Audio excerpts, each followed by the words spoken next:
Of all my foes, you will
Wondering if there's medicine I can take. Wait until the sun goes down, that's when I can let it out. You can call me crazy, I call it fate.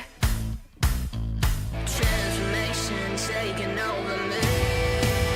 From dusk till dawn, I'm digging my way up the grave. From dusk till dawn, I'm staring my fears in the face. From dusk till dawn, I got to hell to raise. They've got a price to pay. From dusk till dawn, from dusk till dawn.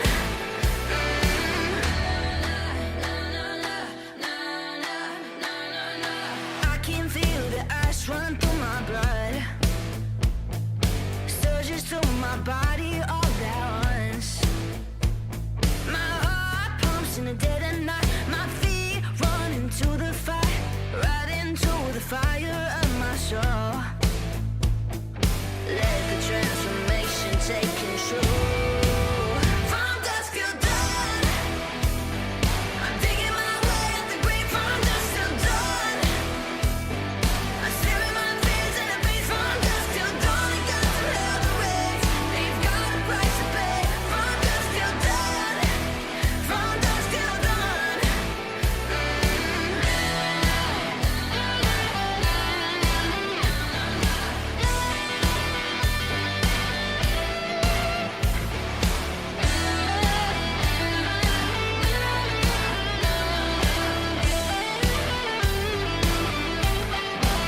From dusk till dawn, I'm digging my way out the grave. From dusk till dawn, I'm staring my fears in the face. From dusk till dawn, I'm digging my way out the grave. From dusk till dawn, I'm staring my fears in the face. From dusk till dawn, I got to hell to raise. They've got a price to pay. From dusk till dawn, from dusk till dawn.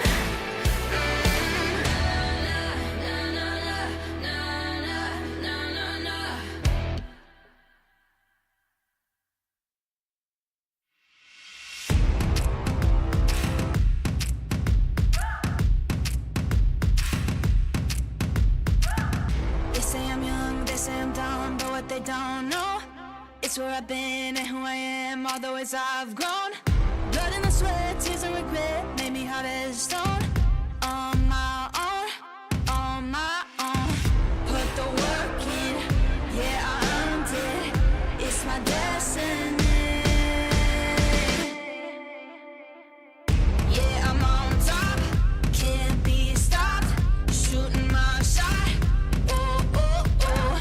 Yeah, I'm the one. I'm a legend. Get what I want. Oh, oh, oh. Yeah, I'm on top, can't be stopped. Shooting my shot. Oh, oh, oh. Yeah, I'm the one. I'm a legend. Get what I want. Oh, oh, oh. Do a double take, see me on fire, see that I can't break. Knew I'd be great, knew I would rise through all of the pain. All of the love, start with it now, keeper of all faith. Never change. Put the work in, yeah, I earned it. It's my destiny. Yeah, I'm on top, can't be stopped. Shooting my shot. Oh, oh, oh. Yeah, I'm the one. I'm a legend. Get what I want. Oh, oh, oh. Yeah, I'm on top, can't be stopped. Shooting my shot. Oh, oh, oh. Yeah, I'm the one. I'm a legend.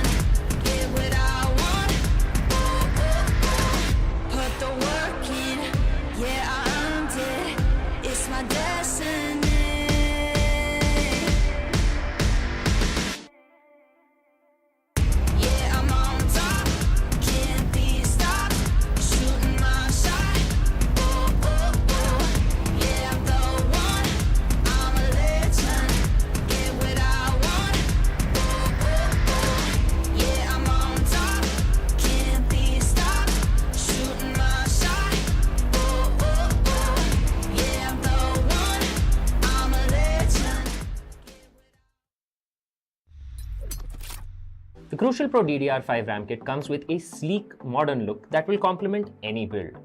But aesthetics aside, it's the performance that really matters. So let's dive into it. The default JEDEC timings are 46, 45, 45, but it does come with 2 XMP and Expo settings for those looking for a little more performance. With XMP 3.0 Profile 1, you can push the speed up to 5600 megatransfers per second. If you prefer a slightly lower speed but tighter timings, Profile 2 offers 5200 megatransfers per second at 42, 42, 42 timings. We've run some benchmarks and stress tests to give you an idea of how it performs. In general, dropping the speed and tightening the timings with the second XMP/Expo profile yielded better results for us on our test system. Paired with a Ryzen 7800X 3D, we saw anywhere from a 1 to 5% performance bump depending on workloads. All in all, the Crucial Pro DDR5 64GB RAM kit by Micron is a fantastic choice for first-time builders and enthusiasts alike.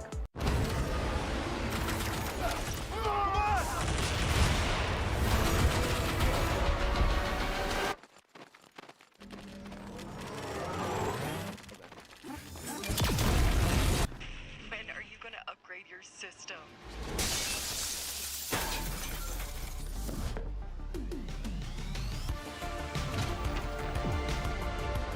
All right, let's do this. Once there was a hunter who saw what others could not. With a magic case in her backpack, she roamed with wild abandon into the great unknown. Her gaze inescapable, her reflexes lightning fast. When armies swarmed, she went through. With eyes open wide, hands steady, holding, watching, capturing everything in sight.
Ladies and gentlemen, welcome back once again to the Gauntlet, the Esports Cup Gauntlet, PUBG Battlegrounds Season 2, Day 2. We are here. Of course, we're powered by Crucial, our GPU partner Zotac Gaming, and our media partner Gossip.dg. I am Universe, and with me I've got Azora Aiden, and we're going to be taking you through the next set of games from this amazing Battleground Royale that we've been having so far. And honestly, day one was, while there was a bit of a monopoly towards the top by the team Ruthless, who were completely, out in front of favorites. Today, we've got quite the set of similarly styled opponents in Group C and D, and I think you've got some, great intuitions about these teams. Well, definitely. It's big names. Of course, we all know the previous Season 1 champions. They're going to be in this particular lot, and we all know the action they bring onto the board, onto the table. Alongside,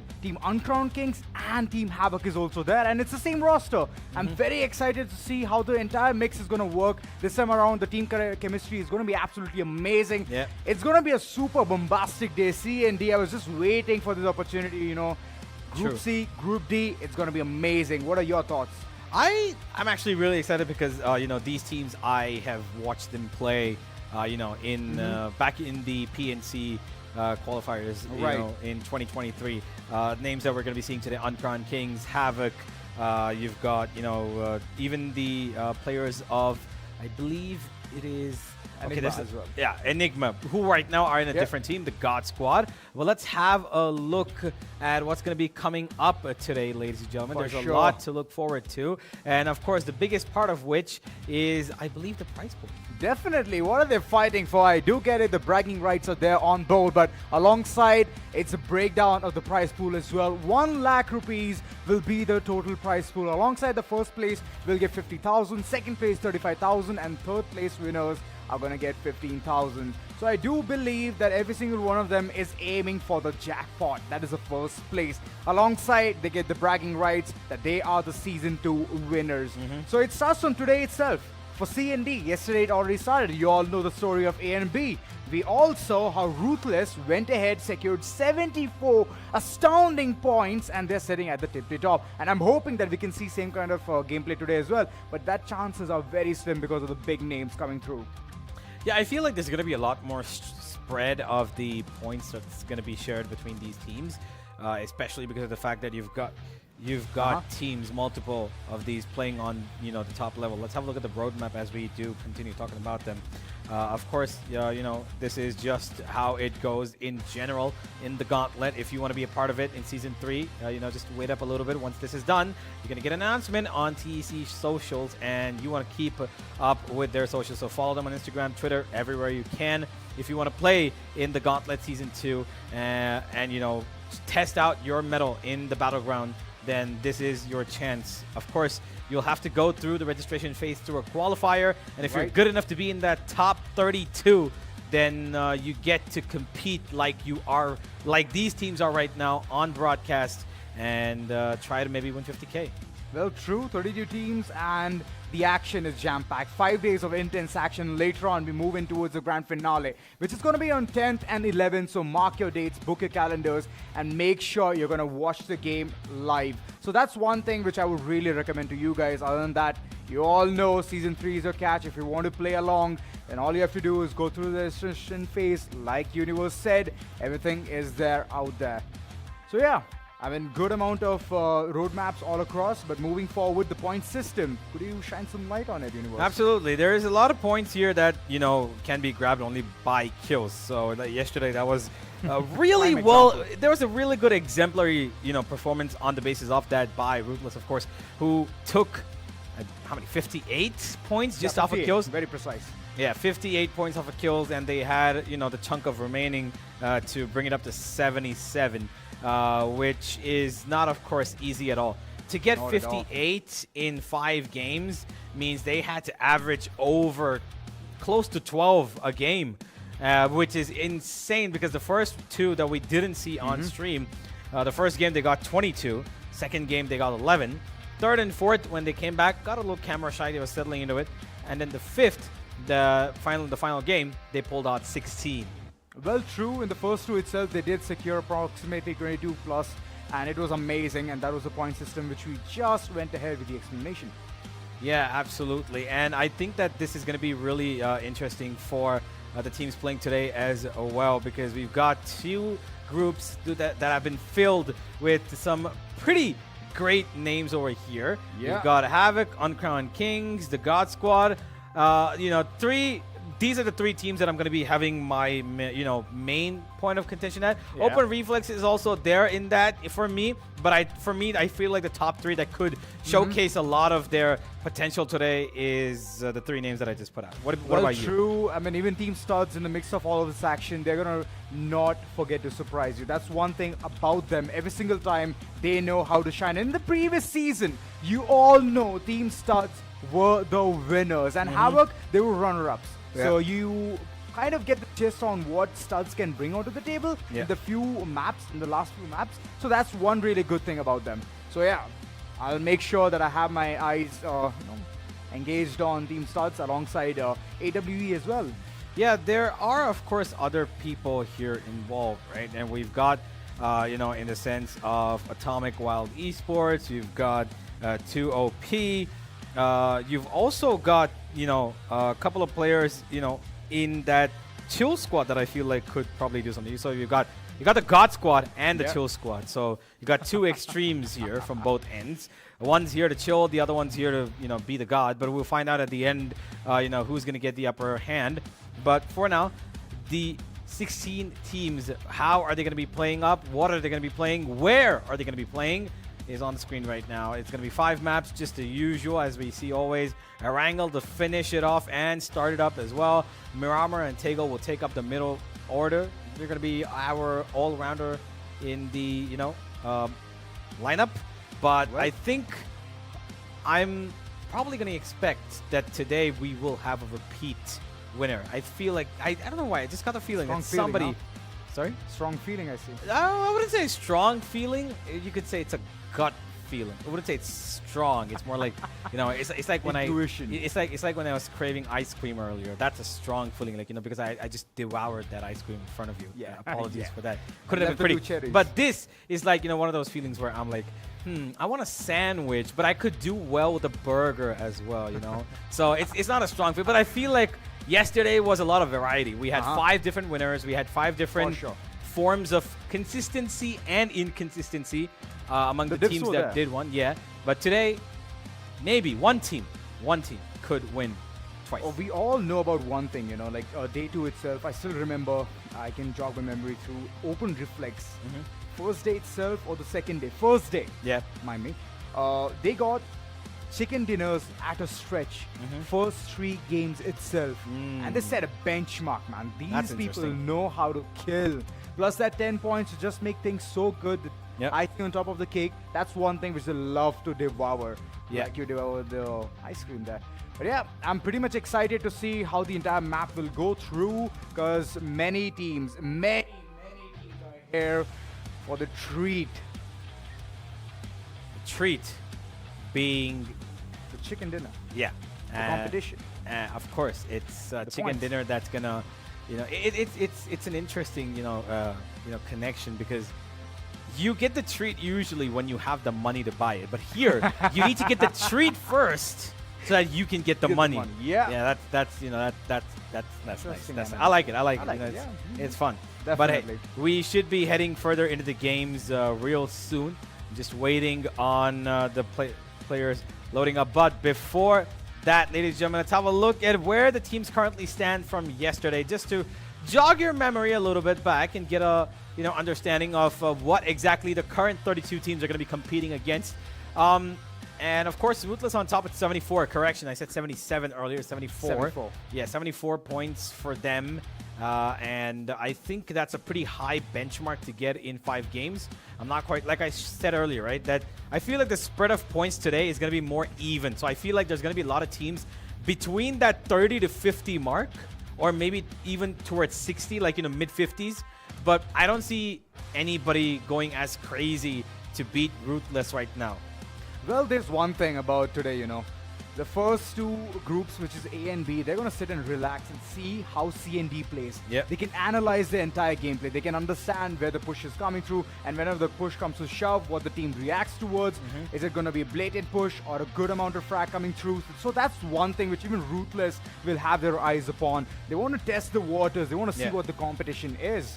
Yeah, and I feel like there are a couple of teams that, will be probably targeting that middle of the table kind of a thing, right? They're going to be looking at to place themselves in that top 16, not towards the top end, but in the middle where they can, consistency is key here, because if you're able to find maybe, 4 or 5 frags, maybe 6 in a game on average, right? And you're able to finish off in the top 6 at least, which gives you 4, maybe 3 placement points. Yeah. If you're able to average, close to probably like 8 to 10 points a game, I think you'll be completely fine, because that's close to 40, right? And that's a maintainable consistency, because it's achievable if you're playing it a little bit slow. Taego, of course, you're gonna be in a little bit more of a zone where you have to fight. Right. But what do you think? Should there be teams like Havoc, like you've got many names on top here. Big names. Do you think that they need to be aggressive to grab more points, or should they, you know, let the game flow by itself? So I believe the first few games is just going to be testing of the waters, trying to understand how the competition looks like, because Yep. we already know there has been a lot of roster changes as well. Z Warriors, earlier known team, their teammates have split apart and they have been in multiple corners as well. So that's one thing which they want to keep their eyes upon, Yep. how the team chemistry is going on. So first two games is going to be slow and steady for all of these top tier teams, right? And later on, it's just going to be like, okay, fine, I know how they play, and that's how they're going to go in for that rush and push. And after that, it's just the, annihilation coming through. So reaching up to Ruthless is going to be a problem, you know. Yeah. Reaching up to Ruthless is definitely going to be a problem because CND, it's big names, big groups coming through. And I'm hoping that at least it'll be a decent game from every single one of them. I'm actually, you know, looking forward to see how Ruthless are going to be facing off against these two groups in the upcoming days. Because, interesting. yeah, because once you're against the opponent that you know is going to be at that top with you, sometimes there's a setting, I mean, I wouldn't say it's there for everybody, but there's sometimes a setting of, you know, nervous decision making. I'm not going to say nervousness in your normal gameplay. Jitters. Yeah, nervous decision making that does cause you to be maybe making, you know, some plays that might not, you know, cover up for Fair your enough. points. So I'm expecting the next couple of days to be even more, you know, contentious. But this particular set of teams that are playing today, Group C and D, it's really great that it's come early because we get to enjoy big names pretty quick. Well, that's obviously there. And moreover, there's another thing, right? They should understand where they're going down as well. So that's one of the things which they're going to test today. So it's just a benchmark which they're going to create for the day one for CND. It's not day one of Gauntlet Season 2. It's day one of these groups. So it's going to be very fun, exciting, and thrilling onto seeing how these teams are going to perform. In the map of Erangel, we all know the dominating force that is Team Studs. They're also going to be in on this action. So I want to see how big of a piece of the cake they're going to drag in the first game itself. Is it going to be a small one, a big one? We're going to see that real soon. Yeah, we're going to find out. The game's going to be loaded in just about a couple of seconds. We're getting ready as the players have connected. We should be heading into the map of Erangel in just about a bit. But what are you expecting? Who can we see take that first chicken dinner? Whoa, that's a big question, man. That's a question which... I always ask big questions. Yeah, That's man. I part mean, of the come job. on. Yeah, it's very obvious. It's very blatant out there. So I believe it's going to be Havoc. Taking the first winner Alright, chicken dinner onto their name. Alright. Open Reflex, we all know they have a knack to do such things. But I believe in such big competition where the pool is like, you know, having such big names, they're going to crack. They're going to crack open. All right, okay. He calls Havoc. I have a bit of an inkling towards The ex-teammates of Enigma. I was gonna name the God Squad, but I think I'm gonna give it this time to the Uncrowned Kings. I feel like they... Your word against mine. All right, well, we'll find Well, out. let's see. Yesterday, I did get a prediction spot on. Excuse me, Just we saying. both got the prediction Hey. spot on. To be really, really precise, I said it first, No, and then no, you no, no, no. agreed with me. No. That's not how it happened. That's not how it happened, okay? Alright, But let's see how this entire game of Erangel goes. Today it's- First map, yes. It is going to be my word against yours. Havoc against Uncrowned Kings. And who is it going to be? Well, you all can also predict. It's down there. You can go ahead, chat as well. So yeah, that's one prediction which you guys can also volunteer in. Yeah, absolutely. But ladies and gentlemen, enough talk, enough of our chit chat. We got the game now. We're going to be heading into Erangel to find who is going to be the first winner of our day. Group C and Group D going to be starting off their game right now. Let's go. Let's see in the map of Erangel. What's it going to be? Where will the flight take all of these players? Are we going to see some drop clashes, or it's going to be a very sober game? For now, Havoc. Oh, well, they're already starting with a very big disadvantage. Where's the fourth man, Havoc?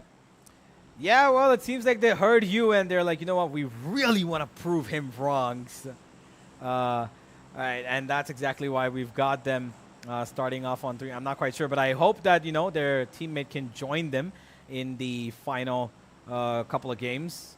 And for the moment, having a look at the map, the trajectory of the plane is a little bit more towards the southern side, but nobody interested, it seems, towards the military base.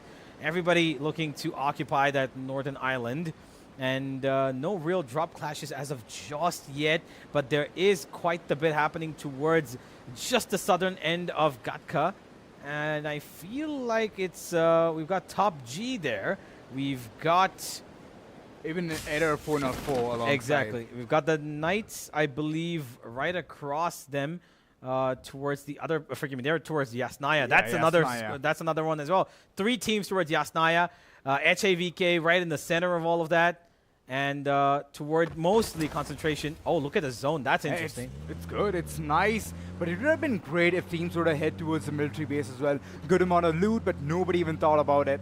And unfortunately, that island is going to be completely empty. But for now, everything has been centralized. They have to move in towards the circle. But before that, the loot simulation begins. Every single one of them trying to get their hand on the perfect weapon will be the first idea itself. And Havoc, they're having a rotation towards the northern side. I bet they're going to Saverni. Yeah, I mean, they've got more than enough time to go all the way there, come back as well, because the zone's not that far away. Really centric zone here. Has covered all bases. And we've got multiple different, avenues to exploit. But Yasnaya Poliana currently giving a little bit of a, refuge to the Matney boys, and we've got another team right across them. I feel like it's the Knights. Yeah, it's going to be the Knights right across them in the city, main part of it. And we've got one team, actually, which I believe is Shakti Water, starting off with just 2 players. Or Yeah, it is have Shakti I Water. mistaken? No, Or you haven't. You haven't mistaken okay, that part. I thought that they actually just lost a player to a fight. I'm not quite sure. No. If that's not the case, then, well, 2 versus 4 across every fight. Well, they must be really confident. Well, so yeah, the situation looks tough for them. Shakti Water, only 2-man squad for now. Let's see in the future games if it's going to be a 4-man squad or not. On the other corner, Team Knights, good amount of positioning, already trying to get all the loot from the apps. School of Arts is one place where we can see the Knights shine. But the games are still waiting upon it. Nobody has broken the silence yet. They're still going ahead for those loots, long-range weapon, DMRs, sniper rifle. I could see many people pick the Kar 98K, and it's a really good weapon, bolt action and all, and deals a lot of damage as well, just because of the bolt action. Alongside DMR, it's a good combination, but it's just those ARs in the short range, medium range, and long range, which helps a lot. So yeah, good combination all across. That's a meta which is running. And I have not seen DBS quite often. Yeah, not as much. People know that, usually these maps end up in, having a little bit of open space, occupied. And, of course, the minis, you've got your Dragunov that work really well in that situation. Because even if you're, in the final couple of zones, you have enough range to establish between you and your opponents. Well, I have a question for you, Yuri. Yes. What's your loadout gonna look like? Oh, I'm a shotgun guy. I roam around with 2 S686. That's Even while who I am. driving? You know what? Sorry? Even while driving, you go shotgun? Oh yeah, absolutely. Shotguns are my first love. I never had a girlfriend. The first girlfriend I had was the shotgun in another FPS title. No, I'm just joking.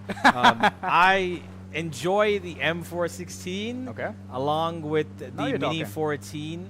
Okay. Or on my days when I'm feeling cheeky, I do like a Dragunov, but you can never go wrong with the SLR either. So that's kind of Well, what that's I roll. nice. I'm more of a bolt action kind of guy, so I would really like the Car 98. Car 98K. Yes, it's like the OG weapon. A lot of feelings stuck by it. Yeah. Alongside AKM, just to make things neutral. The same, You're that guy. Yeah, I'm that guy. Okay. Okay, No, what no do you mean by comments. that No guy now? comments. Yeah, instantly. No comments. All right, let's move on to see what's happening. A little bit of a rotational clash could be in place here. It's going to be PBG. No, TFF. Oh, that's Straight a lot through. of problem. Team Frag Fusion get caught in between. Damage exchanged on either side. They've lost a player as well. And that's an Mika Bob. amazing kill by Matney boys, but they've got pressure coming from the other side as TFF struggle to keep their hands on their guns instead of the ground. Oh, it's too early to the trigger. Well, the knocks, the kills are coming through. Non still knocked down, but it's just the man count advantage currently they have. Mundi Boys is going in crazy. All the utilities being dumped at this point of time, and it doesn't look like the team is going to survive for longer. But still trying to push through. Oh, flank angle being created as well. What's up, Mundi Boys? What did you have for lunch? Well, they certainly had a bit of aggression, it seems. Oh, there comes the flank from the other side. He gets two!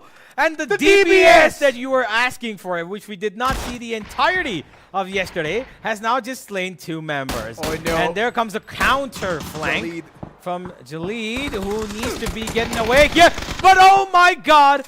And Mundi Boys, who did plan an ambush, have been completely terrified and nullified themselves. A little bit of a big problem. They went on the double flank from both sides, but the problem was they didn't expect the DBS to be in that range that close. And the minute that happened, they lost multiple. Now they've got the God Squad coming in close to take another fight and instantly having to recover from having lost 1 player already. They've got 3 on the ground, but they still have so much pressure now from an even more stronger squad.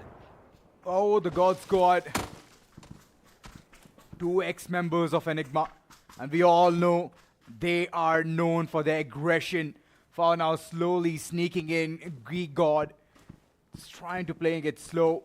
TFF, for now, they're just hitting retreat. They just want to run away from the situation, and they're healing instantly because they know that the God Squad is right in front, and once the battle begins, they have to somehow win it in order to stay alive and get more points. Yep, Geek God getting a little closer to his target. He's a little concerned about his western flank in case somebody comes up.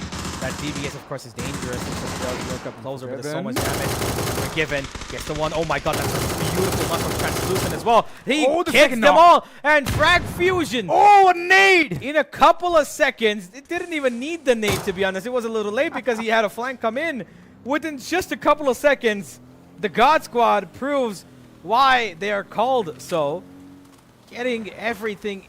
I once again, the approach, that 2-2 split, playing together, really smart, making sure that the one duo is playing for information while the other is playing on aggression. The minute the aggressive people get the first contact, the informational bout comes in and they take a flank. That's the place where Geek God was just waiting it out. He was expecting a flank come through, but here's the thing. They did not even think about that. Else it would have been a really bad situation where the God Squad was stuck in. But okay, a good capitalization coming through. And Team Knights, for now, Paki Pro, man, this man is an absolute beast. Previous season, we all know what was struck down. But in the midst of all of this harm, there you go, a good knock coming through. And that is Assassin Forever, who's going to be knocked out from open reflex. No, that's Error 404? Yeah, Error 404. Okay, my bad, actually. I remember, I can see the OR there. That's kind of throwing me off. But hey, they confirm one more here. At least the one guy who got, you know, no, that was not the one who got knocked out. Forgive me, that's a completely different fight. Not the one that we were seeing on screen here. They've lost a player, Error, and they've got 3. And they're just in a bit of a Mexican standoff now. 2 compounds being occupied by 2 different teams. As 2 OP with the 1 frag, they've got to hold on to see if the fact that Error are going to be making any moves here. Nothing of that sort. They're just going to look at their flank, making sure nobody's really getting out of the place here. Yeah, hoping for the save. Oh, the knocks are coming through. Killua, wow, in the middle of all of this, he has taken down a player by his car. So that's a big statement right there, confidence. I do really want to see them have the winner chicken dinner, as my prediction will be right against yours. Yeah, well, I'm just hoping for that, man. I'm hoping for it to shine through. But yes, moments to disaster. 2 OP, just waiting it out, compound to compound, still not breaking the momentum. They're dealing a lot of damage, and that's where all the medkits are going away. Wow. That excuse me. Oh, that. Oh, a good knock coming through. Yes, let's go. All right, it's going to be a revival coming through. Yeah, Trade is in here. He got his teammate to come back as well. Ghostly Boy will make sure that he does not lose out his life, but there is another team here. The top G, they have lost no wape, breathe air. Yeah, that's a good sign right there. That's a great message to have for a name. Nice little slogan, I like it, but they've lost him unfortunately, and so he's not breathing air anymore. Next map. That's the thing. Pretty interesting, you know. No wape, breathe air. Then they've got a silent stalker, and they've got 5-story naps only. What the hell does that even mean? Silver Fox Cafe. All right. Some really fancy names and some kind of advertisement as well. But the top G's are still surviving with 2 players. Unfortunately, no way breathe air. We did see how he lost his life. But good amount of knocks did come through, you know. They're nowhere near each other, are they? They're not. No, they're so far apart. I'm not quite sure how or why that happened, but look at this. Oh my god. Wait, Ghostly Boy's gone knocked, and Killua is surviving for his life under a bridge. He's gonna just hear the car move above his head, and there's no way in any situation that he's gonna be able to reach Ghostly Boy because he's also a little too far away. Killua's been taken down, a little bit damage given to him as well. He's gone underwater to survive. It was, I believe, Studs who've taken their first bout of action who did deliver the damage to him. And they say, you know what, it's okay, just let him be. We're gonna escape away and play for the better late game. Well, true, they're gonna gatekeep him till his death. But before that, it's just gonna be a situation where Uncrowned Kings, the pick of yours, is going ahead taking a battle against Atomic Wild, and this can be a really good battle. And the way all the angles have already been, spotted out, they have a big information all across. So hoping that they can capitalize, I would really want to see the flank angles come through as well. Yeah. Well, for the moment, they're going to be, it seems like, retreating from that space. While on the other side of the map, we've got another team, JE, who are currently letting Silent Stalker just go by them. No shots being fired upon him. Uncrowned Kings amidst rotation as well. On the other side, we've still got this standstill between Error 404 and 2OP. They've still not gotten a single kill on each other apart from the first 2 that went down. On the other side, Studs, they seem to be on a little bit of an aggression mood right now. They want to take as many free frags as possible, and they've taken their shots on the Chill Squad, and now they're running in with their 3 Jeeps. Well, true, a slam in coming through as well. I do want to see how they can capitalize this one around. Nades all across, and it's big damage coming through. Oh, it doesn't look like a good situation.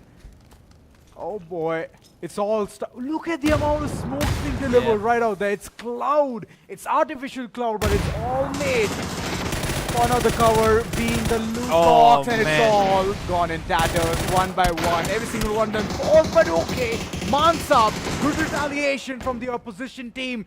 But again, the flashbang comes through, and the knock. Chill Squad, no more chilling, as the next map will be their forte. Mansab did go on his knees, but he'll be instantly on his feet. Technically, they are going to be chilling now because there is nothing to worry about in this map. I mean, you can't worry about what's going to happen. Oh, wait, there's an MG3 here.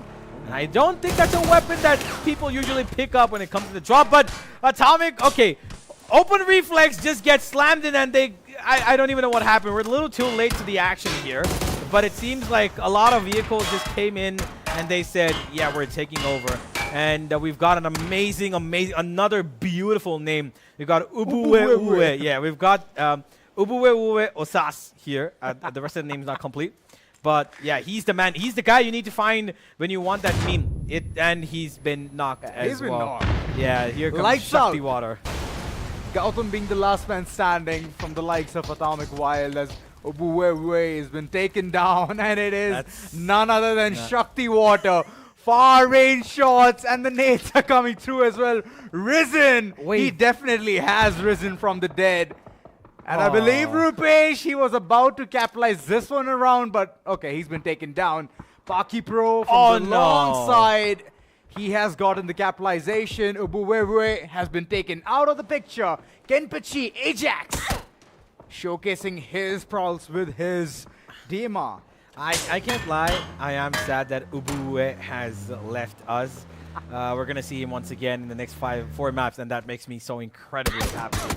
But hey, Uncrowned Kings, of course, are going to be taking up a lot of damage across multiple different places. They did get a shot upon, I believe it was Shakti Water, and that was Siri, who does have the only kill right now for this team. But they're in a pretty good spot. They're right across, you know, the zone towards, I believe, the northwestern end. They're taking damage on every single player they possibly can find around them. And it's a good time as well, because now we're entering phase 4. And the zone's going to probably shift in towards a little bit towards the southern side. And no, it's actually going to favor them. It's going to stay towards the northern end, and they're exactly in probably the best spot right now. They've got 4 compounds to occupy, and they've got a little bit of high ground as well. So True. They're actually in a really good spot right now. Well, that's of course going to be the case, and it's towards the western side, I believe. A little bit of sneak peek towards the map. And Uncrowned Baby Wreck, he's going to be taken down. All right, Kiladi. Good shots all across. Baby Wreck, he is going to be healed instantly because of shots. It's way too far. Kenpachi Ajax, this man has been a behemoth. The way he's taking down players, Shakti Water Risen being the last man standing, I believe he has some kind of plan here. And even Killua, look at him playing for position points. He's still alive. He's still alive. Yep. Good for him, as he's the only one keeping your hopes alive. And I think he's just taken out one more. He just slammed into somebody with his car again. He just got another. He just got another Kill. Yeah, he just got another hit and run case against him, I guess. Wow. That was really. I mean, it's fortunate. He's getting up the points up on the table, so Definitely that's a good thing for him, because they really need it right now, given that they were playing on the 3-man squad, and now hopefully on Miramar they're gonna get back Hades, or if they're gonna get in their 5th player, it could be anybody here. Oh, the Knights. Pocky Pro gonna be taking in just a touch of damage from the top G's Silver Fox, and I think they might be thinking of a slam in here, because that is a compound in the zone that they would be keen to take for themselves. No, they're actually got... Okay, they've got a ridge to play with, so that's not a problem. The Knights are going to be pretty happy with where they are at the moment. Ooh. Unless, of course, they want to just, burst out the... Oh, no way. No, he's getting away. Oh, he's getting away. And he does. Never mind. What? Wow. That's lucky. Daylight robbery, man. Robbing his life away from the opponents. The Knights, Pocky Pro did have his line of sight. Oh, they've got a better place. They've got the sniper tower. They did. But I don't think so they can stay there for long. Because the utility, look at the amount. 2 nades, 5 smokes. Pocky Pro can single-handedly demolish the entire team. So that's one really good decision that the team did not decide to, chill inside the sniper headquarter. Yeah. Moving forward, Team Studs, they're 4-man squad still. And we all know what they're capable of once they're having that 4-man squad with them. Yeah, one after the other. They're constantly taken out, and that's another team, ORK, who did get a couple of frags, I believe, in this game. We're doing decently well. Have been pushed out of this game. Shields coming up. Studs taking a bit of damage. It's going to be Uncrowned Kings. It's Siri, who looking to puncture those tires, tear them apart, but he's not going to be able to connect the shots. A little bit of vision block from the trees in front of him, but Studs are in a little bit of trouble here. Smoke's gonna give them a little bit of time to play around, because of course the zone's gonna be coming in just about 40 seconds. But how long can they stay there? Where are they gonna rotate? Because right now I cannot see a perfect place in the map where they can find themselves a little bit of cover. Well, Uncrowned Kings, they have to be very careful. Yes, Pocky Pro moving forward, trying to get the advantage here. Top G. Oh, not to the top anymore. He's going to topple down one player, instant knock, and he's going to get that kill point as well. Secured. Silver Fox being the last man standing. The hope. He has given away his position. He's still ducking down in that corner. But for now, the zone damage grenade, it's going to take away a lot of damage. And he's still there inside. Why are you inside? Run out. Smoke. Make some kind of a window of opportunity to escape. Maybe he didn't have any. He just went in straight for the fight. But unfortunately for him, that blue zone grenade and a couple of bullets from Pocky Pro were more than enough to make him feel suffocated. and eventually fall straight down. There's actually, never mind, as I was saying. Huzaifa. It was Huzaifa who got the Yeah, kill. yeah. As I was saying, that Studs actually, I'm not quite sure they had a spot in the map where they could have taken good cover, but they found a 4-stack of compounds that they've taken over, and as that happens, your team that you bowed to, win this, have unfortunately been taken out by a grenade from Geek God, and they've finished on number 9. HAVK are out, while we've got Studs and Uncrowned King still here. Studs, of course, still leading this server in terms of kills, at least. They've been absolutely on top of their game. They've got Ryzen still here. What's he doing there? He's just trying to find anything he can. He just wants 1 point for his efforts. If they even get 1 point here, he's with a 2-man squad, which has been riddled down to 1, and now he's in top 7, which means he's at least getting placement points. He's already done better than most of the 4-man squads that have been alive. Okay, a big statement coming through there, Uni. Yes, 1 point for his effort. Definitely he needs it. He deserves it. But the care package looks very healthy. Level 3 helmet and the vest. It's a good combination as it can soak in a lot of damage. Uncrowned Kings, they're still having a really good positioning, but they need to be aware of the backstab. If it gets initiated, then the entire team is going to be demolished instantly. All right, Falash, he knows what he's playing against. The odds are there. Baby Red getting wrecked instantly. This is the second knock, so he's going to be bleeding quite faster than before. Yeah, and it seems like Siri, who was the one little, outpost away from the team, he's going to be heading back to support his team, and Ryzen's actually found a kill. That's actually really good for him. That's 1 more point in the bag. They know he's here. Studs have noticed him, and while they've lost a player themselves, the God Squad are getting keen on flanking one of the players and getting one. No! The trade comes in, and the Geek God gets absolutely baited into finding a free point, but gets shut down, saying, absolutely not, son. You're not getting anything. Well, always check the shack. The angles were perfect, but the way XCRM went ahead, got that kill, instant finish, and the securing of the kill point as well. God Squad left stranded. They're trying to find all the opening. Pocky Pro being shot as well, but he knows he needs to create some kind of deviation here, and that's where XCRM is making an impact. Translucent, good nade, but still he's alive. Yeah, he most certainly is. He's going to throw in a little bit more cover for himself. No, that's a Siri? nade, forgive me. Wait, Siri does get a nade kill on to... They're fighting a different fight here. We're looking at God Squad versus TK, while on the other side, we've got another fight happening at the western end of this zone. The Knights. Yeah, the Knights, of course. And now they're rushing in. They've got Extreme in that shack. He's still holding on. He's keeping himself alive. He needs to be careful. He did think about going outside the zone here, but the nade goes in. Not going to give it the flash, forgive me. A Molotov as well. Oh, the angle. Translucent. Gut-wrenching. What a way to clinch that fight. But for now, he needs to be very careful of Pocky Pro. Good shots all across. Look at him. Keep the entire team invested. But the smoke, it's helping the team to even survive at this point of time. Translucent, he's gone down on his knees, and the other two, they're way too low on HP. Instant revival coming through, but there you go. The Knights, they have taken down. They've been taken down, my bad. Yeah. The God Squad, they prevail.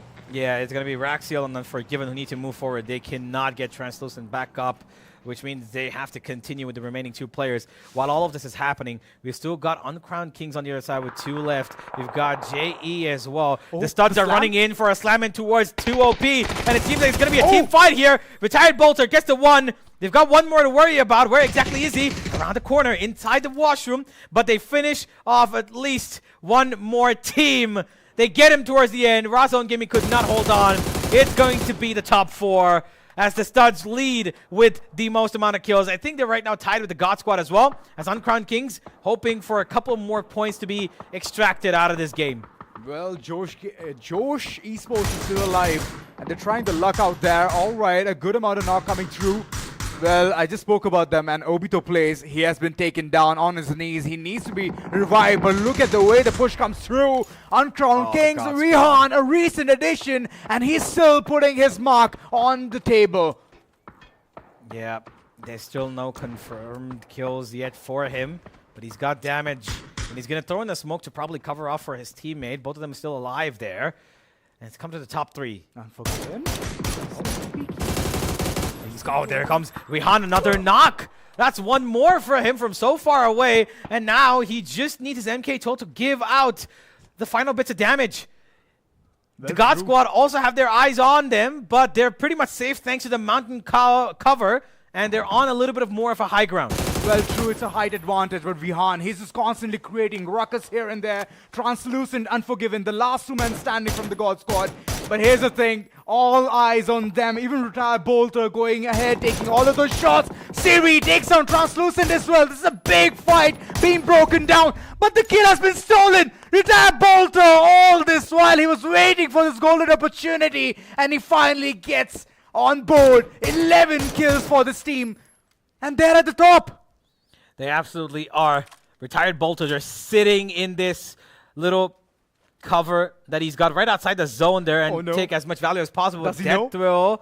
I think he does. I mean, of course he does. He knows that the last two players are there. But the problem is that smoke cover. He's got no nades, no Molotovs. No idea. But a beautiful spray down onto Vihan, knocks him down. And now he's looking at the God Squad, taking two fights simultaneously. Death throw clearly gets the throw from taking multiple fights here. Smoke goes in to give a little bit more cover. Even the for them to push in. Death throw gets flanked. Siri plays that perfectly. Needs to confirm that kill right now. Nobody's got another pressure coming in, and it's going to be Uncrowned Kings going on at number 3, and the revive will be right about safely recovered for the Studs as it comes down to a 2v1, essentially a 3v1. Unforgiven, way too late to the party as a revival. It's gonna strike through Death Thrill. He's gonna be on his feet real soon. 1v3 situation, and Unforgiven cooking a nade, but it's not gonna be that far. He's still trying to find the opening and the opportunity, but the nade is giving damage. It's blowing a lot of bits and pieces, but it's 1 versus 3. It's a tough situation. Information given. Mansab on the flank. He's gonna be taking him down, and the winner chicken dinner for Team Studs. What a way to start. I mean, the previous season winners, and this time around, the first game, they have won it. Absolutely. Studs, the winners of the Season 1 Gauntlet, will be starting off Season 2 with a beautiful high kill, high reward, high point victory. Ladies and gentlemen, we'll be back with the match stats in just a small bit. Don't go anywhere. The Crucial Pro DDR5 RAM kit comes with a sleek, modern look that will complement any build. But aesthetics aside, it's the performance that really matters. So let's dive into it. The default JEDEC timings are 46, 45, 45, but it does come with 2 XMP and Expo settings for those looking for a little more performance. With XMP 3.0 Profile 1, you can push the speed up to 5600 mega transfers per second. If you prefer a slightly lower speed but tighter timings, Profile 2 offers 5200 mega transfers per second at 42, 42, 42 timings. We've run some benchmarks and stress tests to give you an idea of how it performs. In general, dropping the speed and tightening the timings with the second XMP/Expo profile yielded better results for us on our test system. Paired with a Ryzen 7800X 3D, we saw anywhere from a 1 to 5% performance bump depending on workloads. All in all, the Crucial Pro DDR5 64GB RAM kit by Micron is a fantastic choice for first-time builders and enthusiasts alike.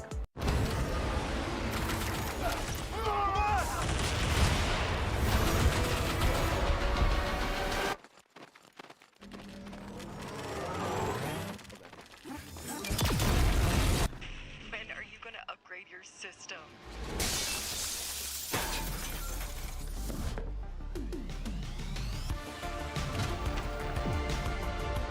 Alright, let's do this.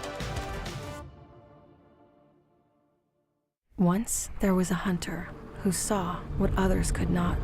With a magic case in her backpack, she roamed with wild abandon into the great unknown. Her gaze inescapable, her reflexes lightning fast. When armies swarmed, she went through. With eyes open wide, hands steady, holding, watching, capturing everything in sight.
say I'm done, but what they don't know, it's where I've been and who I am, all the ways I've grown.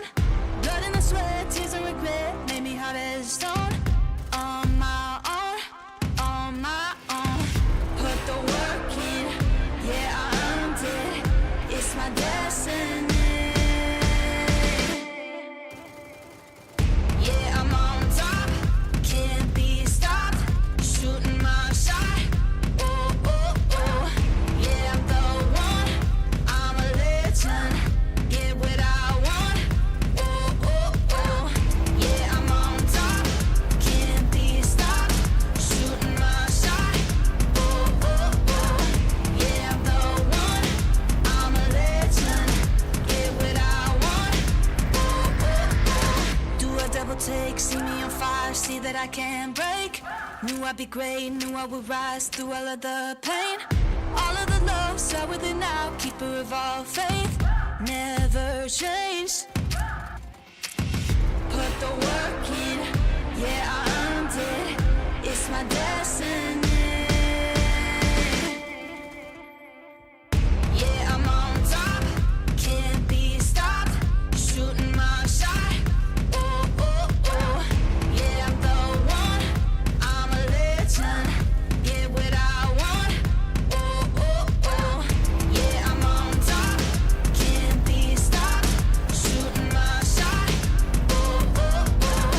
Yeah, I'm the one, I'm a legend.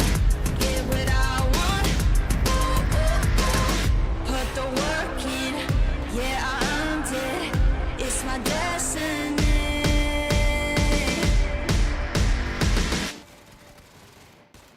Yeah, I'm on top, can't be stopped. Shooting my shot, oh, oh, oh. Yeah, I'm the one, I'm a legend. Get what I want, oh, oh, oh. Yeah, I'm on top, can't be stopped. Shooting my shot, oh, oh, oh. Yeah, I'm the one, I'm a legend. Get what I want, oh, oh, oh.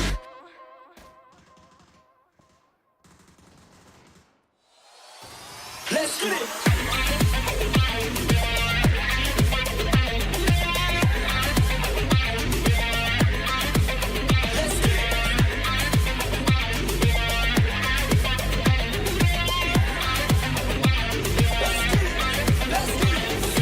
Feel like I'm in danger, I can't seem to get you out of my head. We stayed up all night talking about our differences and your little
Well, ladies and gentlemen, welcome back. After a gut-wrenching gameplay, we are back after a small little break. Well, you all are watching the Esports Club Gauntlet Season 2 PUBG Battleground, powered by Crucial, our GPU partner Zotac Gaming, and alongside our media partner is Gossip.gg. It's gonna be me, Auzora Aiden, alongside Universe. Well, the prediction god has somehow stumbled in the previous game. I would really want to know what just went wrong with the team. With what? Havoc? Yeah, they finished 9th, I believe. Yeah, 9th. So, HAVK, forgive me, have finished 9th. And at least, Uncrowned game's 3rd. So, I would say, in terms of winning... it was about winner chicken dinner, not about placement All right, points. hey, Excuse me. Whatever. I'm still happy that the Studs got it in the end because they were really solid with the way that they were playing their team. Every single person had a significant, amount of, significant amount of value being provided in the role that they were playing. Deathstroke taking up the close fights. He had cover from his teammates back, a little bit, further back. But overall, I feel like there was a lot more credit to be given to retired Bolter because that guy with his sniping abilities found, I believe, 2 or maybe 3, free frags lying around, people who were crawling across to safety. He was able to find so much value out of them. And I feel like we need to give them and him a lot more credit for their stats. Definitely, the stats speaks for itself. The performance coming through. Team Studs, first game itself. I told you, CND is a very promising pool. And out of which, Team Studs, they have wreaked havoc in the entire server. Getting the first one already onto their name, Retired Bolter getting 5 kills onto his name, alongside Mansab as well. Good amount of inner combinations. It's like a perfect dual-wielded sword. Alongside Beatness, yes, he did manage to get 1 kill, did do a significant amount of damage, but he did not survive for long. As Death Thrill, he was in he was all over it, man. Yeah, absolutely. And I feel like towards the end there, they took a lot of control in terms of their rotations. I feel like their rotations were really on point. There was a point in the game where I felt like they didn't really have a certain stronghold for their defenses where they needed a little bit of cover. But I think overall they managed to find that little compound where they had 2. And thanks to that, they find their MVP, of course, with Taego. Like I said, he was not given the credit that, Deto, of course, in the end, with that little bit of showcase of the rifle play, took out. But the Tide Bolter was the one who from far away did all of the work to give the damage needed for that to pick up all those, weak and softened up enemies and finish them off. Well, true. He did get a lot of kills over here as well. With the damage being very decent, usually we see around like 1,000, 1k plus damage if you see the amount of kills he has. But yeah, he did snatch a lot of opportunities from the opponents like Uncrowned Kings. They were trying their level best. They did manage to even go toe-to-toe against the God Squad, but unfortunately they couldn't do much there.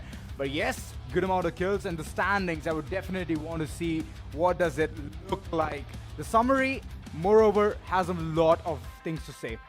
Yeah, all of these stats, of course, do go ahead to give a little bit of idea what exactly happened on the map. 405 meters is the longest, not the longest distance we've seen. I think so far yesterday. 511 was the one that we saw yesterday. We're gonna see if anybody can beat that. But I think that there were a lot of knocks today that were revived back, because you can see the amount of knocks were 61 in total. But I feel like I don't know why, but while looking at it, it felt like there were more. It felt like there were more, because I could see a lot of players who were not getting back up. I just didn't expect it to be that close to the number of kills, of course. But hey, it is what it is, and we're heading into now the next map where the Studs are taking a comfortable 24 points as they go in further. Well, I would definitely want to see even the match standings for the first game. That will be very important, very vital on to seeing what happened in the previous game. And after that, it's going to set a tonality for the other teams as well, whether they have to perform, what they have to do, what's the strategy going to look like. Studs sitting on the tippy-top, 24 points onto the name, very well described. The God Squad on the other corner, 16 points for them as well, as they have some good amount of kills onto their name. Yeah, and you know, of course. Where's HABK? Okay. Yeah, there they are. Okay, yeah, okay. Well, we're gonna see them come back and do a better, performance. Of course, showcase a better performance, of course. But I hope that this time around, we've got no players missing from the lobby. We did see, Shakti Water start off with two players, and they still managed to get 2 points. So that's good enough, honestly, because they've done. They've got 1 point more than what we saw that little altercation between the Matinee boys and I believe it was Team Frag Fusion in the early stages of the game, where Frag Fusion of course took them out, and then came the God Squad. Yeah, the God Squad to kind of take them out, and that's where they started off their rampage of getting the 10 kills. But hey, points are not too far away in that top zone. The first one, of course, 24, they've taken a comfortable 8-point lead. But the follow-up between 2 to 6 is about 5 points of a difference, right? So there's not a lot separating them. And HAVK are definitely not far away. It doesn't matter.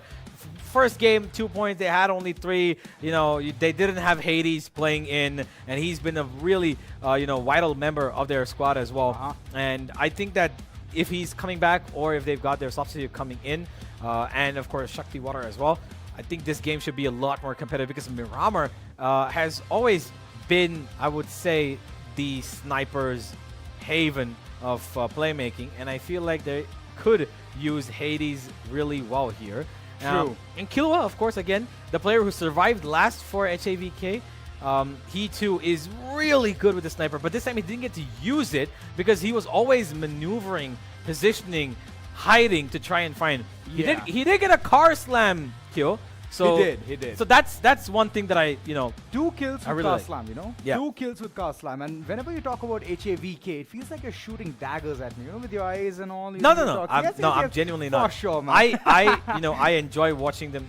I enjoy watching them play, and I think that they've got real great potential, because of course they finished second last season, and while watching them play, the overall I would say the pathing they take when they go up against some of these teams is really smart, and I really enjoy that, and I'm hoping to see that in the upcoming a couple of maps. But especially I feel like they need a base before they go to Taego, because Taego again is going to be a map where they need to fall in, take instant fights, or they might be forced to take a fight even if they don't, because if they go to a secure, a slightly away part of the map, maybe towards the southeastern corner, wherever it is, they should be able to survive. But the thing is, you lose out on a lot of points on Taego, because towards the end zone, by the time you reach there, the number of players that survive are already really less. Yes, true. And getting those kill points, I do understand what you're pointing out there, Universe. So that's one thing which will always, go down. And the competition, it won't be that great of it, because most of it people have already taken. For example, Studs. The way they play, they're always aggressive. You can see it all across in the map of Erangel as well. But Miramar is going to be the focus point for us. Hocus Pocus, what's it gonna be? What is the prediction for this game around, Universe? I feel, okay, I'm not gonna make any open out single pointed predictions, but I think I'm gonna kind of move out of the zone and give it to 2. I feel like Studs definitely up there. I feel like they could run away with this game once again. And the other one I would just like to put in I would say consideration would be JE, Joshi Sports. Joshi Sports, they did manage to clinch their way towards top 4. That's true. Yeah. They did manage to do that, but unfortunately their gun gameplay is not that great. Not gonna lie, the fights they were taking, it was pretty much, predominant already. And they were just going ahead trying to poke their nose into other businesses. Yeah. So that's one thing which they have to focus upon. And that's one thing I guess I understand about Joshi Sports. Yeah, they were fragmented when it came to a couple of their fights. I feel like they individually made decisions that was not, those, when your neurons from your brain fire into your nerves and you instantly click on that button on, your right hand or left hand, however you like it.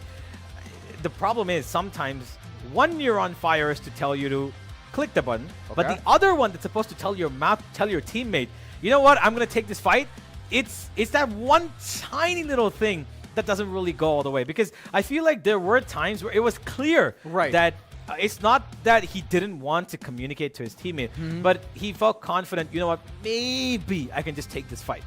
Maybe I can just. situation. Yeah. It was sort of that, and I feel like they kind of lost the game there. Right. But we will have to give them another chance to see what they can do. They sure, showed man. potential. That's exactly why I've taken their name. And yeah, as we head into the game, what are your thoughts? Who SAVK back on the board? Because I feel like if they've got their fourth player back, maybe. Maybe, yes, maybe. Again, I'm going to be in the safer side. I'm going to play it safe just like you did.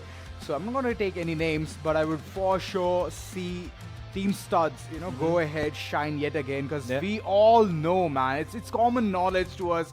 Even the previous season viewers who were sitting out there, they know that whenever Studs needs to deliver, they deliver in the map of Miramar as well. And that's one really good map for them. They know how to explode. They know how to even subside. And looking at the way the situation have been created right in front of them in the map of Erangel, the way they capitalize it, absolutely.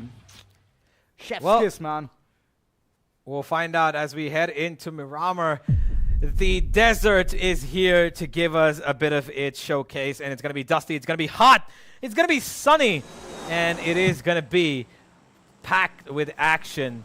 Group C and D go up for their second game of the day, and we've instant drops we've got already. People flying out with their parachutes as I believe it's the top G who have already left the plane alongside multiple teams. I'm not quite sure who that is, but I feel like they are going to camp on Miltar. Are they? No, they're going to go towards Oasis and water. No, not water treatment. That's going to be open reflex actually that I see heading in. And the God Squad are not. They're waiting for this action. Now they're going towards Cruz de Val, and they're going to be staying up there. The flight path extremely. Focused on that eastern flank. And while Error 404 are the only ones on the right side of that line, nobody seems to like anything on that right. Nobody's got Impala, which is actually confusing to me. Impala is a really good spot for a lot of people. Even Truck Shop. Yeah, Truck Shop as well. You can get the Golden Mirado right there, and that's one of the key spawns for that vehicle, and it's very fast. Do you really want the Golden Mirado, though? Yes. I mean, I like Speed. it. Yes, I get it. I like it. Yeah. Fast and Furious. Fair enough. Family. Yeah, okay, family. Yeah, all right. Well, let's talk about, speaking of family, there's a huge chunk of them in that centric zone right towards the right-hand side of San Marino. And look at that zone. Circle. That's a circle that gives so many teams no reason to even hesitate of any sort of, camping scenarios, because open reflex, HAVK, God Squad, everybody's there. And at the bottom corner, you've got the Studs, who have taken a little bit of a camp towards Partona. And that's going to be quite the journey for them to go through all the way from Los Leones. Through that, they have taken all the cars they need for the late round rotations, and that's one thing they're going to be focused upon. But yeah, it's a good call from their corner, as multiple teams would really love to see them instantly go shut down. So yes, they're playing it safe. Passive-aggressive is what they're going to go ahead. The approach, they're going to take it this time around. Team Knights, Sparky Pro going ahead, getting that perfect loadout. The combination seems good. Chris Vector alongside Scarrel. I believe the Chris Vector is going to go out real soon, as it's going to be replaced with the DMR. He has not yet found it. Okay, it's been replaced with a pump-action shotgun, so close-range action will be really great. Absolutely. Yeah, there's another thing, right? He understands the gravity of the situation as well, as there's another team in the vicinity. Yep. Knights, once again, early fights taken in. And it's going to be JE who are right across them. Picado, one of my favorite spots to land when it comes to this map. It's not yet been established that any team's gotten, a bit of information about the other. They're still really busy trying to find any and every means of utility and ammo they can find. And here we have Hades making a comeback. He's joined his teammates, and the HAVK Squad unites. Yep, Squad unites indeed. They're going to be moving for a better finish this time, hopefully. And here's the fight that we just saw earlier on. Not a fight yet, but it is going to be pretty soon. I mean, the split is really good. It's a 2-2 split. And they know the information where the Knights are holding their grounds. Sparky Pro, the only lonesome wolf who's far away from the pack. And he's still trying to get the information onto where the players are. Obito plays a bit aggressive here. Does know that the opponents are there near the vicinity. Paki Pro, oh, he's going for a flank angle. Yeah, he does have the AUG, but it's the only weapon that he can use for a bit of a ranged fight. The shotgun's not going to help him unless, of course, he's able to maneuver into a couple of buildings here. But information is not lost. They've actually surrounded them pretty well, but there is one little problem, is that Paki Pro is actually pretty far away by the time he comes. And if JE just decide to actually pounce upon, because I feel like Obito and Annie might just think upon getting a couple of pokes in. Plus the thing is he has a hollow, man. Yeah. He has a hollow on the AUG. So it's not going to work that crazy for long distance. All right, some shots been taken here. Translucent, unfortunately, he has to back out from the corner. Taking those pills, popping them, trying to regen his health to 100%. And for now, the God Squad, they are getting in on it. They're invested. They want to fight against Open Reflex. They're zeroing with the position. Bit of a hold here once again. No damage dealt on either side. This Picado right now is a ghost town for all we care. Two fights happening simultaneously. Geek God. Oh, the door opens. He's going to be dead. Domi? No, yeah, I'm pretty sure he realizes that there's one here. The problem is that his teammates are still a little bit away. And now they're coming in. Oh, he doesn't know. No. He doesn't know. He doesn't know. He gets instantly knocked and he's far away. He's not going to get a revival real soon. Open Reflex. It's the early loss which comes through. Geek God. What a way to capitalize. And he's pushing. He's going in with the pan. He's definitely going to be feeding the opponent with some omelets. Yeah. Some scrambled eggs being put down there. And it's going to be, unfortunately, on the head of Domi. A donk. Yep. He just got bonked on the head, straight up. The God Squad, they've got a little bit more work to do here. OR, I've got 3 players left, and they're playing really, really safe. They just do not want to give away anything whatsoever. This is a very passive approach. Having a man count already down to a 3. So it's bad. But looking at the way the rotation is coming through, oh, shots being fired, big amount of damage, and who's that far across? I would definitely want to see. I bet it is Assassin Forever. Yeah. Unfortunately, it is not Assassin 47, it's Assassin Forever. It absolutely is. And while he wants to be, the savior for his team, I feel like he's kind of given the God Squad a little bit of a reason to continue lingering on here, because now they would probably no, never mind, actually. No, the minute I say it, they're actually going away because they know that they can play a safer game. They don't need to give up anything to the opponents here. They take us no. Okay, the minute I say it, they're just stopping for another vehicle. All right. Oh, there's a transformation. Instant transformation. Wow. All right, I do get it. New patches, new updates. Traveling in style, it never goes out of fashion. The stats remain the same. You know that, right? Absolutely. I mean, of course they do, but it doesn't hurt to look as good as they want to. But here we go. There is a slam, and finally the Knights have run in, and they've got a little bit of information, and it seems like they got at least the 1 player down. Obito's gone, and he's got 1 teammate here to support him. Can he hold on? Oh, it's going to be a tough situation as a slam comes through. Knights checking every nook and cranny. But it seems like a tough situation. Josh, I hope that Josh is going to be really high as 1 player is far off from the pack. Kaushik on the other corner. He's also far away. It just seems like a stalemate situation, but in the loss. All right, Obito plays. He's still in the game. He's back on his feet. It can be a good game from both the corners. But again, Kaushik goes down instantly in a jiffy. Huzaifa Knight. This man knows how to use his Dragunov. Paki Pro, he's keeping an eye out on these players in case they choose to rotate away from that little floor that they've taken on top. Far away. Yeah, they're still in that same building. Huzaifa needs to run up a little bit more, but he needs support. He cannot do it all by himself. He knows it's a little troublesome. And he's going to get away to the other building here to join his teammates.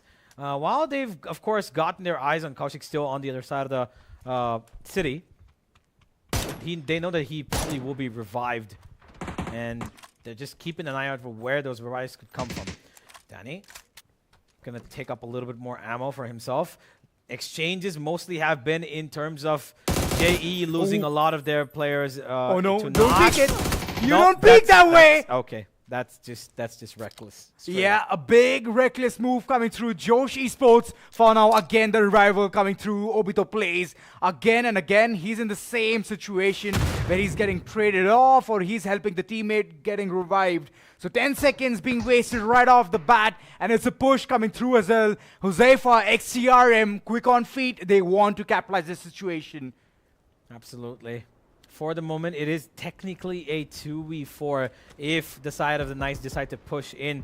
But I think they've decided against. Now they're going to hold on. It is the first zone, One so no Molotov. problem. There is a sandstorm now. So Vision's going to be absolutely kaput. And Obito gives a little bit of damage on Josefa as he does get away.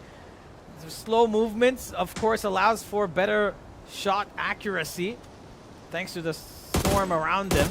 A lot of sand and pocket. I don't know how he hit that. I have absolutely X-ray vision, no clue. man. X-ray vision. Oh, check him PC as Pocky Pro is going to be holding on to that stadium. And they have no intentions of getting away from here. Oh, this the is Knights, the Knights are basically saying, you can stay for as long as you want. We will be here.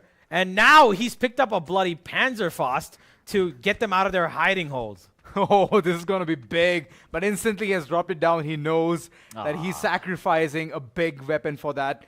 So no, that's not going to be a good call. But for now, it's again a 2-2 split. Joshi Sports still... Obito, he's way too low on HP. I believe he has no medkits whatsoever. Even his teammate has run out of it.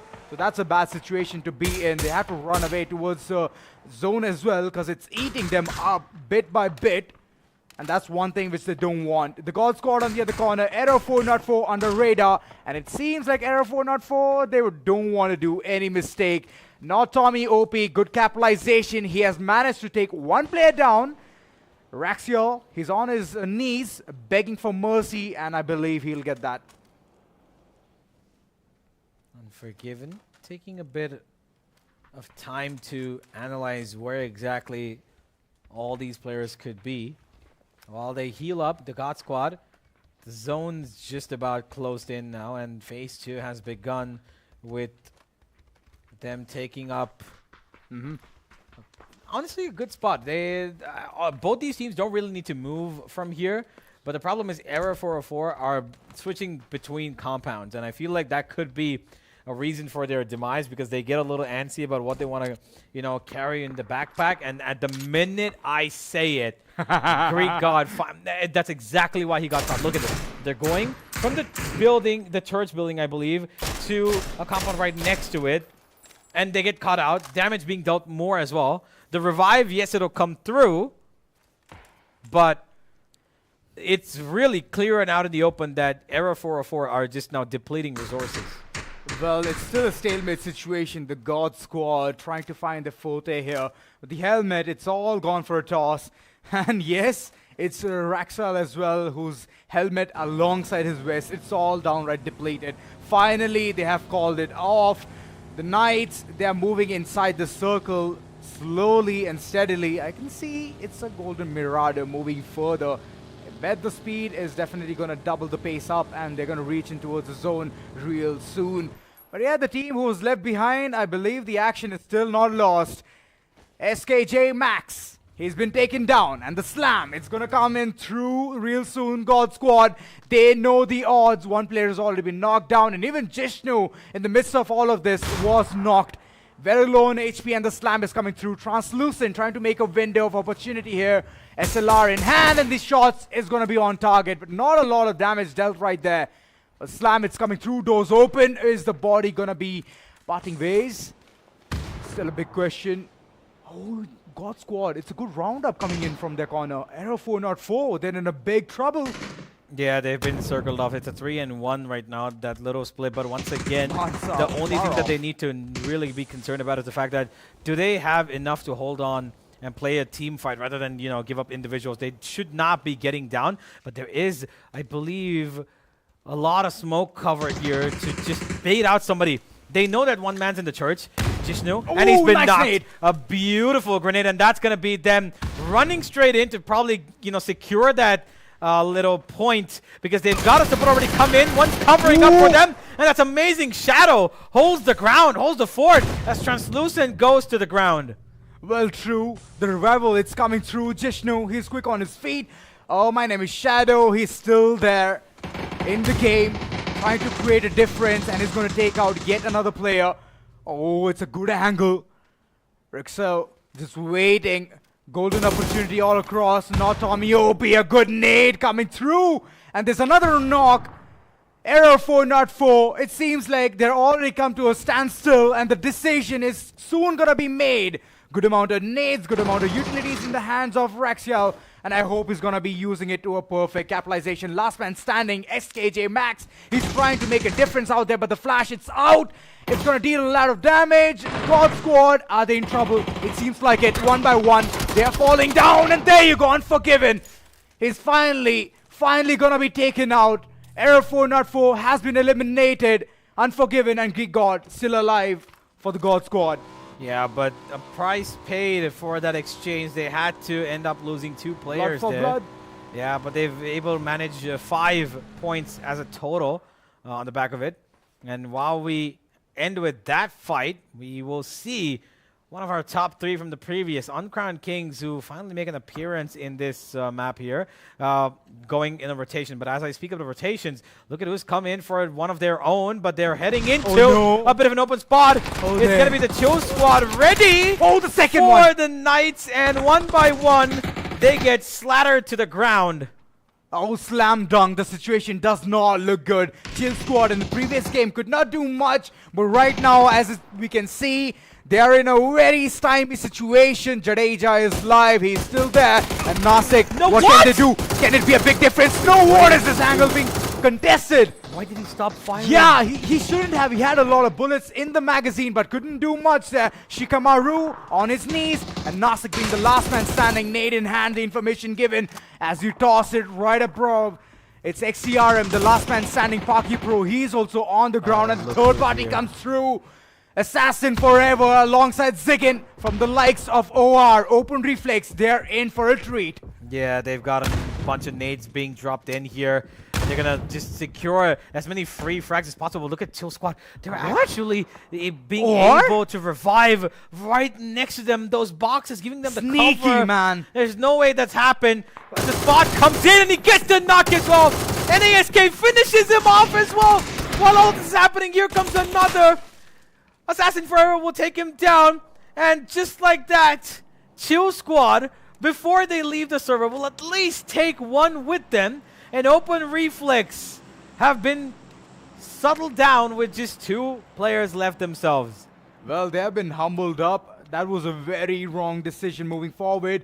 Shakti Water. Oh my god. Third parties after third parties. What are we seeing? Rupesh has already left the department of shooting, and it's risen alongside Shrey. I bet you didn't know this, that even Shrey was in an, the X team of a really good squad, which was Squad Threads. In the previous season itself, the way they had played, they left a mark. And for now, as you can see, the synergy, it's not that great. Yeah. I believe soon they will be in the game.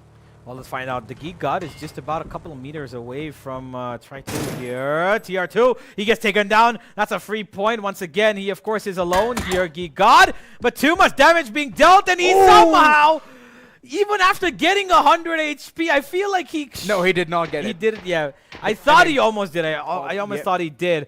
But it was the zone that, tells him that's enough of that. And while all of that's happening, from the other side, so many third parties in this little, shed area. Studs have joined in the action as well, and the God Squad leaves at number 10. Well, this is sad. Assassin Forever open. He's just sitting there like a duck, and Death Thrill does not have the slightest of information on where the player is. Assassin Forever taken down. Shrey goes ahead, wrecks him apart. Well, SW finally has gotten a point onto themselves, but the man count is already gone for a toss. Moving forward to OP, far off angle, and MB is going to be taking the capitalization. Monday boys, They are getting those kills and they are upping those numbers as well. 2 OP, we have not seen any action from their likes. And finally, I can see a knock coming through. What?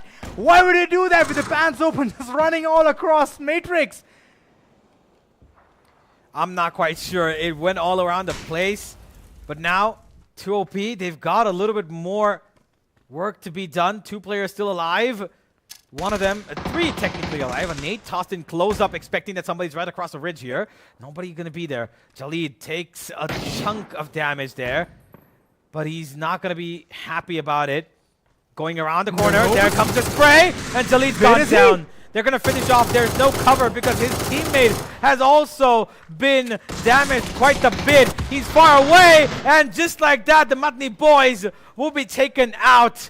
It's gonna be 2 OP being absolutely too OP here, too overpowered for the Matni boys. And that has concluded our top 8. We've got 7 teams left here. And whilst we've got the studs still in the game, it's been a little bit slower this time around. They've only got the 2 frags on them. But they've got competition. Uncrowned King still here. HAVK still here. Yeah, true. They're still here. Close by. Top G. Just waiting it out. And we all have understood one situation. It's just a stalemate for now. No action being represented from either of the corners. Yes, they're already inside the circle. That's one really good thing. Amit on the other end knows that the rotation has been called in. Team studs. One by one, the players are exiting their vehicle. And that's a really wise decision. In the open, with the bike rotating, I mean, that's the worst thing possible in the map of Miramar. You need a car in order to be secure and safe. Top G. They've got HAVK just across the gas station there. And it's a bit... I'm not quite sure HAVK actually know this. They've kept an eye, but they've got more of an attention span being devoted towards the studs, who also, by the way, are stuck between 2 teams right now. They've got one more right above them. I think that's 2 OP, and there it comes. It's actually... It's going to be Shakti Water out of nowhere. It's going to be Shrey coming in out of nowhere to actually get them. What I thought was 2 OP, but the studs are going to be coming for a little bit of cover. Monza will be brought back up to his feet. Shrey's trying to stop that. Nate flashes, everything being tossed here. Oh, that's big. That's big, sort of, being taken off as well. HAVK on the other corner, a lot of damage. But there you go. The knock and the kill point being secure. Risen being the last man standing. He's running away for his life. He needs to skedaddle, but I don't think so it's going to be the case. As the team starts, they're pushing forward. Deaththrill on the ground. He's going to instantly be on his feet real soon. And that's a good decision, having all the 4-man squad. No casualties whatsoever. Risen still running away for his life. He has a car to run away, to get away from the situation. And as we can see, there's another fight being brewed up at this corner. Havoc alongside Top G, just waiting it out, going toe-to-toe. Who's going to be the man throwing in the white towel first? Well, we'll find out. They've already taken out 1. Make that a second as well. Ghosty Boy gets 2. That's and that's the third. One after the other. The top Gs keep falling.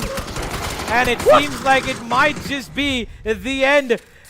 They have absolutely been annihilated. They just got the 1 knock onto Hades, but he is going to be pretty healthily revived here. No problem. But that was a clean execution of that single push-in team. Well, true. There's another action going through Orc against Uncrowned Kings. Previously, Uncrowned Kings did manage to go in towards the top 4, but right now it seems like the situation is against their odds. But far off, there's another angle being sighted in. 2 OP just going ahead, toe-to-toe, yet again, being the 3rd squad, wreaking havoc against such a great situation for Orc to capitalize against UK.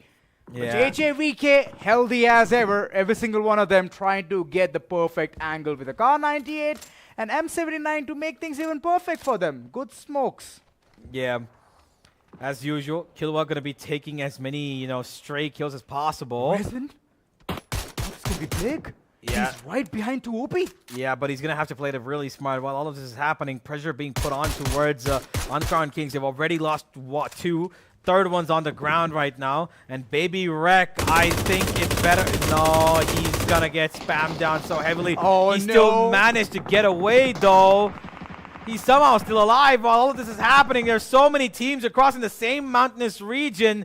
Oh, the Studs slam. have got one player left. Baby Wreck is still alive, and he finds a wrist to play with. Ghostly Boy's got his eyes on him now, and they are the only squad, HAVK, the only squad left with 4 members alive.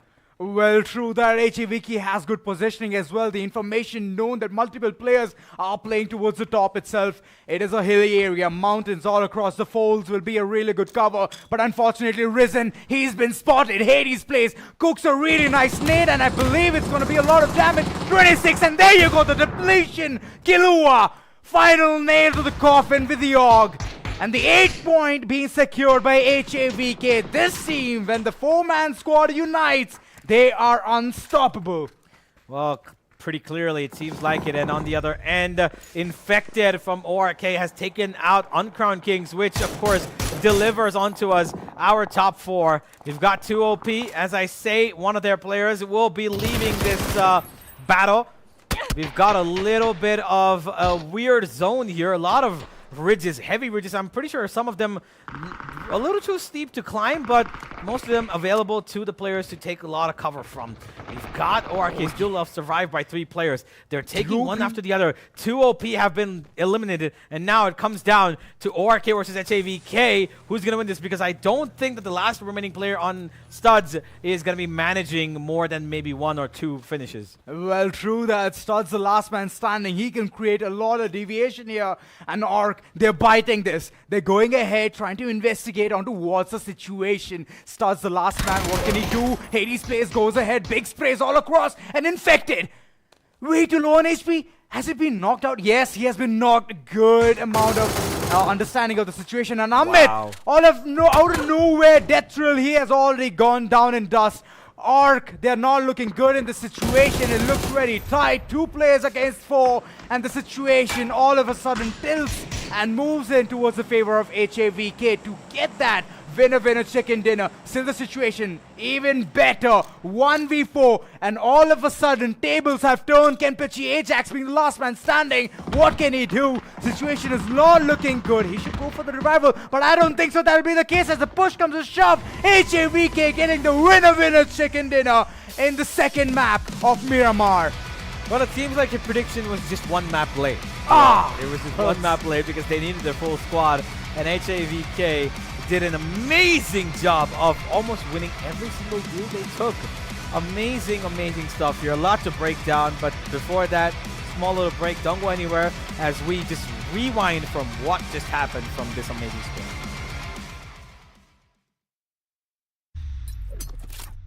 The Crucial Pro DDR5 RAM kit comes with a sleek, modern look that will complement any build. But aesthetics aside, it's the performance that really matters. So let's dive into it. The default JEDEC timings are 46, 45, 45, but it does come with 2 XMP and Expo settings for those looking for a little more performance. With XMP 3.0 Profile 1, you can push the speed up to 5600 megatransfers per second. If you prefer a slightly lower speed but tighter timings, Profile 2 offers 5200 megatransfers per second at 42, 42, 42 timings. We've run some benchmarks and stress tests to give you an idea of how it performs. In general, dropping the speed and tightening the timings with the second XMP/Expo profile yielded better results for us on our test system. Paired with a Ryzen 7800X 3D, we saw anywhere from a 1 to 5% performance bump depending on workloads. All in all, the Crucial Pro DDR5 64GB RAM kit by Micron is a fantastic choice for first-time builders and enthusiasts alike.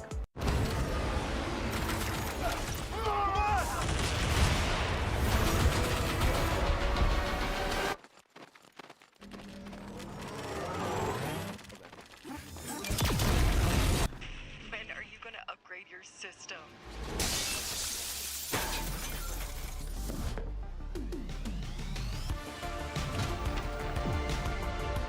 Alright, let's do this. Once there was a hunter who saw what others could not. With a magic case in her backpack, she roamed with wild abandon into the great unknown. Her gaze inescapable, her reflexes lightning fast. When armies swarmed, she went through.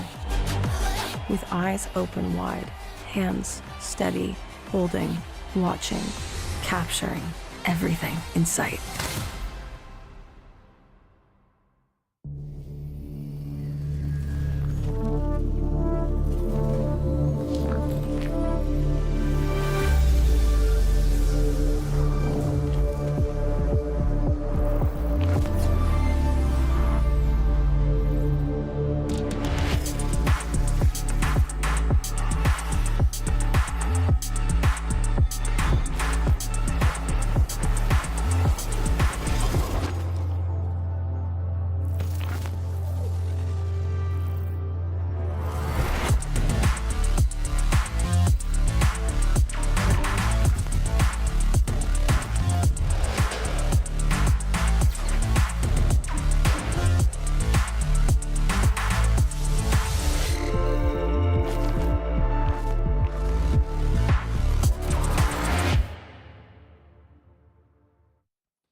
God bless with breath in these lungs. Life too short to play it on speed run. Only get one, no option to rerun. With Babylon goes who hide to reach them.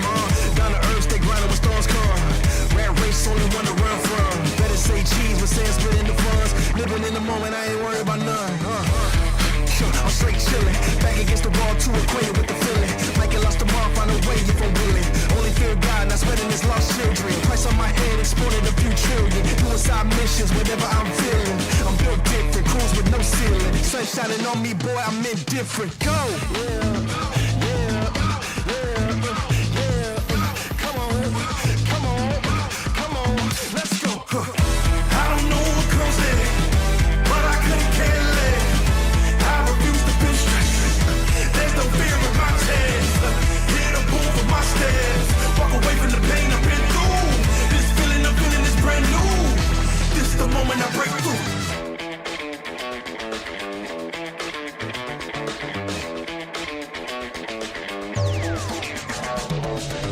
I ain't really with it back forth. You can keep the hustle, homie. I can't bear it all. Bullheaded in the market like you asked for. Then I saw you move the target like a matador. Come on, I'm ready to go get it like a Labrador. Dog days done and I'm tired of the tug of war. Broke off the leash and I ain't going back no more. I've been better ever after like Barrymore. Hold up, let me reset.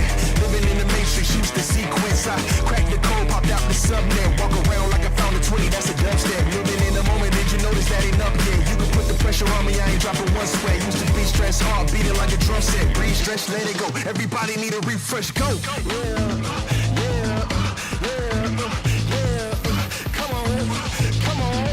Come on, let's go.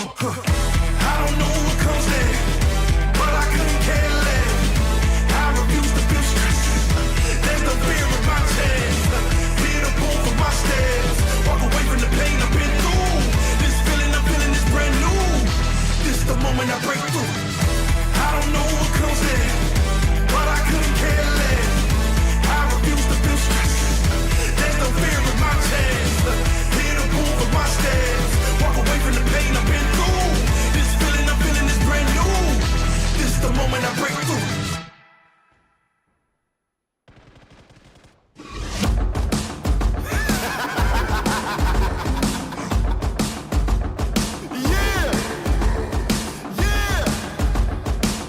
I'm ready to go. Who's stopping me? I am the danger, I am the boogeyman, I am a stranger. Fear is a mule, I am the pain. A big in the spirit, you never been tamed. Let's go. There is no savior, just me and you. To back you up later, this world is so evil. It's changing my nature, still I'm so appalled. You thought I couldn't get at you. Oh, it's looking bleak, there's blood in the streets. Oh, a treat for the freaks, defeating the beast. Oh, it's been weeks, at least this moment's a peace. Oh, increase the heat. I wanna watch it burn. Come on, burn it down. Okay, burn. You with me? Burn it down. I wanna watch it burn. I don't back down from anyone. I don't back down from anything. Of all my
day.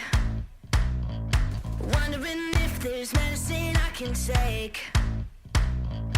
Wait until the sun goes down, that's when I can let it out. You can call me crazy, I call it fate. Transformation taking over me. From dusk till dawn, I'm digging my way up the grave. From dusk till dawn, I'm staring my fears in the face. From dusk till dawn, I got some hell to raise. They've got a price to pay. From dusk till dawn, from dusk till dawn.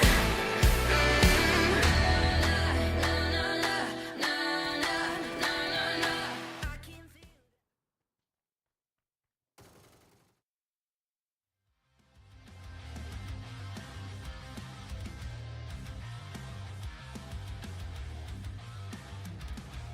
Well, ladies and gentlemen, after a eventful map number 2, Miramar has given us a new winner, and of course a winner that we were expecting to be there a little earlier, but they needed their full squad to shine the brightest. It is going to be Hawk, as we've been told. I've been corrected.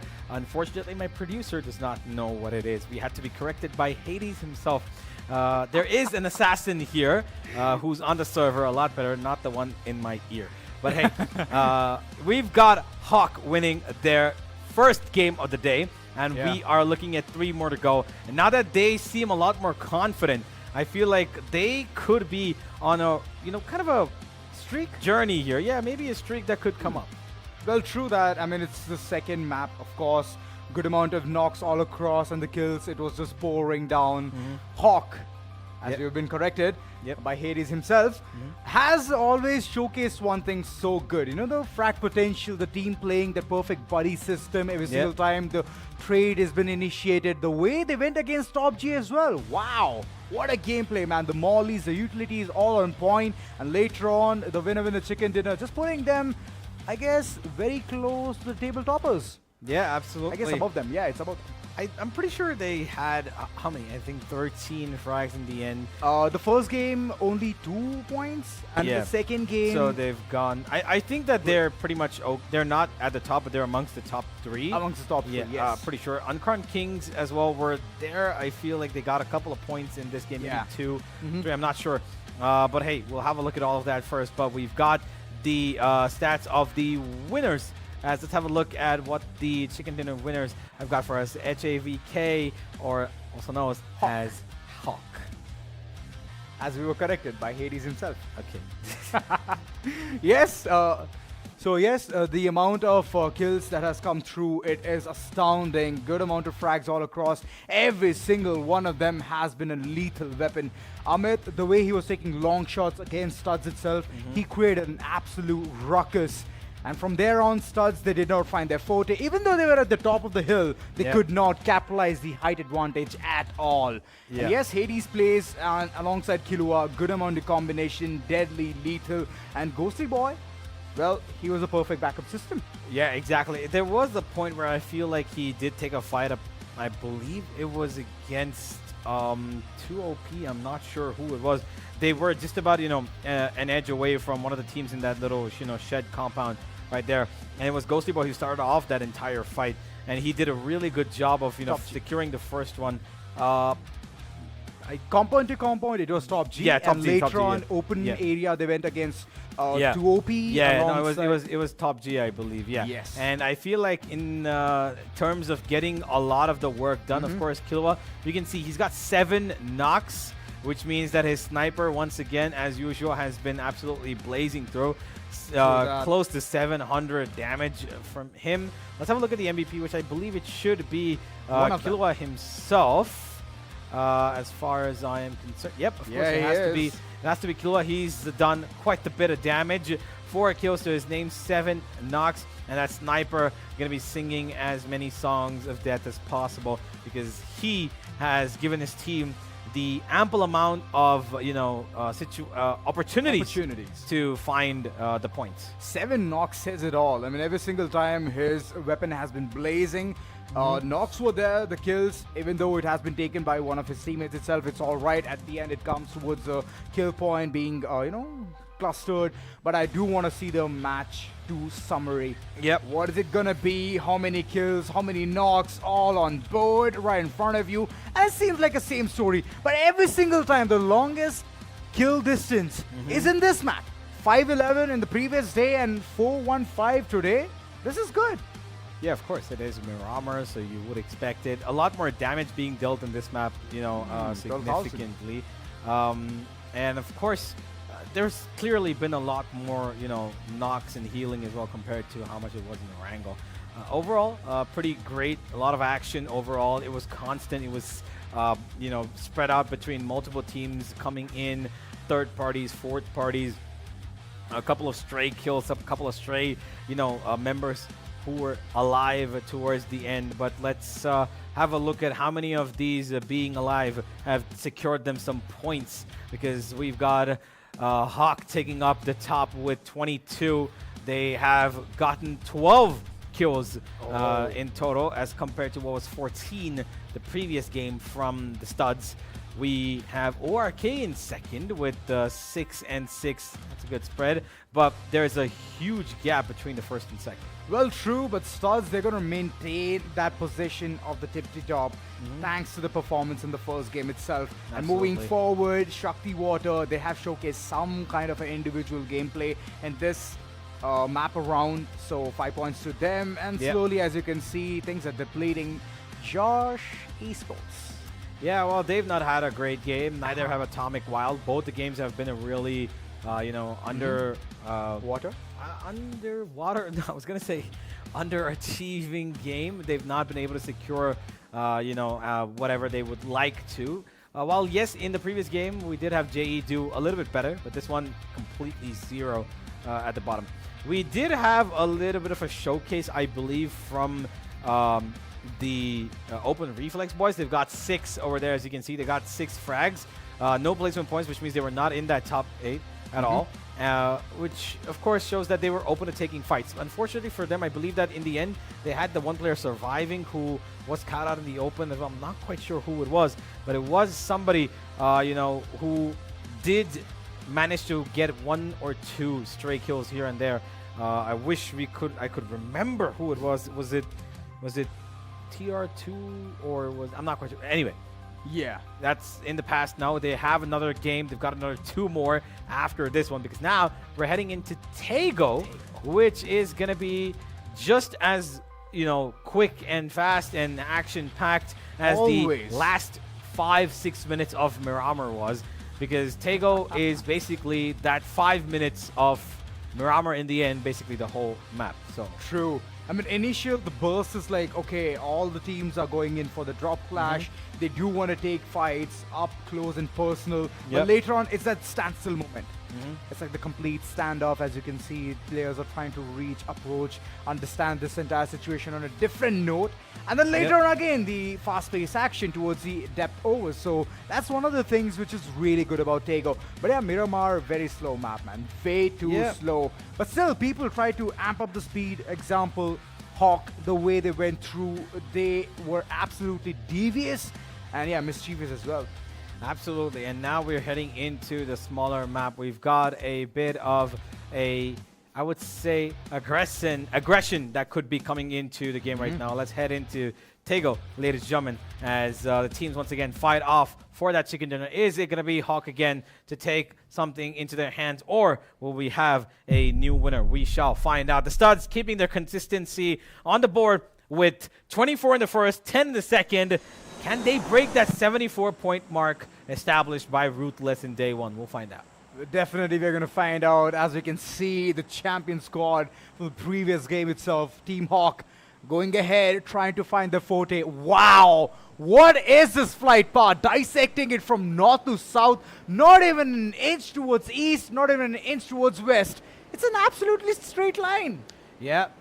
Hawk waited for a couple of seconds to actually find out if somebody's Army jumping out base. of the plane, but nobody did, and that's exactly why they are heading into the army base, which actually is a really great call from them, because they saw that not a single soul had jumped out. No real drop clashes as of just yet. Uncrowned Kings have gotten their own space. The Studs have got their own, while most of the squads have abandoned that northern island, have taken over the mainland here. And you've got a couple of people around the fishing zone, a little bit towards the water. Shakti water, of course. Why wouldn't they be near a bit of water themselves? Yeah, of course. They want to harness the chi, man. Shakti water. Ring a bell?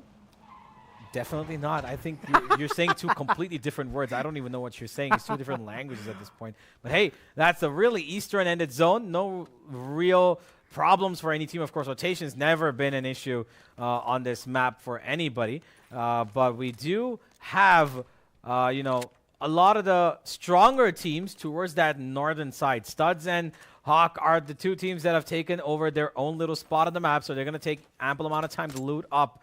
But the number of teams that have dropped in right now in Hosan could be in trouble. Look, there's 4 teams here. You got JE, we've got TA, we've got Chill Squad in between, and right next to them, I'm not quite sure. That's gonna be TFF. So many teams. You got Frag Fusion. A lot of there's a complete mess around of teams here. Oh, definitely. I'm just waiting for things to even brew up here. 4 teams, many possibilities of a third party, fourth party coming through. But look at the way every single one of them has been spread apart.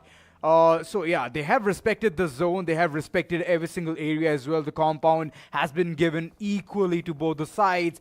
But looking at the way Chill Squad against TFF, this action is going to start intense. As I could see, one player has already gone to its bit of HP, but finally he has regained all of that thanks to the medkit. Yeah, 75% of the HP instantly gets back. Yep. There's a spread towards the eastern side of it. JE and the Madney boys not really in each other's radar. Okay, as I say it, we do have Matrix taking his first couple of shots onto them, giving them a bit of a warning, saying that don't come close to us. We've got this region of the city covered up. But Chill Squad, they're just one building away from the Frag Fusions. Oh, nice nade. He will be able to dodge it, no problem there. They need to be careful, though, because they've got a lot more. Oh, I think not spot him, and that's a knock coming in. What, MP5?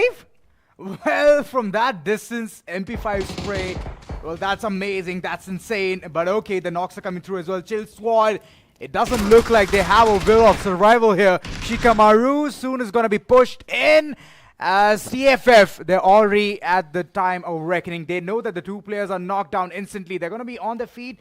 But in the midst of all of this ruckus, the team is trying to find the forte. Another knock comes through, and it's 2 players down on the ground. And third one? Okay, there's only 1 player on his feet now. Only 1 player. He was reviving the other partner, but okay, it's all done. It's all gone. Bika Bob goes ahead, shuts down Shikamaru as well, because his Shadow Clone Jutsu is not going to work. Yeah, they got a little antsy for information there. They wanted to try and peek out the windows, but unfortunately for them, I feel like he did spot him. Ajay did spot him. He saw him, at least in my screen, it looked like it, but I think that he just didn't notice the pixel of his little shoulder peeking out from that tiny little window.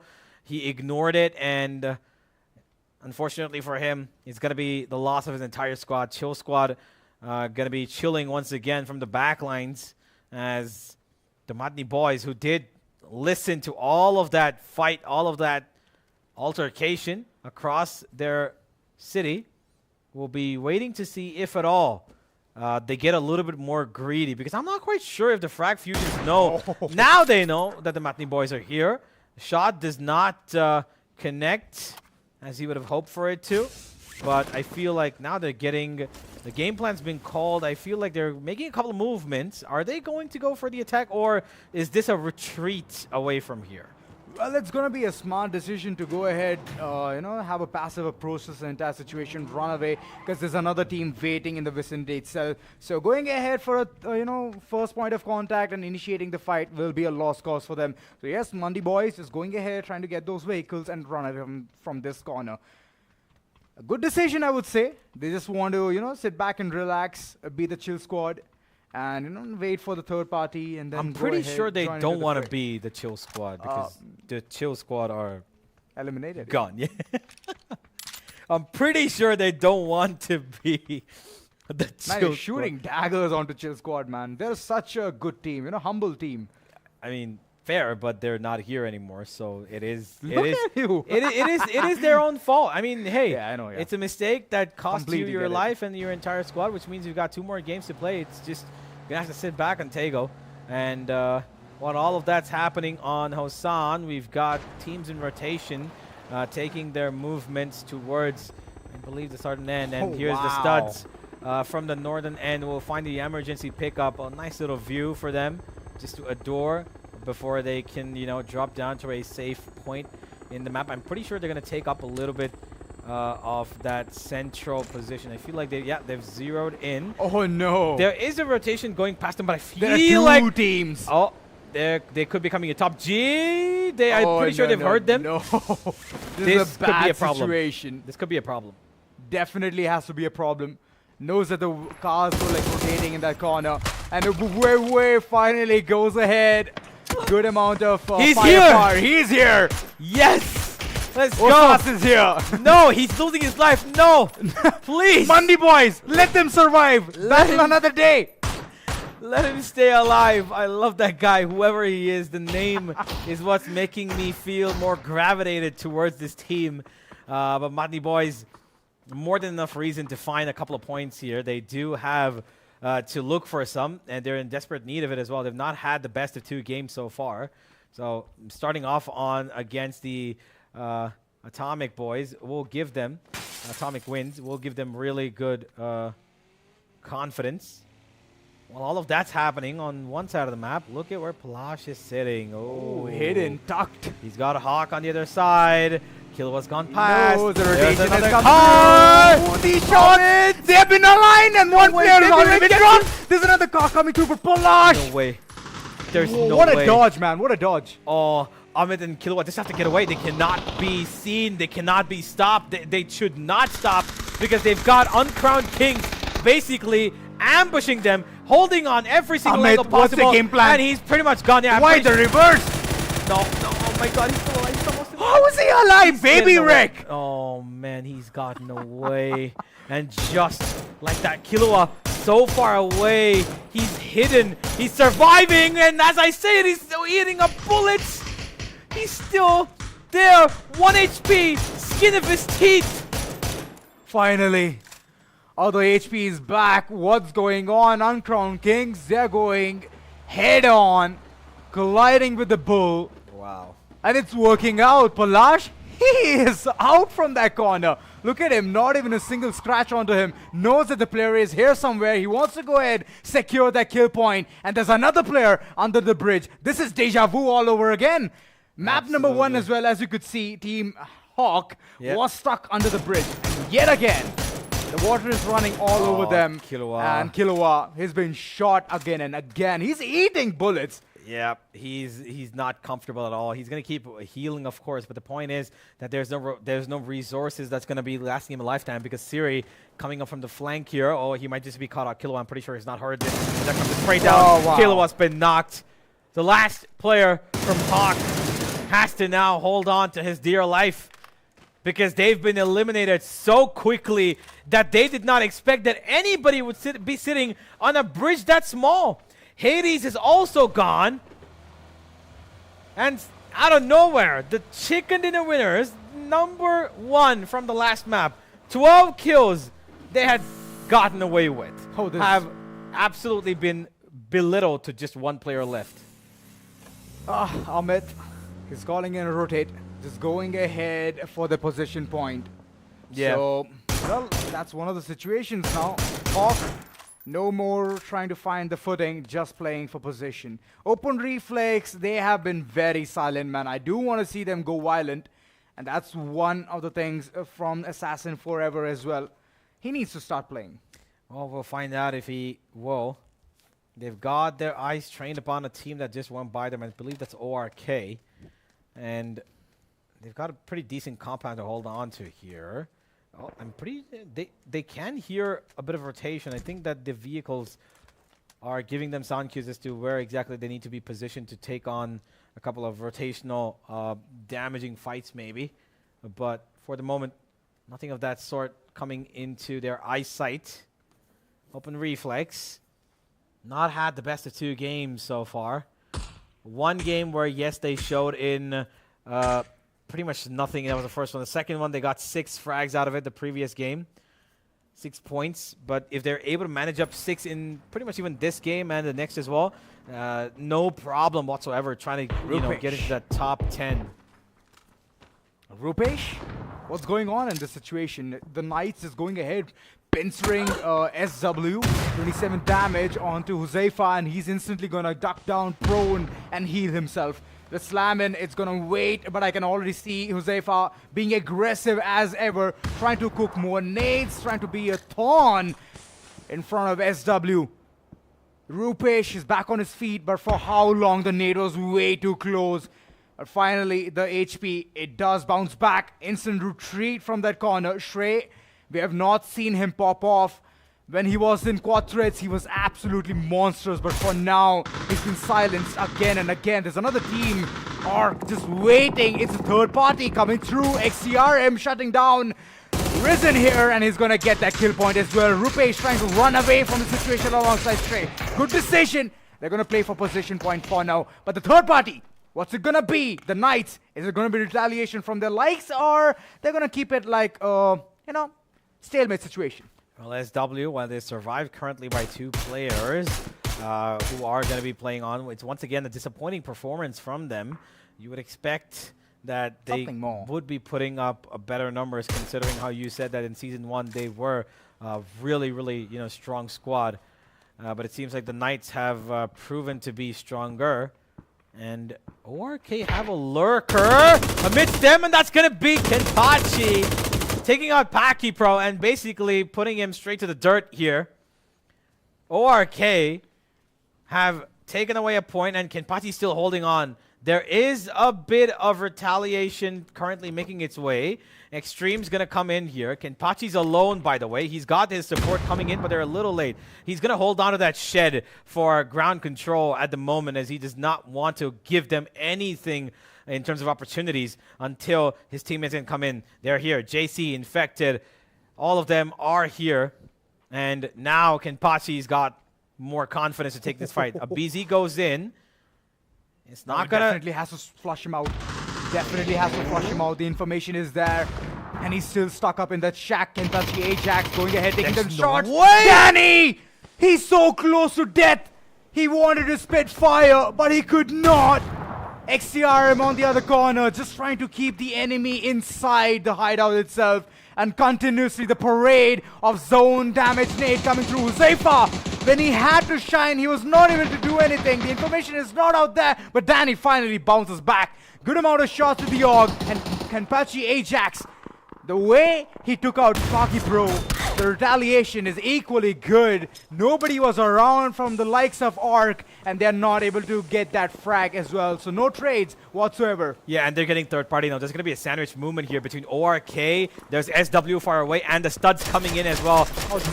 There's a 4-man circle, 4-team circle here. That's going to be extremely horrible for ORK and the Knights. Unless, of course, they just turn around and shoot Rupesh straight in the face. Of course, why not? JC, quick with the trigger, goes ahead, shuts him down instantly. Rupesh, he's also gone in this action. Shrey being the last man standing. What can he do? Amit, he did manage to get 1 kill? No way, breathe there. Yet again, he's knocked on the ground. The confirmation, it's not yet there. And I believe he will soon want that point desperately. Well, his own shrinking in, as there's a lot of fights towards this northern side. What is his capitalization? The nade studs, they've got, this is a lot of 3 points here. And they've taken out almost everybody. The Knights have gone. While the ORK boys do get 1 point out of that, 2 of it goes, I believe, to the studs. The revival comes. Oh, wait, he just takes a chunk of damage. They're spamming through the smoke there. ORK, but Retired Bolter will stay alive. Going to be able to heal up as well. The studs are going to be absolutely okay as ORK get away from that altercation with 5 points to their name. Studs will get the 2, like I just mentioned, and they've got a vehicle ready for them to bolt out as well. Well, true. It's always leg on the gas pedal, and instantly they're going to be inside the circle. But here's the thing. They're going to be gate kept as well. Open reflex. Ziggin just waiting, getting the information that he so dearly needs. The team needs points. And OR, in the previous season, they have been absolutely monstrous. But this time around, the team who used to get like multiple winner-winner chicken dinner has failed to even get one in the first day itself. So the banger start is not yet seen from their likes. And I'm hoping that we can see that real soon. Our error on the other corner, they have spotted 2 OP, trying to get that information. And spotting is all on, but the shots, it's not yet taken. Oh, it's silence, it's muffled. SLR. Oh, this is going to be very deadly.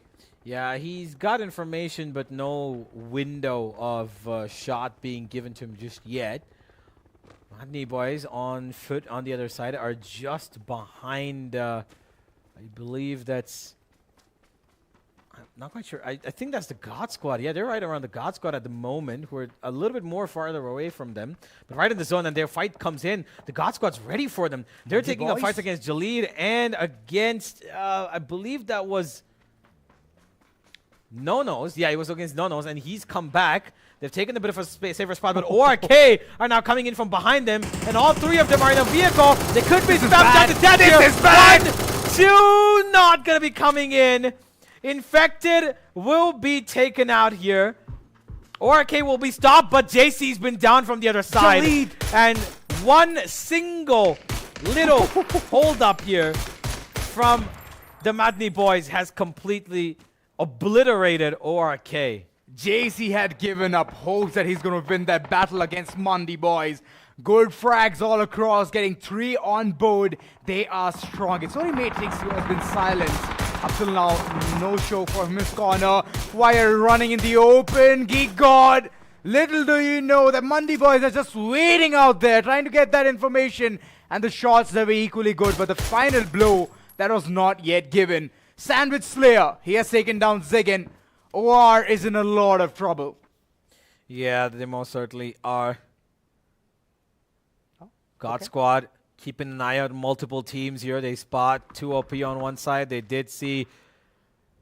Oh, the legs. Oh, does he want to go for it? Oh, the jump. Okay, then that's a chunk of damage being given. And while this is happening, his teammates actually taken out Mansab from the studs. So that's 2 top squads here fighting off against each other at the same time as well, while they're taking damage onto the others. Retired Bolter behind Translucent here. He's not behind exactly, a little bit towards the western end. Not in his peripheral vision. Nate goes in. That's gonna spray, and he's down. Well, true. A good amount of spray coming as well.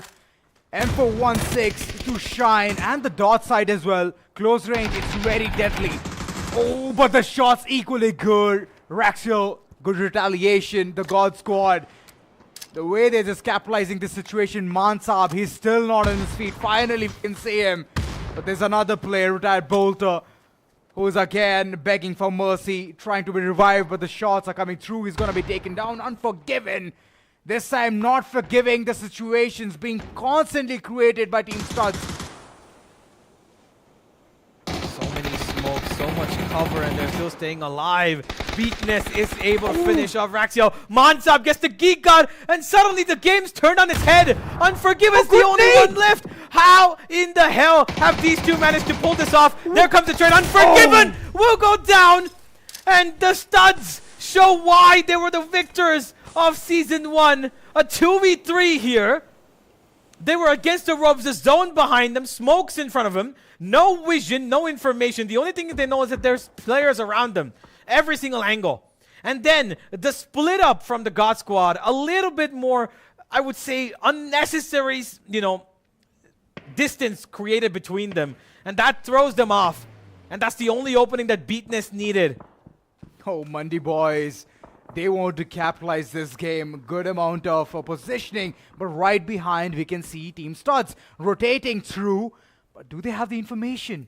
Well, the information is there. The shots have been taken.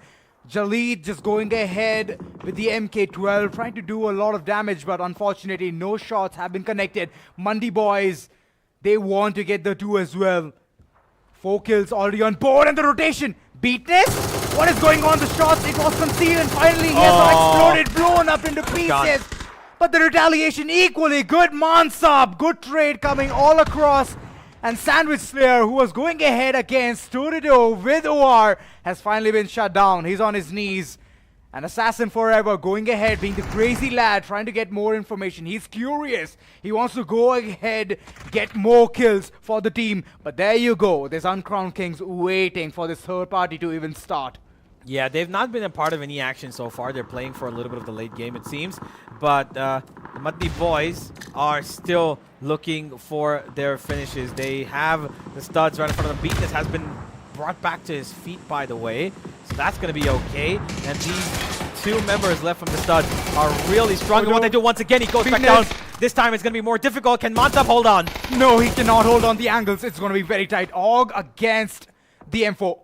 What's it gonna be? The likes of it looks very different. Mansab going ahead for that instant revival, but he needs 10 seconds. Unfortunately, he has to leave his teammate behind. No knows. He has a slight bit of information where the opponent is, but he has not taken any shot. Og in hand, still trying to rotate, trying to get the information. Mansab running away from this entire situation, smokes instantly, and is running for his life. I hope he doesn't go into the crosshair of the opponent team. They're just waiting for this action to go ahead, wash their hands in the midst of all of this. Yeah, he does manage to get a little bit of distance between him and his teammate, forgive me, opponents, not teammates. He's going to be healing himself up as well. His armor practically depleted, half of his... 1 HP. Yeah, it's a pretty tough spot to be in. The helmet's gone halfway through as well. He's got a lot of heal, so that's one thing. He's got 2 more smokes, a Molotov to work with as well. And he's got a nice little spot to lie down here. And he's going to be as sneaky as possible. Reloads the M79, making sure that in case he needs some cover to instantly rotate, he can use it upon. The Matni boys have given up on that chase for the moment, but I think he's got shots coming in from the side of Error 404, and that's going to be Studs going out at number 7. Once again, a couple of frags secured, a couple of points from the kills, but positions are not going to be at the top for them once No way. Assassin Forever was scoping in on the no-nos, but he somehow took down another player. What's going on? This is an entire chaos of around the end circles. Phase 6 slowly depleting, and we can see Phase 7 coming in as well. So they have to get the map control. They have to be inside the circle. As the zone damage, it's going to be amplified. Assassin Forever being a bit back towards the fault line, just trying to be like, okay, let me just go ahead, get more information for the team, and then capitalize on it. OR, they have a man count disadvantage, but still they would really want to, convert this game onto their names. Yeah, he's looking for a clean shot there. Matrix, a couple of smoke screens to cover up a little bit of a pathway to his team there. And he's going to be able to secure that. While all of that's happening, we've got Open Reflex trying to maybe run in. Oh, okay, that's run into the tree. Yeah, but he does get a bit of cover. He just wanted to be in that little spot. He's just about in the zone there. So that's not a problem. Shadow taking a couple of shots on to Kashir. And that's going to be the Matni boys losing out on a player. Oh, he's out in the open. The team is coming for an instant revival. But I don't think so it's going to be the case. The situation looks very tough. The other corner, it is even Open Reflex is waiting it out. It's going to be a third party. They would really love to go ahead, get those free kill points. Oh my and god! Look at the slam come through. Assassin Forever shattering the opponent. And it's like 2 players on the ground. 3 points for them to go ahead, capitalize. What just happened? What? But the tables have turned. How? Wait, what just happened? He slammed right into them, and he knocked himself out. What? Siri! Finally, Uncrowned Kings from far off. The MK12 shines, and then it's a 4-man squad. Healthy as ever. No. Okay, we're going to talk about an Open Reflex later on, because that was clearly no reflex. But, or too much reflex, whatever you want to call it. But here, we still got 2 OP alive. Taking a couple of pop shots. It's going to be Uncrowned Kings. We're going to be taking all of the free real estate that they've got in terms of nobody checking this part. And they've entered the top 4 just like that. They've got absolutely everything in the bag here. 4v2v2v1. And they've got 8 kills already. And 5 more potentially to grab and put up another 20-plus pointer here. Ooh, that's big. A 4v2v2v1. An Error 404. Unfortunately, 1 player is already on his knees. Well, this does not look like a good situation. Instant revival will be the scenario. Not Tommy OP. Just trying to get that perfect situation being created. All right, he's back on his feet. Top G, only one player. I would really want to see how he can create the opportunity for the team to get more kill points, secure more of that real estate, as Vihan is going crazy. He's going to be shutting down Top G instantly. I was just talking about it, the lone survivor. What can he do? He can do absolutely nothing. The scopes are in, trying to get more information. Error 404, they're not safe in this vicinity. And Uncrowned Kings, they are up against the last final team. And they know this entire output as well.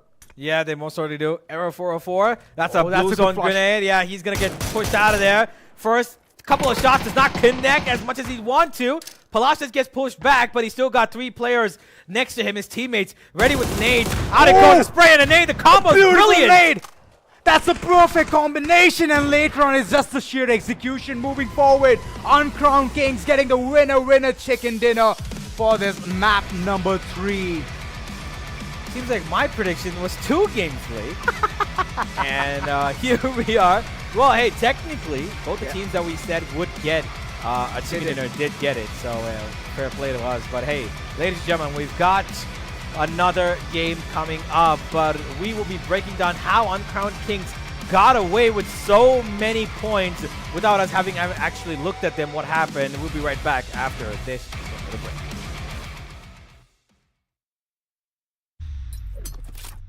The Crucial Pro DDR5 RAM kit comes with a sleek, modern look that will complement any build. But aesthetics aside, it's the performance that really matters. So let's dive into it.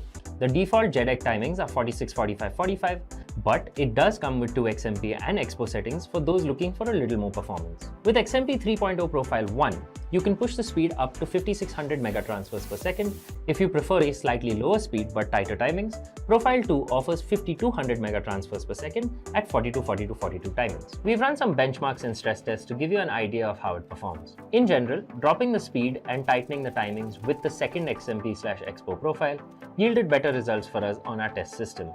Paired with a Ryzen 7800X 3D, we saw anywhere from a 1 to 5% performance bump depending on workloads. All in all, the Crucial Pro DDR5 64GB RAM kit by Micron is a fantastic choice for first-time builders and enthusiasts alike.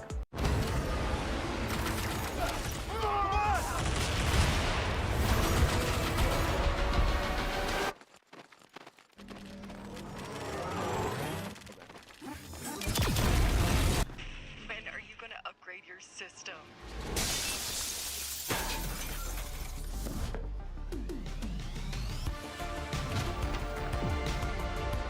Alright, let's do this. Once there was a hunter who saw what others could not. With a magic case in her backpack, she roamed with wild abandon into the great unknown. Her gaze inescapable, her reflexes lightning fast. When armies swarmed, she went through. With eyes open wide, hands steady, holding, watching, capturing everything in sight.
When the pain stays at your face, you stand at the bottom. And the darkness that you hate is moving all in on you. And the fears from far away are alive at the surface. Who are you leaning on? Is it him or you leaning on?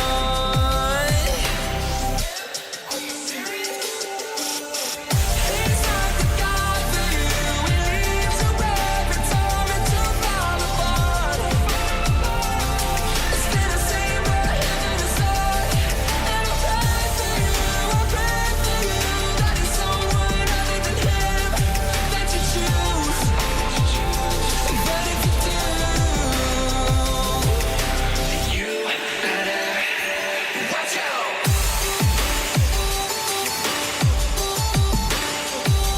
Watch out. You better watch out.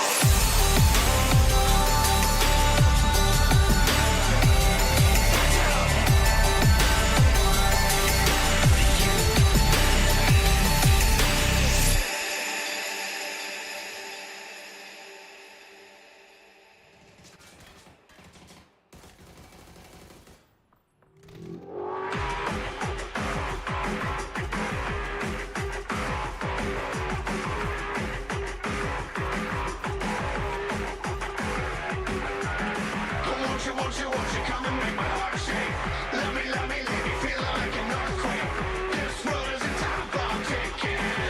So why are we waiting? Oh yeah. Why are we waiting? Come on.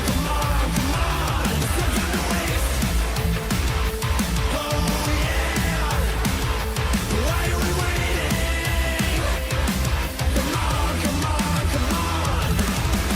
It's heating up, oh, I can feel it from the inside. You're moving closer, the look didn't stop.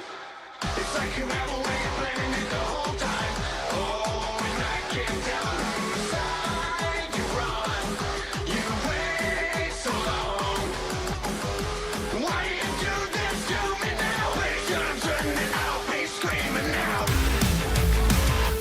Oh yeah. Why are we waiting? Come on. There's no time to waste. Oh yeah. Why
Well, ladies and gentlemen, it was quite the ecstatic map towards the end there on Taego.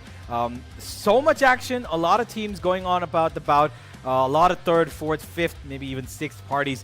Everybody getting a piece of the pie there. But in the end, it was the uncrowned kings who will be taking at least one chicken dinner home today and proving why they are amongst the top here. And we've got so much more to look forward to, but there's a lot of, you know, fights in this game that I feel like you could tell that, you know, was almost on an instant whim of, you know, I would say instinct. They're like, okay, you know what, we're going to do this. One of which was from Open Reflex, if you can remember. Well, most of the time it was just half-cooked stories. I mean, they had the perfect initial point of contact. They were going ahead, getting those knocks. Many enemies were on the ground crying for help. But at the end, the final blow, it was not at all landing. So the end game, that was not at all working for Open Reflex. And yeah, what were they doing open all around? Yeah, that was one thing. That slamming from Assassin Forever, he just went like full speed and he just like took over that little spot. He got evaporated instantly. He did. He got a knock. He knocked himself out, I believe, with the sheer force of the car. And then Open Reflex just, you know, basically eviscerated from that spot right there because his teammates couldn't cover him up. But that was just Open Reflex. We've got other teams, of course, who were, you know, amongst all of this bout. Yeah. The Studs, of course, did not do as well as we were hoping them to do. But they've got the consistency still marked Definitely, up. man. One big game. The other games have got high single digits and low double digits. But hey, let's have a look at the stats of the absolute top, number one, Uncrowned Kings. How many kills have they found? How many points? Let's have a look. Definitely, they were the Thanos in the map of Taego. Snapped people out of existence. Uncrowned Kings. Like you mentioned, the call did come through from your likes that it's going to be Uncrowned Kings getting the first map, but finally the prediction has come late round towards the midst of all of this action. So yeah, insane matchup. UK Siri going ahead, getting 4 kills for the team alongside Baby Wreck. Last time, it was not a great game for them, but this time around, good amount of damage, good amount of survival time as well. All 4 of them alive till the end. The 4-man squad never left their backs. Absolutely. And I think the one thing that was really unfortunate from for us was the fact that we couldn't see because the first 8, maybe 7 kills that they got, we couldn't have a look because they were playing at a pretty obscure part of the map and they came in pretty slow. And eventually, when it came down to the top 6, we find them, you know, having already 8 points in the bag. They finished off on top with 13. Siri, of course, is going to be the MVP of the game purely because of the amount of damage that he's dealt. Because, of course, a lot of people in this game did get 4 out of the bag. But that 767 damage, clearly enough to get at least maybe 2 more kills could have gotten in the bag. But the point was that he got multiple different you know, amounts of damage onto different players. And the only thing that we need to be concerned about is the fact that they've taken the points. And how many have they got? 23. Let's have a look at the standings. As who's going to be finishing up second? Yep, forgive me. Summary is going to be through. Summary first. That. Yeah, sorry. Yes, Forgive me. For all those geeks out there, in order to understand what happened in this entire map of Taego, yes, the amount of total kills were 57. 4-man squad was still alive. That's the reason you can see low on numbers, but total number of knocks, that also has significantly decreased in the map of Taego, because whenever they went for a knock, they completed that kill point and secured it instantly. Yep. Stats for nerds, always a little bit of, you know, putting up of happy faces for people who love seeing the amount of damage, especially, right? You know, 12,000. It's pretty much been average between 10 and 12. 10 and 12, yeah. Yeah, so it's nothing too crazy just yet. No real, you know, crazy amount of knocks and revives and knocks and revives. But let's have a look at the standings as I did mention earlier. Of course, 23 points for Uncrowned Kings on top. And then comes Error 404 with 12. And that's a big gap right there, 11-point difference. The only thing that I'm struggling to find is that Hawk are on number 13 with 1 point to their name because of that one little ambush that was set up. It was very mischievous, man. Yeah, from Uncrowned Kings themselves. Definitely the way Uncrowned Kings have been capitalizing since the beginning. The entire run down towards the bridge itself, it was a huge conundrum, big loss. And Amit, being the last man standing, he was the man who brought that one on board. So yeah, the team is not going to go disappointed. It's not going to be a big fat 0. But other than that, Chill Squad yet again not able to do much. And Shakti Water, man, what's going on? Yeah, not just them as well. It's going to be the God Squad as well, who I was expecting to do a lot better, but they got wiped out pretty quickly in the game. Not or in the early stages, but at least when it came to the point where they could have done a lot more damage. But hey, let's have a look at where everybody's standing in all 4 groups, shall we? Overall standings coming in at the end of match 3 here. And on top is going to be, of course, Ruthless. And nobody can beat them. Studs are in the top 4. Uncrowned Kings right behind them. Hawk have managed to pull themselves up to 12 because the one and only one good game that they had is what's keeping them alive so far, because the first and the third game that they played was clearly not up to the mark. 2 points in the first, 1 in the third. But Studs' consistency is key, has shown them.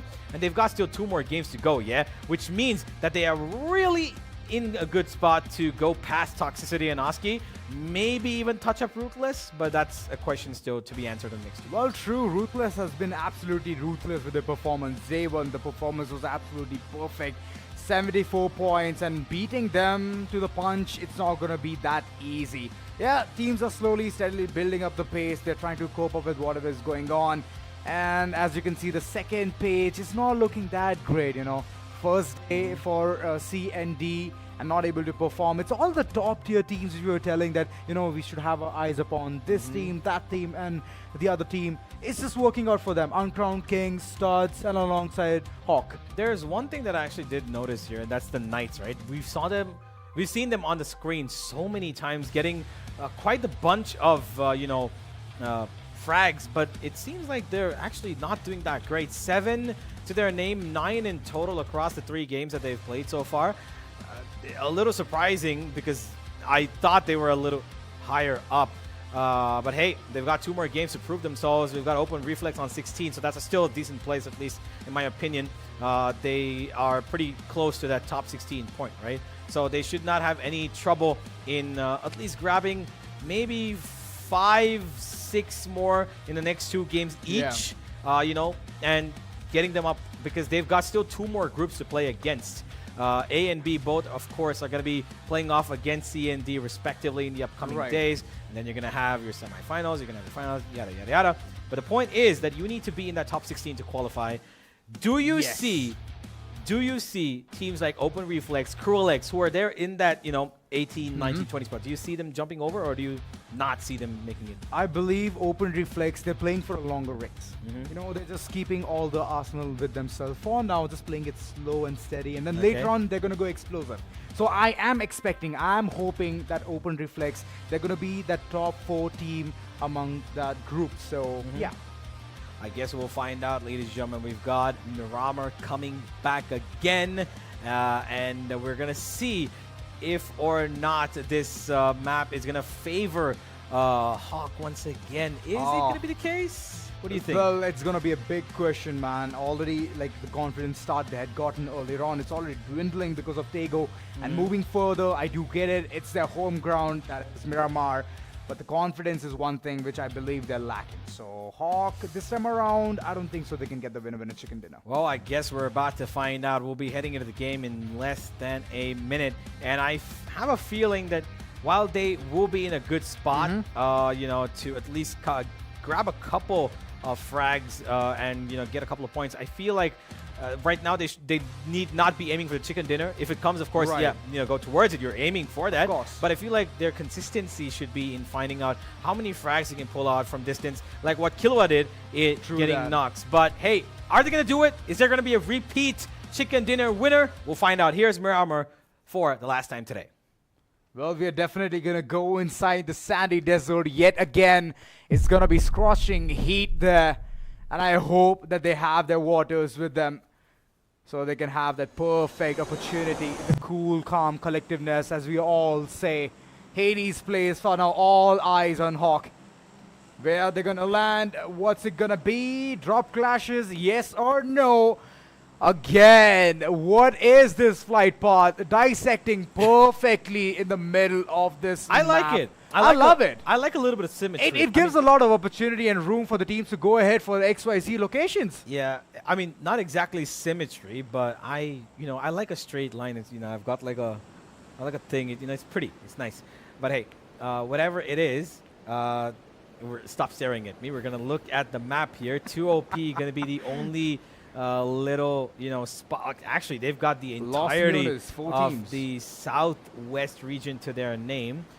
Hawk going up a little bit towards the northern side. We've got the Studs at the absolute north. They're the last team to get out of the airplane. Towards the southeastern, Los Leones does have quite a bit, and there's already fights ensuing there. I believe that is a lot of teams. That's Matni Boys. That's Matni Boys. Error 404. There's even Josh. There's even Matni Boys. Chill Every squad single right one above of there, them yep. converging. Let's see how this entire thing goes, but it all favors towards the God Squad alongside Hawk. Sorry. Yeah.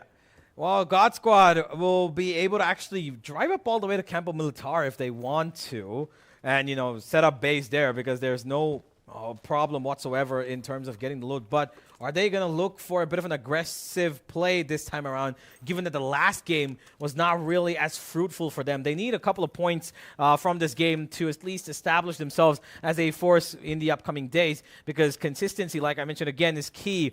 Even if you're not finishing up in those placement points in the top 5, 6, if you're able to at least grab as many points as those positions provide you, you should be in a decent enough spot to qualify for that top 16. For the moment, we've got my favorite player, Ubuwe right here. I mean, it's not him, it's his teammate, but The name. the It's name. absolutely Yep, lovely, yep. right? Can we have a look at? Can we just have a look at him? I don't know. I want to look at the weapon he's holding. I just want to see what he's like. You've become an absolute fanboy, friend. Yeah, absolutely. Absolute Okay, fanboy. we've seen 3 of them. Come on, move up to the 4th. Come on, Observer. Give me a little magic of the Ubuwe. We got him. Yes, there he is. Thank you. Thank you very much. I love the production team. And while he's going to be looting up, and I've been completely satisfied, and I think there's nothing more in this game for me to now take value out of. We've got Uncrowned Kings, our previous winners here in San... Wow. That was some kind of a drift right there. For a second, my heart just skipped a heartbeat, I thought he's about to... He's going to topple fall, over? Yeah. Tumble over, and, his HP is going to go down. And that's where some of the team is going to go ahead and be like, yo, I smell blood. I smell blood. And go ahead, kill City down. But no, it didn't happen. It's all fiction. Yeah, and there's a map once again. We're just going to have a look at what's happening around. I feel like Los Leones has a lot of action going on right now. And whilst all of that is happening, we still have our winners pretty much. I think they're pretty much alone here in this part of the map. They've got no contention even close by. So once again, a little bit of a slow game for everybody. Miramar, of course, known to be that map, like you did mention it.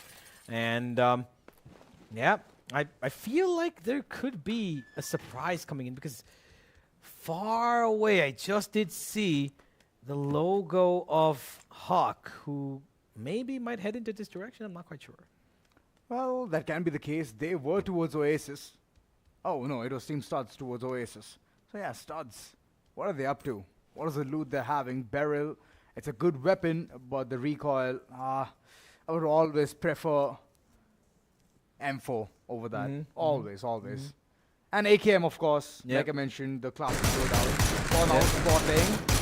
Toasty Boy going ahead, dealing a bit of damage here. Connection's not yet there. But every single one of them has converged their eyesight towards open reflex, because they're running around in the open. Yeah. Open reflex. They do have a bit of a safe house, though, so they've taken a haven onto just the opposite side of Hawk, a little far away, so not too much as to, constantly poke them with a stick, but more like just, throw a stone from really far away.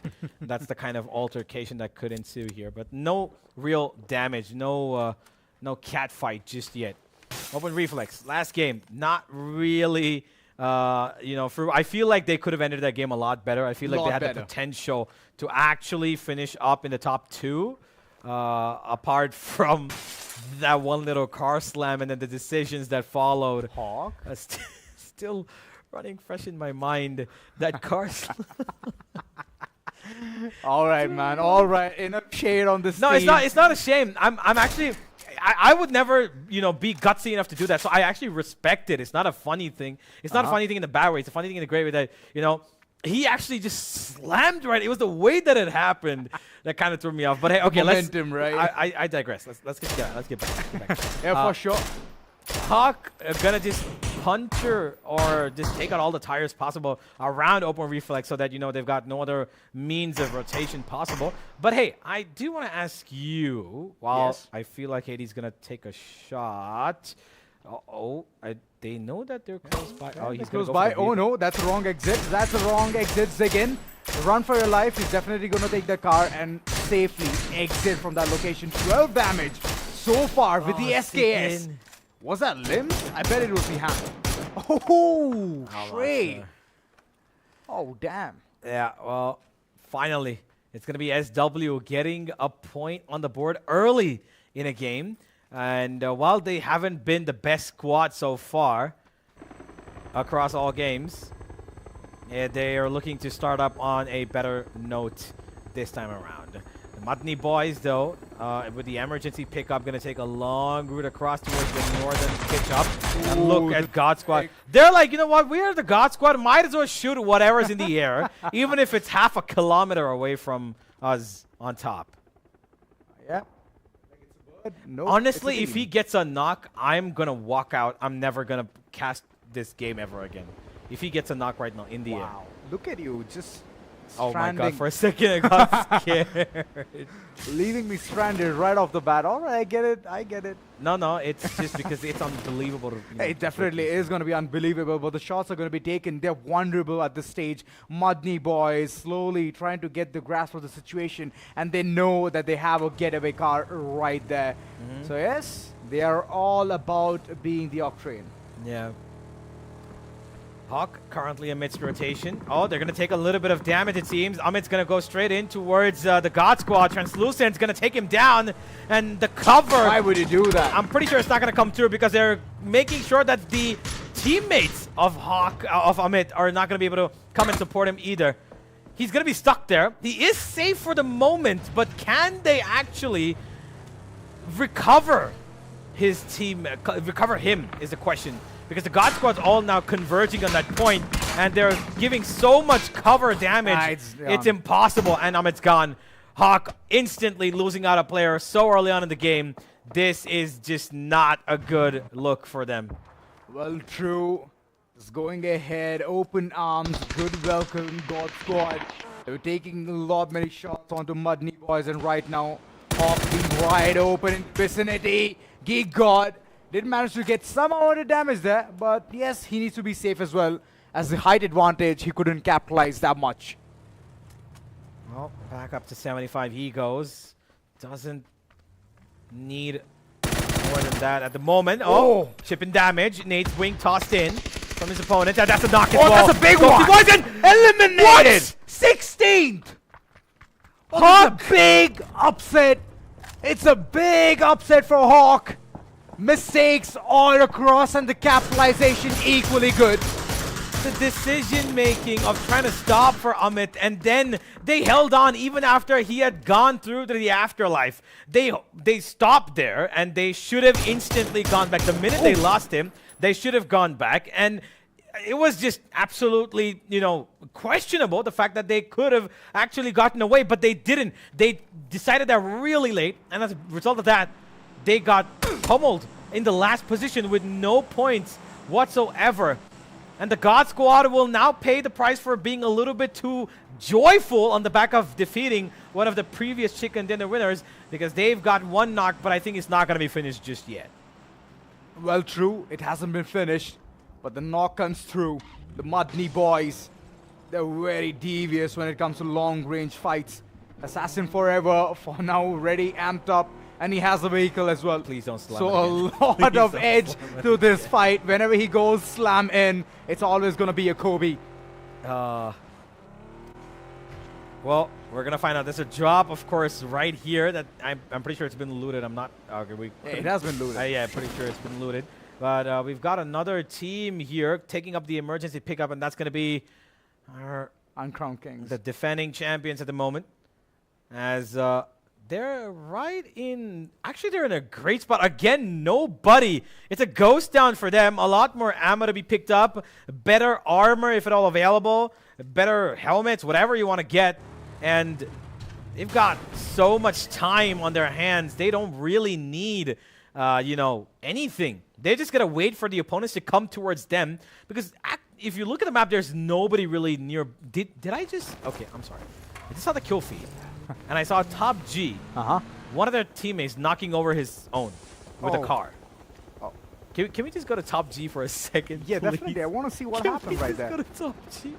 I Orc just on the saw other one of corner. their Every players- single one of them in this map of Miramar has called in an emergency pickup. Yeah. And that's one really big thing because they want to be inside the circle, have that advantage, and then go ahead, gatekeep the other teams. Yeah. I love the emergency pickup. Honestly, for me, I feel like it's a great addition in the game because, you know, rotations are Good view. really difficult on this map, especially if you notice the amount of, you know, hiding places you can find in just between ridges. Team ambushes are really, really, you know, scary here. And that emergency pickup gives you such a great, you know, verticality to avoid all of that and be really quickly in a zone if at all you're so far away. Speaking of being in the zone, we've got multiple teams that have just converged in. Open Reflex being one of them. They've got their eyes on the Geek God from God Squad, and God Squad have got their eyes on Uncrowned Kings. So it's eye for eye. Who's going to win the battle, though? Ooh. Eye for eye, blood for blood, and a knock Vihan? comes through. Unforgiven! He's not Vihan, moving. he's not even moving. He knows it's just a checkmate, and he definitely doesn't want to move an inch. So yes, no more smokes coming through, and a loss. Uncrowned Kings thought that they were all comfortable in a perfect spot, but unfortunately the God Squad arrives whenever the team feels so comfortable. So yes, good capitalization, already getting 3 kills on both. The team looks confident. Yeah. God Squad. They want more. Yeah, of course they do. They're going to get as many as they can from this Uncrowned King squad because they know that this is a really, you know, dangerous team once they come to the late game stage. Unforgiven's keeping his eye on every single angle possible. And it's not going to be the case, it seems, that he's going to find any information. He does spot out, I believe that's the Top G squad. Yeah, he's going to look at them as well. While Siri is going to take his pop shots onto the Mudney boys. Well, true that, but kudos to Unforgiven. The way he's being the scout of the team, trying to get all the information and keep the entire team safe and intact, it's important, it's vital. Because in the map of Miramar, you have a lot of folds, you have a lot of hilly areas, and getting the early information will give you a really good positioning as well. So that's one thing which the God Squad wants. The positioning and the points. Absolutely. Top G. They've got all their players alive this time so far. And still, of course, pretty early into the game. But they're right across the town from Shakti Water. And while they are a really good team, they've shown that they can be great in the previous season. The start to this one hasn't been that much of a reason to write home about. Oh, Kilbon. Come on, he's going to be in the... Oh, he gets it. You got it. Okay, Yes, almost. They're cheering for you. Oh, Kilbon. Unfortunately, no confirmation of a knock there. And he's going to have to retreat crazy. back. But a Sandstorm going to be putting a little bit of much to their plans as they are going to have to get back inside the studs. What? Where goes ahead? Let's go! He has Yes! completely sealed the deal. Studs left stranded and Atomic Wild going ahead for the push. Death Thrill, he needs to be crazy. He needs to at least avenge it for his teammate, but the player is way too close. The Panzerfrost comes through, but is it going to be a perfect shot? I don't think so. The wrap coming all the way from the back, and with, well, Sandwich Slayer the man who was about to round off Death Thrill. Unfortunately, he's been taken down. And Retap Bolter, he's also stuck in such a bad situation. Fights all across, every single one of them trying to get the better of the situation. And Baby Wreck has taken down JC as well. Yeah, but he's gone down himself. Siri's the only one left, and he's going to try and put out the smoke to cover off for his teammate to get the revive in, and he's just going to stick it. He's got no problems whatsoever. He knows that there's players across him, right across the ridge on the other side. Nade's coming in. Siri, this is dangerous, but he's able to actually secure that revive. The heal's going to come in instantly from Baby Wreck, and now they're ready for this fight. Oh, they're ready for it. Nade's out, and all the way cooks through. Arc in a deep trouble. As you can see, there's a lot of chip damage being dealt, but there's another fight being brewed up. Sandwich Slayer, he was knocked, but he's on his feet. Gotham on the other corner going for the rendezvous. And I believe the team won't be standing strong. As Studs, the way the performance came through, now it's all about getting down to the knees, bowing down to Atomic Wild. One by one, whoever pushes, they're taking a lot of damage. As a nade, it's on point. Yeah, Revive's going to be stuck. Studs still holding on for dear life here because they've got the one man standing. That's it. Weakness. He's going to take damage. He's down to 14 HP. Instantly healing himself. Knows he's got too much of a task here, but a 1v4. Oh, I believe the nade is being cooked. I believe the nade is being cooked. It's a big nade. And 31 damage right off the bat. I believe it's going to be a deal being sealed off. Oh, that was very close. Beatness, he's still alive, trying to breathe for the team. He can be a thorn, he can be a big one. But the fraction needs to go. He has instantly dropped as well. Repossessing, but couldn't clench this one. Sandwich Slayer annihilates Studs. And Studs, they don't get the living chance to get another kill point to be secured. Or even a knock. We're getting 2 kills. I believe you're going to be happy, Universe. Yeah. I'm really happy that he's gotten 2 here. As many times as I can say his name, Ubuwewe, I'm going to be as happy as possible. It's going to roll right off your tongue, yeah, right? Ubuwewe. Yeah, just like that, you know? Ubuwewe. Once more. Okay, I'm done. All right. Let's move on. ORK, the 2 remaining players over here who were fighting Uncrowned Kings just a while ago, have let them survive while the 2 players that are currently alive have rotated away from that little region. The boys, they're 1 shot away. I think they're going to be pushing into Joshi Esports here.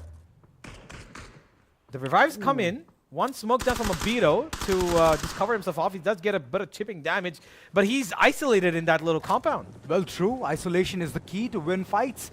And that's one thing Muddy boys have already understood.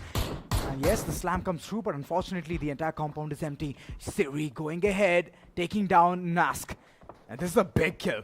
Uncrowned Kings still strong. 3-man squad, waiting it out there, trying to make some difference. Vihan unfortunately has departed because of the mistakes being created, but right now open opportunity, but none land.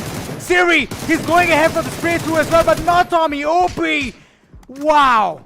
Baby Wreck has already been taken down, and we already have seen that this team was in tatters, but the fight is going to be strong. They're going ahead. Siri, good retaliation. The last man is going to be down as well. What's going on? Panther, he thought that he can leap, lunge, and go ahead, shut down the entire team of UK, but no, it's not going to happen. Uncrowned, they're still standing strong, and Baby Wreck, there needs to be a heal coming through right now because he's bleeding. He's bleeding fast.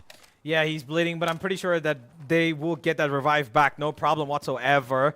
While the God Squad keeping eyes, keeping tabs on everybody possible, they're going to take out quite a bit of damage onto multiple players. While this is happening, Open Reflex have actually left the server, and I'm not quite sure what happened to them. ORK, 1 by 1 as the zone closes in. It's going to clinch the lives of multiple people here. The boys going to get in. It's going to be Dalit to win it. And that's going to be Joshi Esports leaving the server as well. In a span of 30 seconds, we've had 3 to 4 teams that go. And Siri from somewhere comes in and just takes him out with the MK12. Absolute madness. Uncrowned Kings were at the brink of extinction just about a minute ago. And now they've come back with multi-kills and 3 players still alive. I love Miramar. I personally love Miramar. The way the faces are going through end circles, absolutely bang on. And look at the God Squad sitting pretty on the top hill and getting all the information that they need. Bika Bob, he's outside the storm. He's gonna go ahead for the heal battle, but he needs to have multiple things in his vicinity, but he doesn't. Look at him, still fighting, thriving. He's not gonna be making any impact. Nade out, and that's pretty much it. But if the nade lands, he can do a lot of damage. But unfortunately, it's gonna be this other team who's gonna capitalize that kill. Yeah. God Squad still pretty much alive. Look at the amount of space they've got on that eastern zone of the map. It's only them. Yeah, they've got everything in their hands. They've got 2 great ridges. They've got multiple vehicles to work around with. And whilst on the other side, on the top end, they've got Uncrowned Kings taking on towards the AWE spawn. They've gotten 1 knock already. Baby Second knock the as second well. one comes in as well. And this might just be the end of the Atomic Wilds. What are you doing? Wake up from the slumber. We have to see you pop off. Personally believe that he can do something big, but look at Uncrowned sitting with 8 kills. And this is big. This is massive. It definitely boosts their confidence as well. And there you go. The bleed out comes through, and Sandwich Slayer. Too late. It's, too late. Just about a second. He could have almost gotten him, but a little bit delayed there. God, I'm still wondering how exactly those two are surviving. my Uncrowned God. Kings still keeping their eyes trained on towards the Atomic Wild Esports. They are hoping that somehow they're going to finish him off. Big shots! Big shots! No, he's not. He's still surviving. He's still surviving. The bullets hit the ground right in front of him. The ridges protect them. He's going to heal back up. The smoke's going to cover them up. And rotations into the zone are going to be prioritized by Uncrowned Kings here because they know that the Atomic Wild Esports members are being pushed by another team right inside the zone. And Siri has the idea.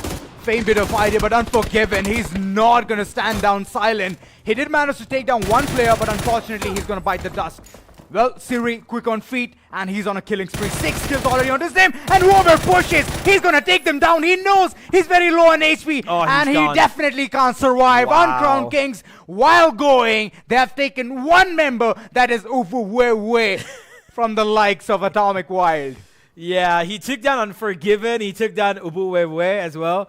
That is a phenomenal play from Siri, making sure that he can extract the most maximum points here from this match as he can, because he knows that he couldn't survive that. We enter the top 6, and it feels like there's no real threat in terms of, one particular team that's been dominating so far. It was Uncrowned Kings. And big shots. Like Shakti Water might be able to make a comeback after losing 3 games in a bit of a slumber ascent. They've got 6 already. They're taking on God Squad as well as Atomic Wild. There's a lot of damage being dealt. Can they actually go to be the winner? For sure they can. They have good positioning alongside the information they're getting. Look at Shrek going ahead, making a lot of damage there. For now, the zone damage grenade, translucent, way too low on HP, knows that he was just revived. It was a good capitalization, but unfortunately, they could not seal the deal. So, 6 teams are in this close circle. And the best positioning is with SW, the best of the best. Height advantage, and even the compound being absolutely amazing. Yeah, they've got but the problem is there's so many more around them, right? So they've got the God Squad in a little, split?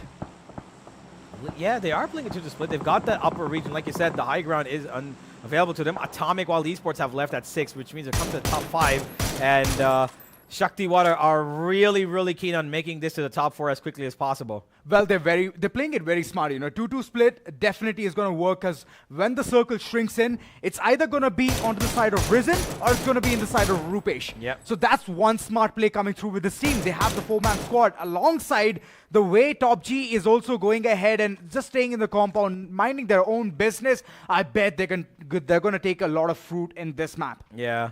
The God Squad stuck between 2 of these teams here, while we see a nice little slow drop from the loot box. Is it? Yeah, it's right. Actually, never mind. Big damage. That's the first knock coming in from the only other 4-man squad alive for the moment. Shrey keeping an eye out for Kashir just in case that Matni Boys player decides to move, but he's been very quiet. He's been very sneaky because he knows he just needs a couple of free frags to get a couple of extra points. He's made it the top 5 this time, wants the top 4, and so far the amount of houses available, the amount of walls that are used for cover is really good. AWM. And there is an arm in place, but nobody's going to go grab it because Shrey's got his eyes trained. You wouldn't dare go there, but it is valuable if you're able to extract Very it. valuable. Level 3 helmet, level 3 west, and arm. Man, it will really kill to have that right now because one shot and you're pretty much history. Yeah. The AWM, slowly, it's just going to sit out there. And for now, it's just a standstill. Every single one of them waiting for the circle to shift. Top 4 is already out there. Shrey shutting down MB. Mudney boys, finally, they're going to rest in this map. Rotation being called in. Yes, Shakti Water, they're playing it to perfection. For now, Shrey is looking forward for restocking all of the ammunitions alongside the utility as well. As you can see, it's way too low.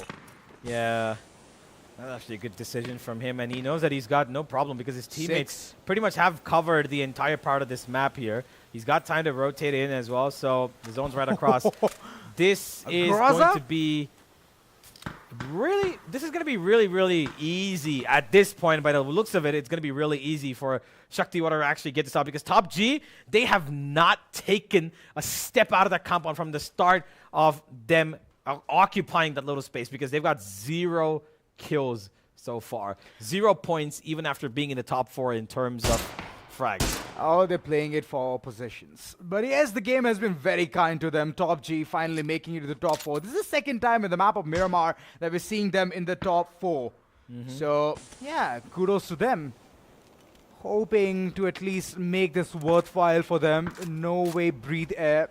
We haven't seen him pop off at all. And I really want this team to get up from the slumber. For now, it's just compound to compound, good rotations. And the circle has been blessed upon them. It's only, I believe, with the likes of SW who are rotating slowly, steadily, and the other corner. As you can see, the God Squad, they're still waiting to rip things up. Yeah, Rizwi from 2OP is actually going to be the first one to get a knock onto Shakti Water. That's the first, bit of vulnerability that they've actually taken in, and he's got a lot of Healing as well. weapons around him, and yeah, healing as well. He's got quite a bit of resources to use in that compound, but he's probably going to be forced out pretty quickly. But it's actually Shakti Water who are being forced to come into the zone because they're the ones who are at the absolute edge of it. Ryzen needs to be the one and only hero for his team. He's just about in, and the zone shrinks even further. And it's Top G who've got everything in their hands. Rupesh is in. Shrey and Ryzen still outside the zone here. The God Squad's still alive, but Ryzen's going to be taking out one player from Top G. And now the Revive's going to come in. No, he's having a couple of shots. It's not much in the open. He didn't realize that the angle was there. He's going to turn around, go to a better spot, and now the Revive's going to come in. Well, true that. Shot by on the other corner, cooking the nade up to perfection, and he's definitely gonna get that nade. Oh, wow. The elimination is up. He was going in for that heal. Survival, not for the fittest for them. Shot by is still getting a lot of info here, but I believe the God Squad, they are maintaining absolute zero silence, not giving away their location, just waiting for the teams to push. Third party will be theirs. Survival skills so far for Top G have been really good. Surviving in just that one compound is actually commendable, given that nobody's really pushing in. Smokes to cover off angles of viewing for the side of the God Squad. Like you said, it's really smart because that gives Shakti Water a little bit of movement, space they can get in.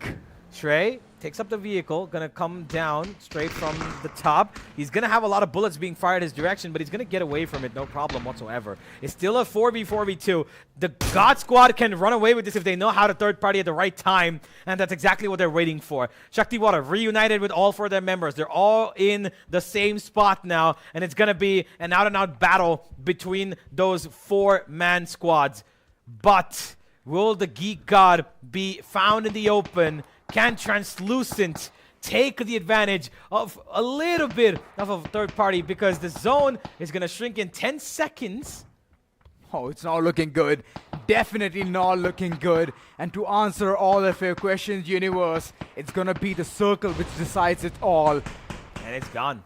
Yeah, the 4-man squad, what's it going to be? Initial point of contact or a third party coming through. Still nobody has broken the silence. Every single one of them intact in their vicinity. Wait a second, what? What a tracer coming through. Rupesh has managed to take down Silent Stalker and he's gonna bleed to death. Translucent, he has taken the kill. Oh, he's gotten away with the points here. And Rupesh is not going to be happy about that. They're going to be closing in, and the God Squad playing this to perfection, playing on the back of getting the knocks. They need the points. They don't need anything else. They just need the points. They're going to let Shakti Water do all the heavy lifting here. And Top G still in their compounds, not getting out. The zone's going to shrink. It's the last 2 minutes of the game here, ladies and gentlemen, as we head to the climax. Well, the climax seems to be a bit more prolonged. God Squad still trying to make it very tough for SW. The nade being cooked absolutely perfect, but alright, no damage being dealt. Rigod still trying his luck out there. He knows that Shrey is caught behind the cactus. But alright, the shots come through. Translucent with the Org shuts him down instantly. He's still alive. He's still breathing. But the team, they're not reuniting. They're not pushing at all. It's alright if a player has been lost. It's okay. It's 3v2, and 2 players of Top G have already been on the ground. So the revival is going to be tough for them to even go ahead. Kilbun, he's still waiting it out. Wants to go ahead for the third party, but he has revived one player of his. Yeah, Top G still alive. Here comes the smokes and nades from the side of Shakti Water. combo. So much vision being gotten rid of here. Blue zone grenades, Molotovs, and it's still somehow the God Squad away from all of this. They're still pretty safe. Translucent's got a bit of high ground to play with. Nade's coming his way. He needs to get back, heal himself up, and he's got a good space to do that as well. Shakti Water pushing them forward. Top G still across. They want to come out and peek and get a couple of frags here, but they're not really that confident about it. They're holding on. Ryzen constantly jump peeking, not jump peeking, freaking crouch peeking. Where Oh no! Oh, big damage! And he knocks him down. Translucent has been taken down. This is not looking good. Top G already in tatters. 2 players still alive, not taking any fight whatsoever. They want to play it slow. They want to go ahead for the third party. He got in the midst of all of this action. He wants to find the forte, but he won't be able to. 3-man squad still being alive of Shakti Water. Capitalization sort of in hand. Can be a perp action, but there you go. It's been taken down. Risen. Oh boy. Finally the shutdown comes through, and the winner chicken dinner as well, as the killing spree and the zone damage was not just favorable for Top G. Yeah. SW finally Shakti Water showcasing a lot of pros in this map. So much happening, so long of a fight on this map of Miramar as we head into pretty much 1 meter of a distance between the radius of that zone. It had to be pushed out to the very last second of Miramar. Ladies and gentlemen, we'll be back to break it all down as Shakti Water take the chicken dinner.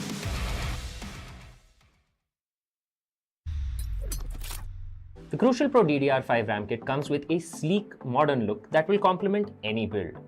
But aesthetics aside, it's the performance that really matters. So let's dive into it.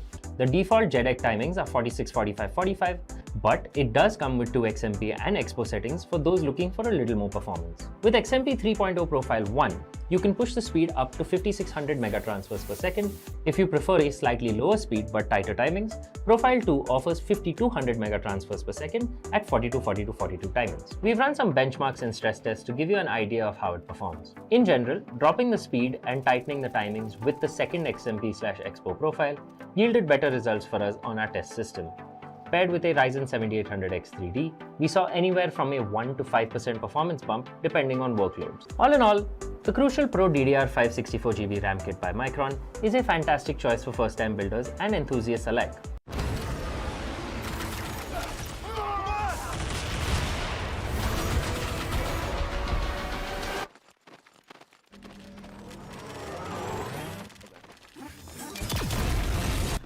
When are you gonna upgrade your system?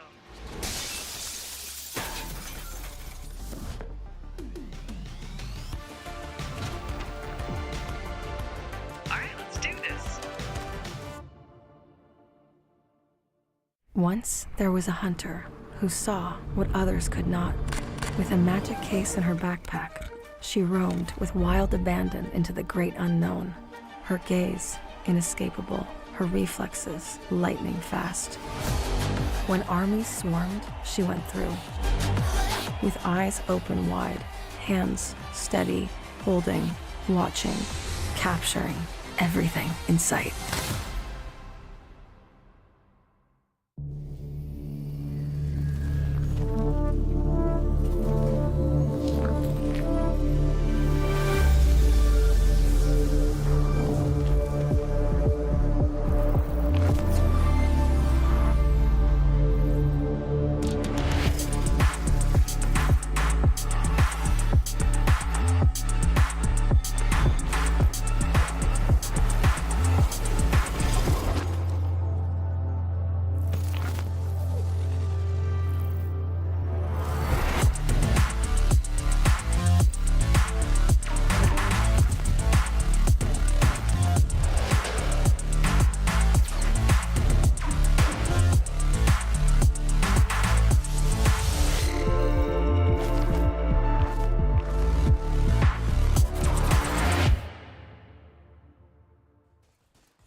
like you have a way of planning it the whole time.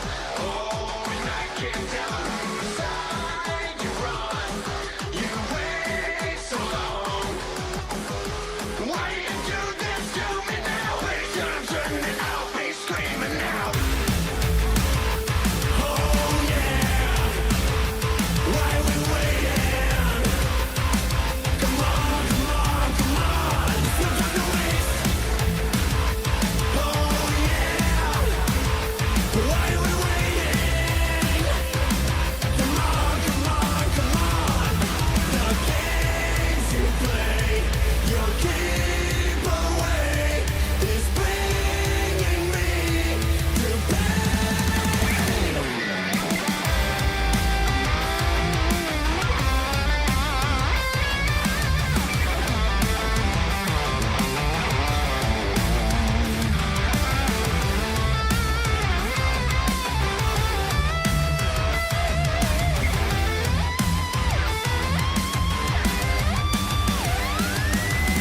The time has come for us to kick it.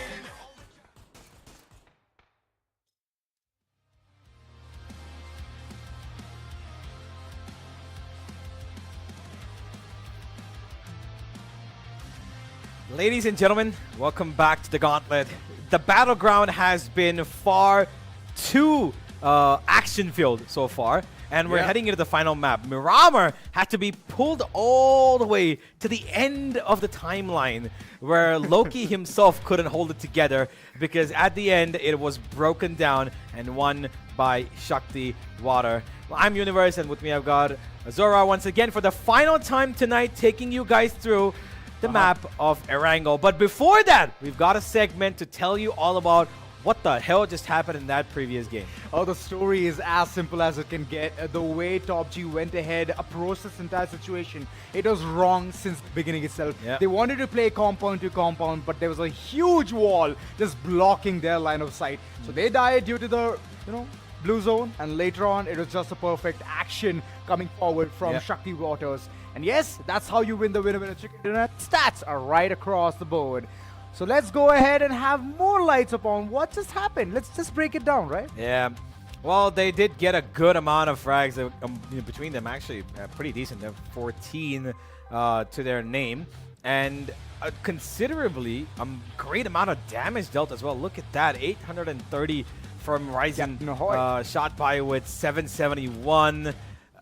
And 550 from Stray, which means that they dealt a lot more damage than that just were required for the kills itself.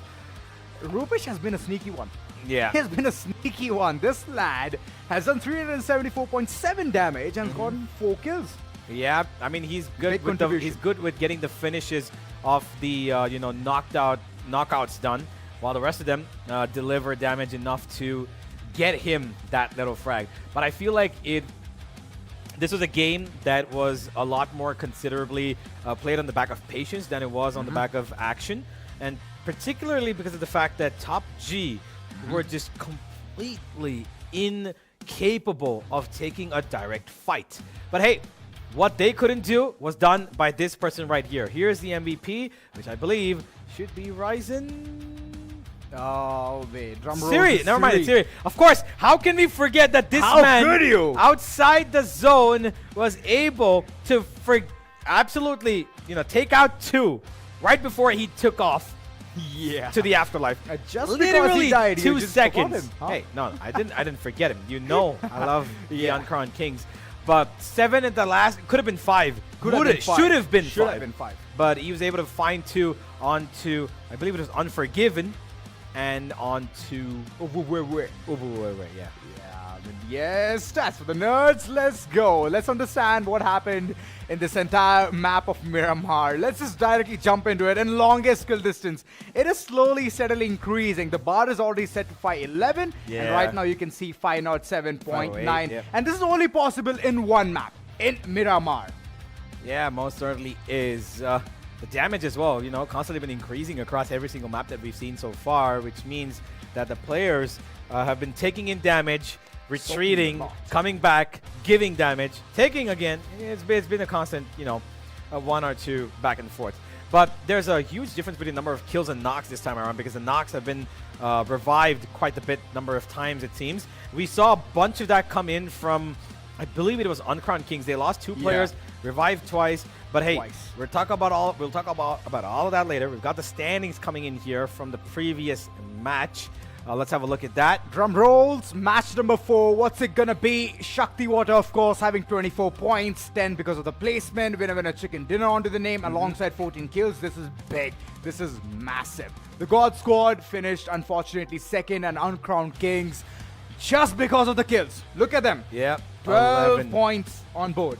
Yeah, and they're really lucky to have that as well. It would have been 10, and they wouldn't have gotten those 2 unless, of course, once again, the MVP, kudos to him. So you credit where he is deservingly getting some. God Squad, of course, towards the end, they were able to pull off something that I was not expecting. Translucent and Geek God did really well to find 1 free kill that was knocked out by Rupesh, and then he also got another knock onto, I believe, what was the Trick. Yeah, Trick, exactly. Forgive me. And they did really well in terms of making sure that they survived in a spot where nobody could see them. But the minute the zone started shrinking in, they capitalized upon rotations. Well, there's one thing which I really want to point out. Josh Esports, even though they had taken the emergency pickup, they went ahead, repositioned themselves, still managed to get only 1 point. Yep. So where's the fault? I mean, where's the fault is the fact that they couldn't get more than just the 1. They would have, of course, needed a lot more than that. It's the kill department. It's the fragging potential. This team lacks it all. Even, the amount of, the coordination, the team chemistry, it's not at all working out. Yeah, but the biggest surprise, of course, once again, gonna be forgive me, Hawk. A little bit of mispronunciation there from me. But I think that the biggest problem that Hawk once again had was the fact that they tried to rotate into a zone where they thought they could get away. The problem was that they were being marked. They lost 1 player. They lost 1 player from that little altercation. Amit was down. And then his teammates came back in. They circled around. At first, it seemed like they were actually going to let him go because he was a little far away. And then they decided to come back. He was stuck there. He said, okay, you know what, guys? I'm probably safe. You can come and get me. You can do a little bit of, smoke screen, getting me back. But they stopped the car. Amit was gone. He left the server, and then they were just standing there, taking a couple of bullets. They healed up, and in that little gap, they decided, okay, you know what? Now we need to rotate. And then came in the entire cavalry from, I believe, which was the God Squad, and itself. they demolished them, honestly. But of course, man, Godspeed to them. The way the rotations came in the slam was absolutely perfect, and it blew Hawk into pieces, bits and pieces all across, and hence you couldn't see any fragging department from their likes. So yes, mistakes were there, Amit. Yes, that was a very poor decision. They should have just left him back and be like, you know what, let's call it quits and go ahead, try and get more kills later on, in the later game. Because it was a very slow game, very, very slow. We have never seen Miramar go towards the depth of the circles. And that's where I was like, okay, fine. If things would have been different here, Hawk, they would have definitely been in the top 4. Yeah, absolutely. I feel like they would have probably taken a couple of hits, but they would have headed into the top 4 eventually. But hey, it's the final round of today's games. We've got Erangel coming back in again, ladies and gentlemen. But this time, Hawk need a solid game. They had just a 1. It's only been 1 game where they've been able to showcase their best. Can they do it again? We'll find out. We've got so much more to look forward to. The Studs as well did not have a great game, but can they turn it around? Are they going to be showcasing the champions form? Once again, we're heading into Erangel. Let's go. Erangel is going to be a perfect, beautiful map. Who's going to reign supreme? Already we have seen top tier teams already get that winner chicken dinner, including Hawk, including Studs, alongside Uncrowned Kings as well. And now even Shakti Waters. What's it going to be? What is the call here? The flight path decides it all. I love that skin. Hades plays. That's an absolutely lovely skin. Yeah, I like the cat paws, It's lion. Oh, it's. I mean, it's part of cat family. It's a part, but come on. Okay. Superior Sorry, being. Sorry. Forgive me. All right, let's move on and let's have a look at the flight path here. A lot of concentration towards the southern side as it heads on towards the east, and 2, 3 teams towards that military base island. Maybe a little bit of top G action towards the eastern side, Nova Pione. Yeah, and we've got Uncrowned Kings probably being contested with Atomic Wild Esports. They've got Error 404 on just about at the end of them. But School Apartments seemingly to be their point of contention. Hawk have taken over the ferry. And we've got Primorsk being taken over by Chill Squad, who have not had a great day at all. It's been pretty much underwhelming for them throughout. Well, Josh, they're definitely going to Kameshki, but the way Yasnaya Poliana has already been polluted with so many opponents now, I definitely want to see what kind of fight is going to brew up in that corner. But yes, the teams have already, zeroed in. It's multiple teams inside the circle. Lucky for them, good for them. But for the others, they are all about the positioning. They're all about those initial point of contact. And I really want to see the fight in Yasnaya Poliana. What's it gonna be? The six-pack, the Dorito-looking shape, or there's actually a triangle as well in that vicinity. Yeah, it's called Dorito, six-pack, four-pack, and whatnot.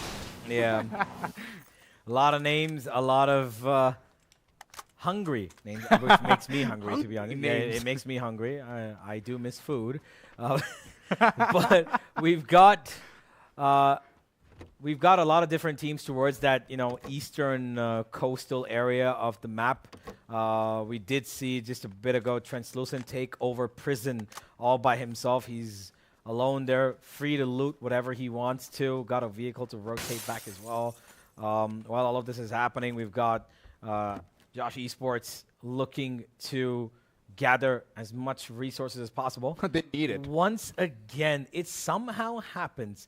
Why do I feel like I've always seen these two teams next to each other? No, not always, but like I feel like I've seen them constantly up against each other. Mudley Boys. Deja vu, right? Yeah, sort of. It's just probably me being a little delusional, but it could be the fact that I've seen these two, or the fact in general that Mudley Boys always have some of the other, team in the vicinity of their looting area. But I believe you're talking about Taego. That's where you have seen them go toe-to-toe. And it's the same thing. They're right across each other. And both of them are like absolutely, caring about their own loots, not caring much what's going on in the other half or the other side of the entire map. So yes, Mudney Boys gathering all the loot that they need. ACE 32. It's a decent weapon. Yeah. Deals a lot of damage. For factor, it's not that much. Yeah. The Knights are also in that same vicinity. They're at the left end of Yasnaya. They've got Mudney Boys on one end. They've got TFF on the northern end. So there's 3 teams here. That makes it difficult to avoid a fight. But it seems like they're already keen on just getting away. They've got cars. They've got bikes.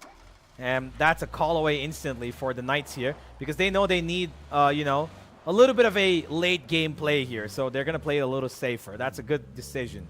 Because the way they've been playing all this time, even though they're getting the frags, but they're not able to convert it. As you could see, they're sitting at the second page. So that's a big statement that they need to wake up. Even though this team has been very proactive, they've done a lot of heavy lifting, but still we cannot see it.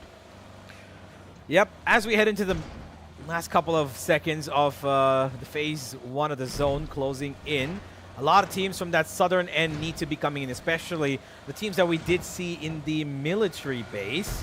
And forgive me, in the northern side, that have to come in towards the military base. True. But it's not completely covered. So we should just have a look at the zone once again on the map, if possible, in a while.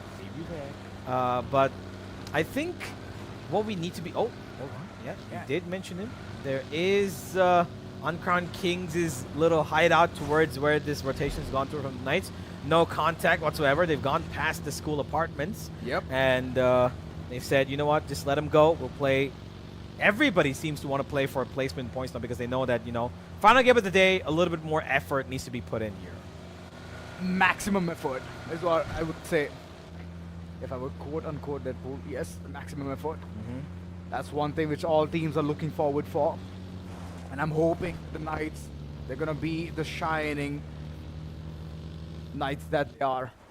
Hoping for a better positioning, a good loot, already has been taken. Dragonov, it's a good weapon, does a lot of damage. And Paki Pro, he's running on his feet. I'm, you know, this little shack Sure, that sir. they've taken over, the hut, it's been a nightmare zone for me, especially because there's so Always. many times I've seen, because you have got the opportunity, yes, of course, to keep tabs on almost every single area possible, right? But the one and only thing is, if you've got one little angle that you're not watching, you get shot, and then you're pretty much taken off. Not only that, it's a very small house. Yeah, one one nade, nade, a couple of nades, couple of actually. nades and The mollies entire will team, yeah. just make the entire angle nullified. So that's one Exactly. really bad thing. So hoping that they find a better position rather than being in that shack. And yeah, Uncrowned Kings on the other corner. They have all the loot in the world, man. All the Yep. loot in the world. But they've lost a player. It seems like they're going to be playing with a 3-man squad here in the final game of the day. And that's not a good sign for them. But we've seen them cause a lot of damage with 3 men itself. And the man who did, of course, give out so much more damage than the rest, Siri, is still here. While we do talk about them, emergency pickup for, I'm not quite TFF. sure. TFF there. And they're being fired upon by Arrow 404. No success there whatsoever. Not a single amount of damage given. But it seems like they might just go all the way towards No. the military base. Oh, this is a big decision for them to take. Heading towards the southern side, that's the island of military, is a big gamble. And I'm wait. hoping that they can do something better. Yes, bridge camp will be better, but okay, the positioning is going to be in one of those local houses, local towns, which is already filled with OP. enemies. Yeah, 2 OP have gotten this, and I feel like this is actually a really... The top G here as well. Oh my god, there's 3 teams. They're landing right in between! Frag Fusion, what have you done? I'm still concerned about it. They're alive, yes, but they're right For how in between long? 2 teams here. Top G taking vehicles and running around. You've got another team coming on from the other side. Oh, finally, retreat. Okay, TFF finally has gotten the compound control. Okay. The opponents have fled all the way across. Top G trying to get a perfect positioning. They know they're aware that even 2 OP is close by. So good decision, but this driving, oh, Why? What? I mean, who gave him the license? I get that he's trying to keep his vehicle safe, not let it, you know, blow up or even have any of the tires be, taken out. But Frag Fusion have heard them. They know they're here. We did have a small little peek onto Hawk, who've secured 1 point so far. And they're not far off from the point of action either, what we just mentioned who about. was? I think it was Chill Squad. Yeah. Yeah, it was Chill Squad, of They've course. taken out Nask from that squad, while the zone's going to be closing in from Primorsk. Hawk want to make sure that they, you know, clean up this little point of contention, take 4 points, but it doesn't seem like Chill Squad are going to give them anything. Low right now, momentum mid. Oh, momentum, my bad. Wait it out. Trying to connect some shots here, but unfortunately, no way. Breathe air. He continues to showcase his slogan. Long live him. Agreed. 2 OP. They've got a bit of information on almost every side, to be honest. They did spot out Top G. They know that the Matni boys are a little away from them. They saw earlier Frag Fusion had fallen into this region as well. So it's not a bad spot to be in, because third party is a possibility for them.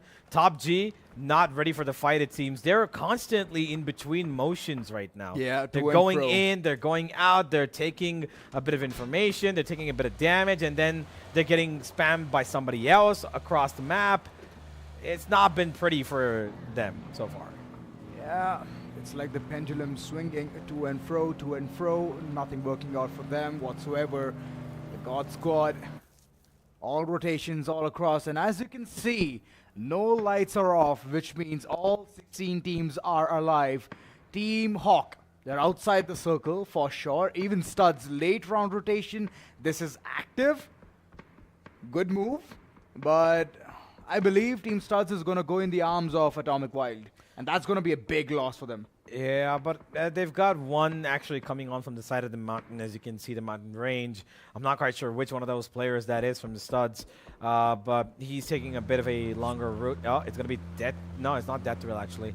But either way, Studs, of course, one of our, champions, one of the names to look at, who did win the first match today after securing that amazing victory in the previous season. Took away the prize pool's lion's share as well.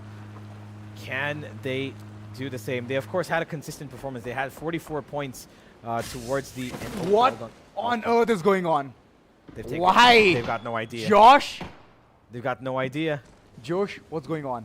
Man, they're directly just entering in, infiltrating all the space, and there you go. Did he just take fall damage? I don't think so. He did. Oh, he did? Oh boy. God. Okay, This is a big loss. And he's gone. And yeah, Cyan's just gonna take it up. He just got a free, literally the most free kill he could find on the back of a fall damage. That's the first I've seen in 10 games so far. And that's just unfortunate. Oh, very unfortunate. Well, all right. The 3 players are still alive. They're right on top of this house, playing it safe, as one has already faced a lot of damage. They have the information. The side is good. Kaushik gets a big one here. Riz is going to be taken down. He's on his knees, and momentum. He needs to run. He needs to run for his teammates. Out in the open, out in the wilderness. He does manage to find some kind of a revive here, a save here. But Kaushik, he's dropping down. He's hungry for more. Already got the first knock, and for now, the angles, it's going to be contested. Hans, what's it gonna be? He's gonna be taken down instantly. Kinua, he's taken down his own teammate. What on earth is going on? Team Hawk? There's a lot happening, but we still need to keep our concentration on what's in front of our eyes right now. We still got Obito alive. He's in the same compound. So is his teammate. Razone, he's around it. He's waiting for somebody to walk into his crosshairs, but it's not going to be the case. He's got no support, so if they actually run into him, ambush is going to be actually working out for Josh here. But they need to be careful, because one floor, one little itty-bitty wall is what's the support that's separating these two teams right now. And wow, they've both lost one each, and just as I said, Kaushik will lose his life, but he will be in a good position to be revived, I guess. I'm not quite sure. Hey, he's gonna be. Yeah. It's a good position, but it's out there in the open. Momentum, what a 100 IQ move, trying to go shack to shack. Oh my God. And yes, he's gone ahead, become the Spider-Man that he is. He might get a knock here, but no! Wait, what's happening? No, attempting to do something big. Yes, he did. But at what cost? 1 HP. No, they've lost. They lost. Josh Esports completely eradicated. Oh boy, rookie moves all across. 3 kills to top it off. 2 OP. Definitely are 2 OP. 100 IQ move from momentum. Oh, wow. Well, clearly his inner spider senses were tingling, jumping across. Slinging webs. Yep. And then taking names. Kicking butt. Absolutely insane stuff. I wish we could have seen what just happened there. Unfortunately, a bit of a lag. But it is still something we knew. We kind of saw the preview. Yeah. And we could have we can kind of imagine what just went down there. But that was JE leaving this server for the final time today with another disappointing performance, and they're gonna have to come back and fight harder against Group A and B if they want to somehow stay alive in this competition and make it to that top 16. But big rookie moves, man. Big rookie moves. I mean, the paragliding right towards the arms of the enemies. It was a very deadly maneuver, but at the end, it did not pay off. They had no idea at all. Yeah, they had no idea. Paki Pro, in the midst of all of this action, he's also finding his footing, getting those frags, getting those knocks alongside kills as well. hoping to live for another day. Team Hawk, they're still alive. 4-man squad outside the blue zone. Trying to call in a rotation. I can see that the Aston Martin is waiting for them. Yeah. Extreme towards that western end that they it's McLaren, I'm sorry. Well, it's a beautiful car. It's a beautiful car.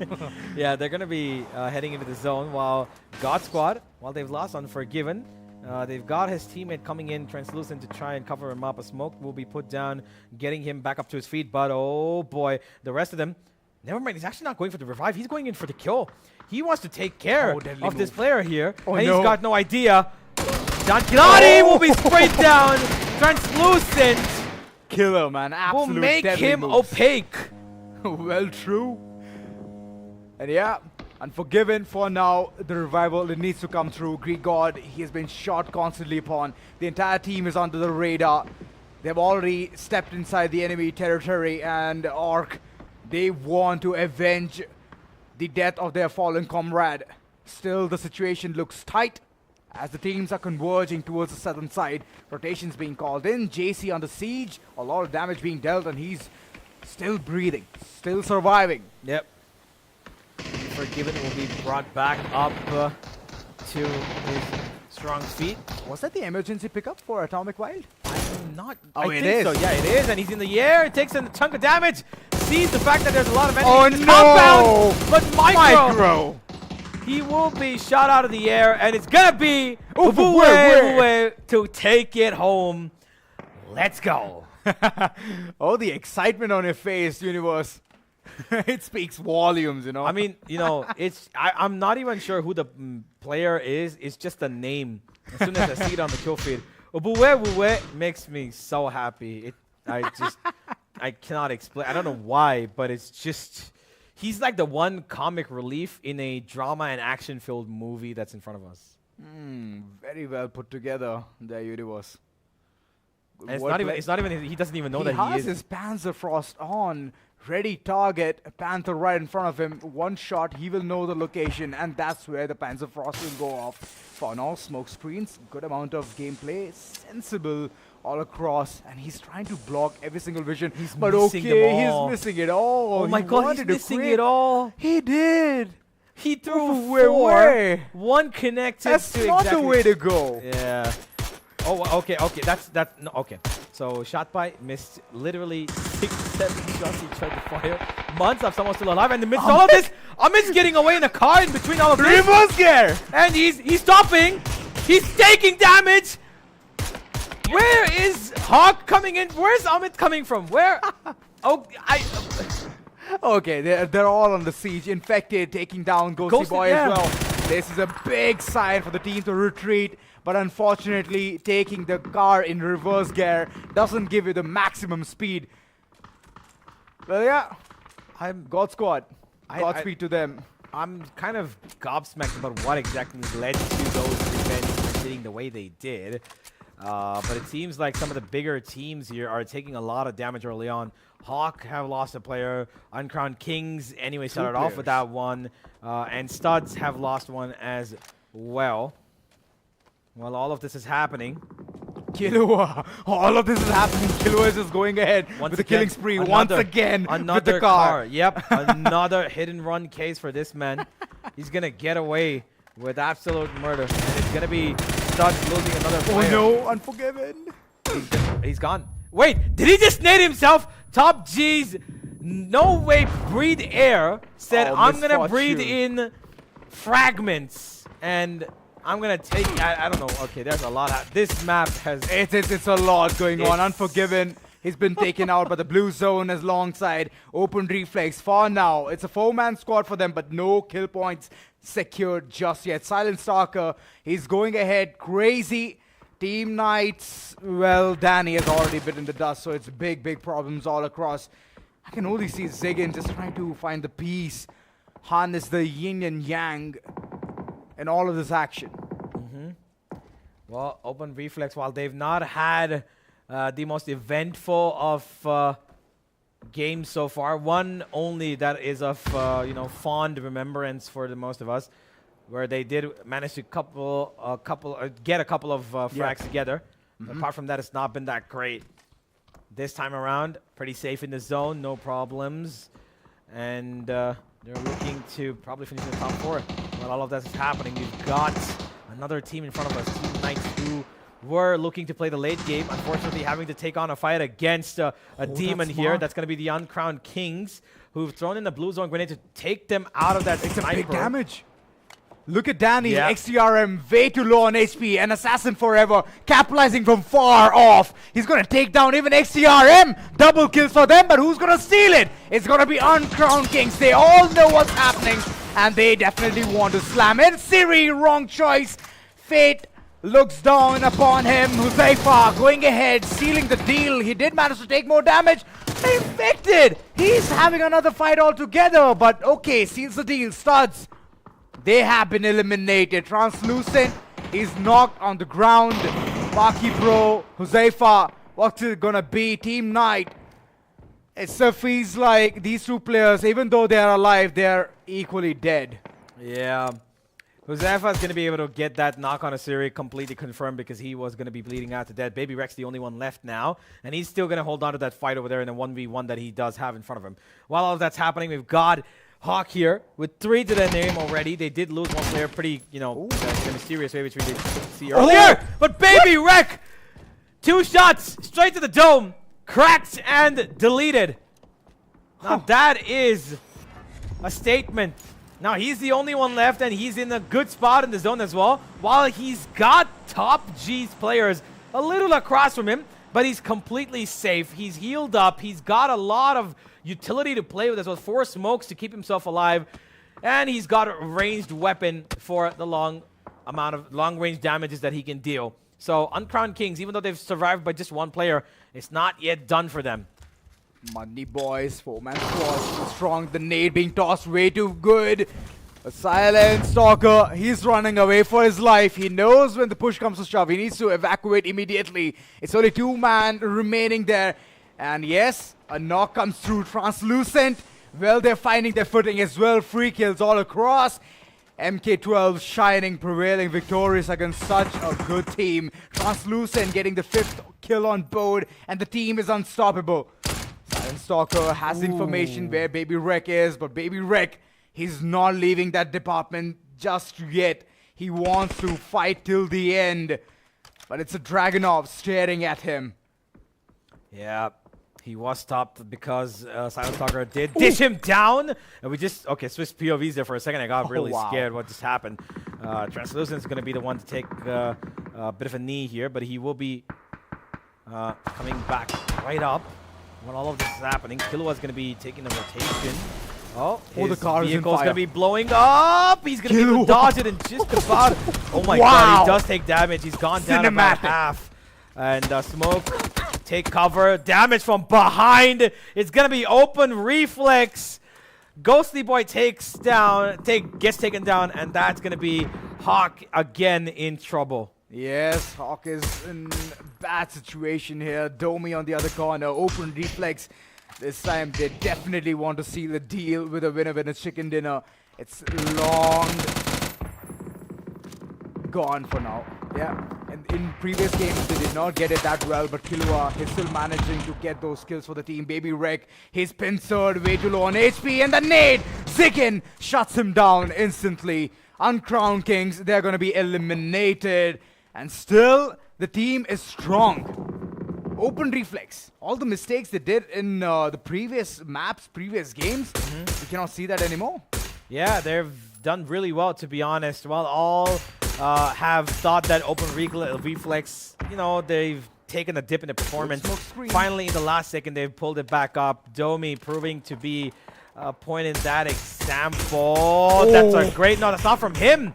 That's actually from... the Mutney boys, and they've one by one taken out everybody. They find the kills onto Hawk as well, as they've left on number 7.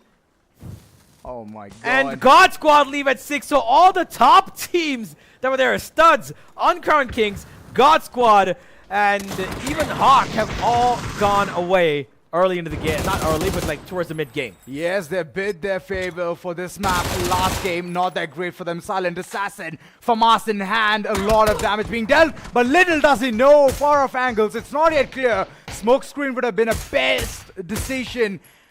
OR still managing to spot player. Kasher, he's under siege, he's near the tree, still trying to go ahead, make it big. Oh, infected. Unfortunately, he has flashed himself, but little does the opponent know that this has been the situation. Last man standing, nade in hand, got a guard, stymie right there. Riz going ahead, shutting down Arc. Yeah, he got stuck there and he couldn't do anything. Unfortunately for him, holding on to multiple flashes in his hands, forced his opponent out, and he realized, you know what, this is the right time for me to move in. Matni boys, here still has an open shot. He's going to take in a lot of damage. He's going to hold himself off. Domi still alive, still kicking, healing himself back up. But Kasher, the only one left, is constantly being barraged by Open Reflexes players. All three of them are just focusing on him because he's the only one on the flank, so they need to take him out. Oh, he's been taken down. Rival Uday. I mean, it's a good retaliation from Chill Squad. We haven't seen actions coming through. Shikamaru, yet again, he's been taken down. Uday being the last man standing, the pillar. What can he do? He definitely knows how to support. Taking out the smoke, trying to revive his teammate, fallen comrade, Kasher. He's still stuck near the tree. Nowhere to go, nowhere to hide. All the information given, and there you go. A complete annihilation coming through. And Kasher, he knows when to strike. Domi, way too low on HP. Instant heal is going to be the call. Chill Squad, they were looking in one direction, but Open Reflex just one turn from Domi to the other side. He takes out Chill Squad completely, and Karsh is going to be gone down. Domi, again, finding another value. Amazing. 2v2 indeed. A little away from each other there. One player is in the middle of that entire zone. The other one's wrapping around. Razone Gaming. He expects somebody to be in the compound, but nobody's really there. It's going to be a little bit of damage, and it's going to be the first one. The knock comes in on either side. It's now down to Domi and Razone Gaming. Well, true that it's a 1v2. The situation is very dicey. Any moment, things can turn. Open Reflex, Domi's location still unknown. And Razone is still finding where the opponent is. Checking compound to compound. As you can see, the Slamming is already there. Rizvi going ahead. Domi getting shot upon. Information has been revealed. And Razone knows when to strike in. DR2. He needs to be shut down instantly. But Rizvi, he's taking the bet. He's taking the gamble. This is a big decision. And I believe it might bite them. Yep. Rizvi. He's gotten information, but Domi's playing this still a little bit more safely. He needs to be careful. Oh no. He's going to take a painkiller. No, he's going to stop in between. He hears them coming up close. And he's actually got a decent amount of cover to play with here. He's actually maybe considering the fact that could he go and revive his teammate. Nope. Razone's holding on to that line. Line of sight established really, really strongly here from the side of 2OP. And they do have two members left.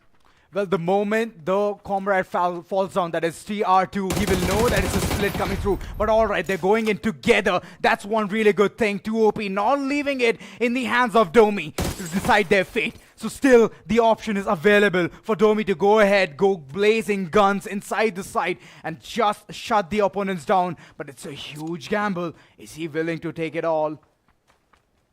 We'll find a bit of a standstill here as we head on down to the last couple of seconds of this game, of this day. Day 2 of the Gauntlet has been pretty eventful. We've seen a lot of tumbles of the top teams. We've seen a lot of great performances as well. But this comes down to 2OP and Open Reflex, two teams who've been towards the mid-end of the table so far, making it at the top in the final bout available to them. Domi still holding on to that rock. He's not letting go, hoping that he would get a push out from 2OP, who might get a little bit itchy about finding him, but they're playing discipline. They're really, really good about the fact, understanding about the fact that they really need to not go out of their positions, find themselves in a 2v1, not a 1v1. Do not isolate yourselves True that. If you isolate yourself, it's going to be Domi capitalizing the entire situation. He has 3 kills and Rizvi has 5. So it's about confidence. It's about the start. Once the information will be revealed onto where Domi is, the nade is going to be cooked. All right, he takes a shot. The nade, is it going to be in? I believe the nade is going to be cooked. It is going to be cooked. And the shot right on target. Domi has to evacuate. Instant smoke down to hide his location, concealed, hidden. But still Domi, he's playing around the rock itself. He's smart. He's playing at absolute perfection. Rizvi on the other corner, still having the height advantage. He has a lot of heals as well. Even if he takes damage, it doesn't matter. Domi still trying to make an open field run, trying to create a perfect angle. Flank, is it going to be the case? Yes, no. Domi still running around. It's going to be the rock yet again. So what's the situation looking like? Well, he's going to take a couple of pop shots once again. This is a Mexican standoff, but a little more slower. But there comes the spray down. Domi, 7 HP, gets a tree, and will he survive? I'm not quite sure. Well, already the West has been cracked and the push comes to shove. There you go, Rizvi going ahead. And it's an instant shutdown. A winner chicken dinner being sealed by 2OP. Finally, the last game has been very fruitful for them. Yeah, well, after giving a couple of, I would say decent performances so far, a little bit of that mid-tier action. They've been, I would say, between that 5th to 10th, maybe 11th, 12th position. Yeah, they've been going up a little, they've been coming down a little, they've been doing all of that action, right? But they've finally gotten a solid game towards the end of the day, which should really, basically cherry on the cake on top. They're going to have a nice little dinner after this, of course. Maybe if they've got chicken in it, makes it even better, ironic, even better. Of course. Yeah, but a great finish here for 2OP. 11, I believe 11 frags secured towards the end there. And they win the game as well, which brings them up to 21 points. And that's a great amount of points to be secured. That is.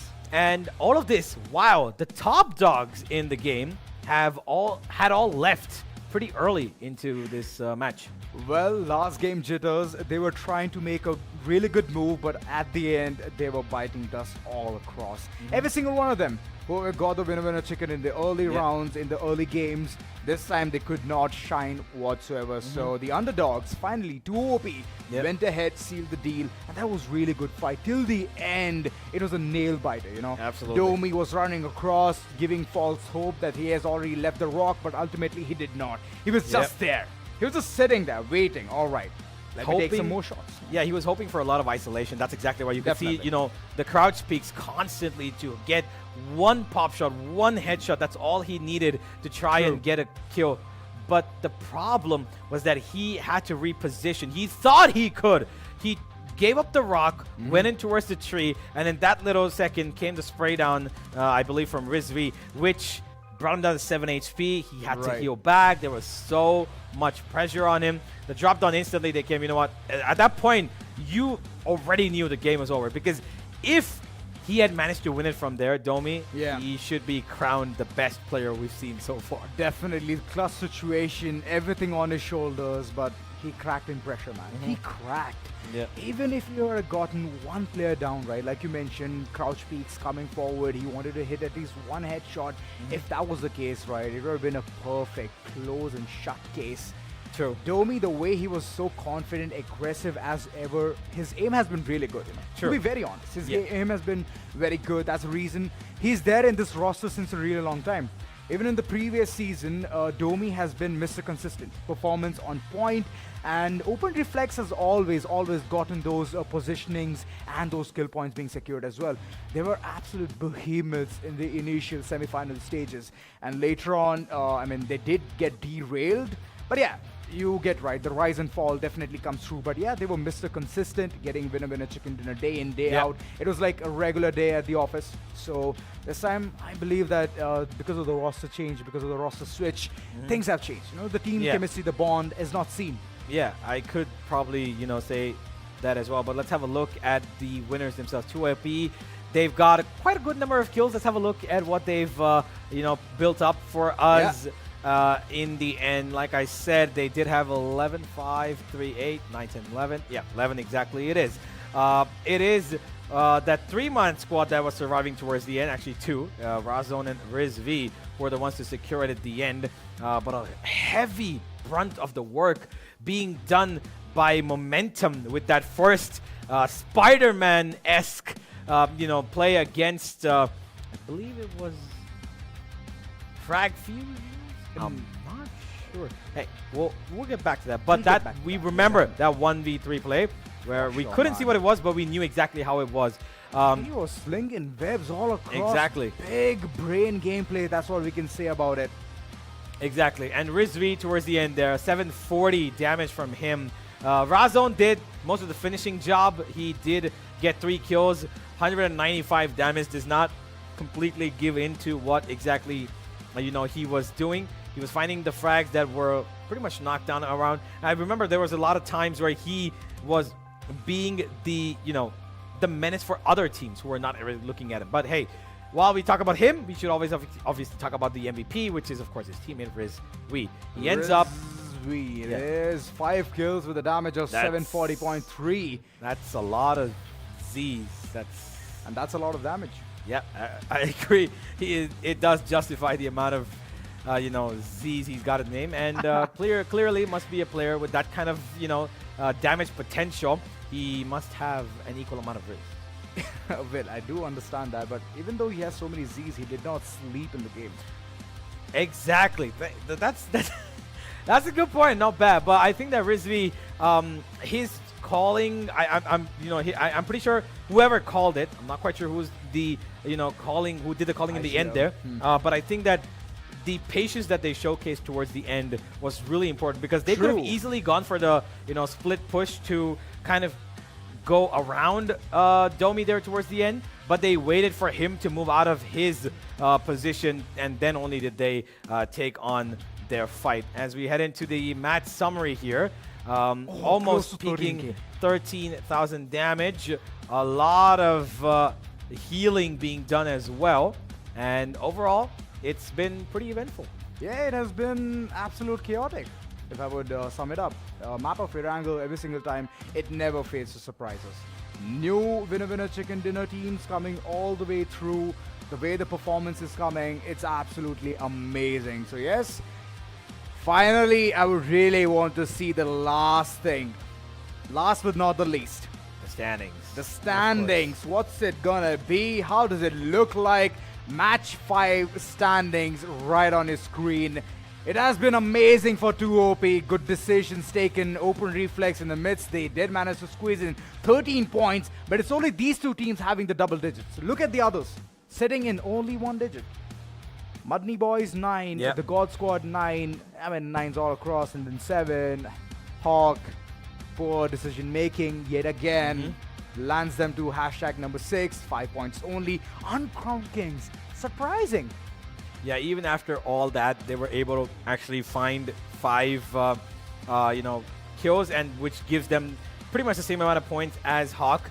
And they are in a little bit more of a clear, situation than Studs, who finished pretty much dead last.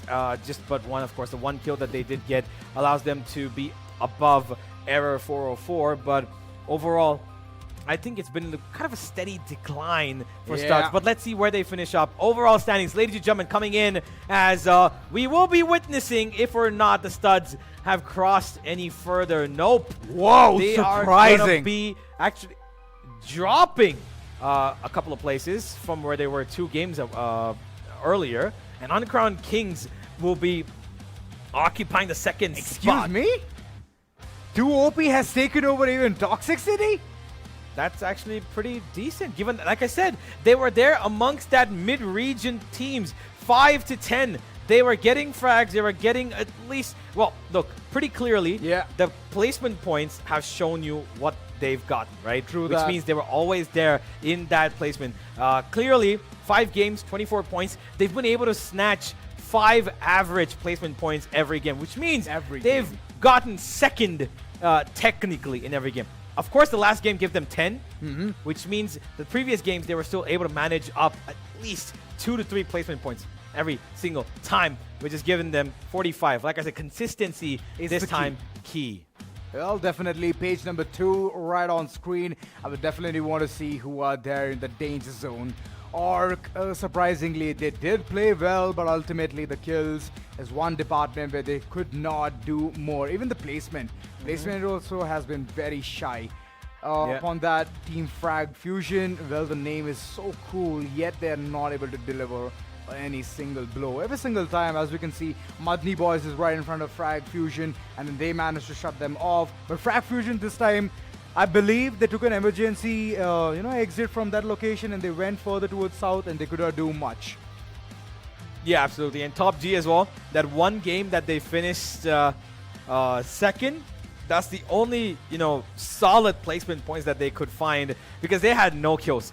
Two kills across 5 matches today gave them a total of 14 points, but that's about it as we end day 2 with ORK, forgive me, not ORK, I was going to 2 OP finishing up with today's games, and they are going to be taking over the 3rd spot. Consistency is key. They maintain their positions, they maintain their kills. They had a healthy balance between the two and took up 44 points, and they are honestly in a great spot.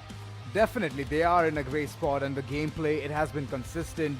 No matter what the situation, against all odds, they have delivered bang on point. Yep. So the last game, the winner chicken dinner did give them good amount of boost, 3rd position, but Uncrowned Kings, man, they have been consistent throughout. I mean, no matter what the situation is, heading towards hashtag number 2 in day 2, understanding what odds they're fighting against. Yep. For the likes of Studs, for the likes of Team Hawk, it's healthy competition all across, and still getting those Agreed. points all across the board is a big point, a big statement. True, but Ruthless still on top with 74. They're still 20 points ahead of Uncrowned Kings, who were, I believe, at 55.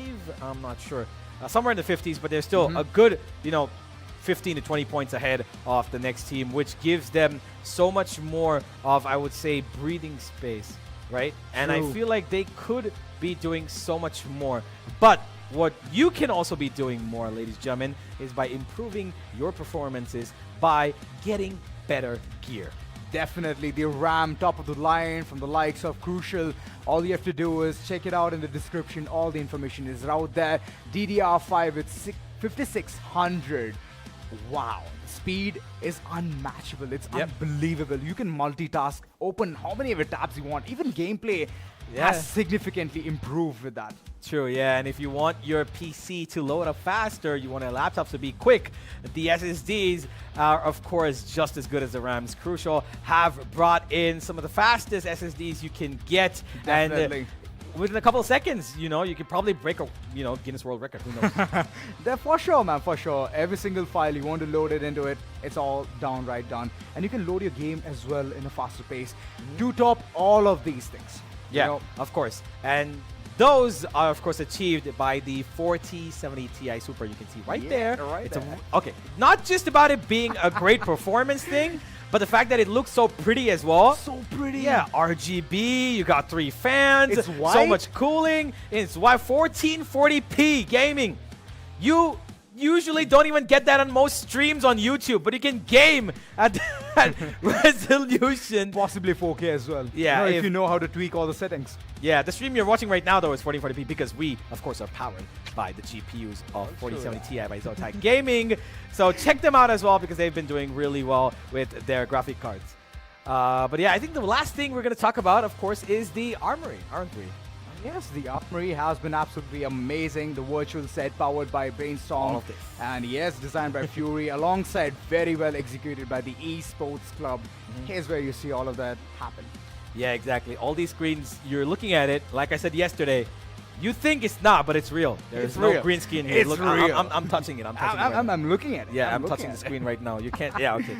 Yeah, but it's really well. And if you want to maybe get a part of this or maybe execute something like this for your college projects and stuff like that, you go ahead and maybe talk to TEC, maybe talk to Brainstorm, anybody you want. But hey, ladies and gentlemen, that's going to be it for today. All of our sponsors have been watching this So gameplay, kind, and they're going to give you offers really soon, so do check them out. And at the same time, don't forget our players are giving you some amazing action. We've got so many more days left. We've got another set of teams playing out tomorrow. For today, that's all it's going to be. Thank you so much for joining us at the Gauntlet. We'll see you tomorrow at the Battlegrounds. Once again, good night.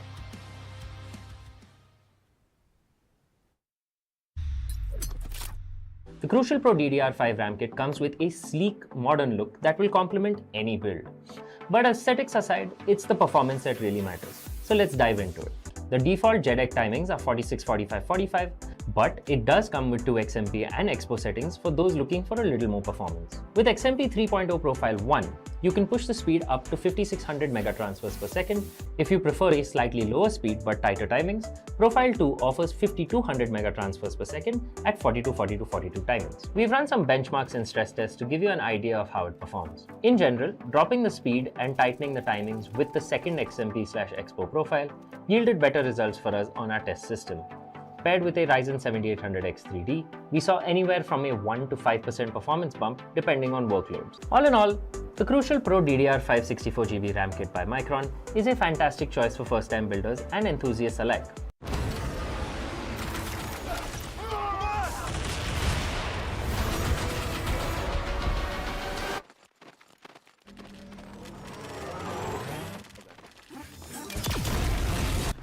When are you gonna upgrade your system?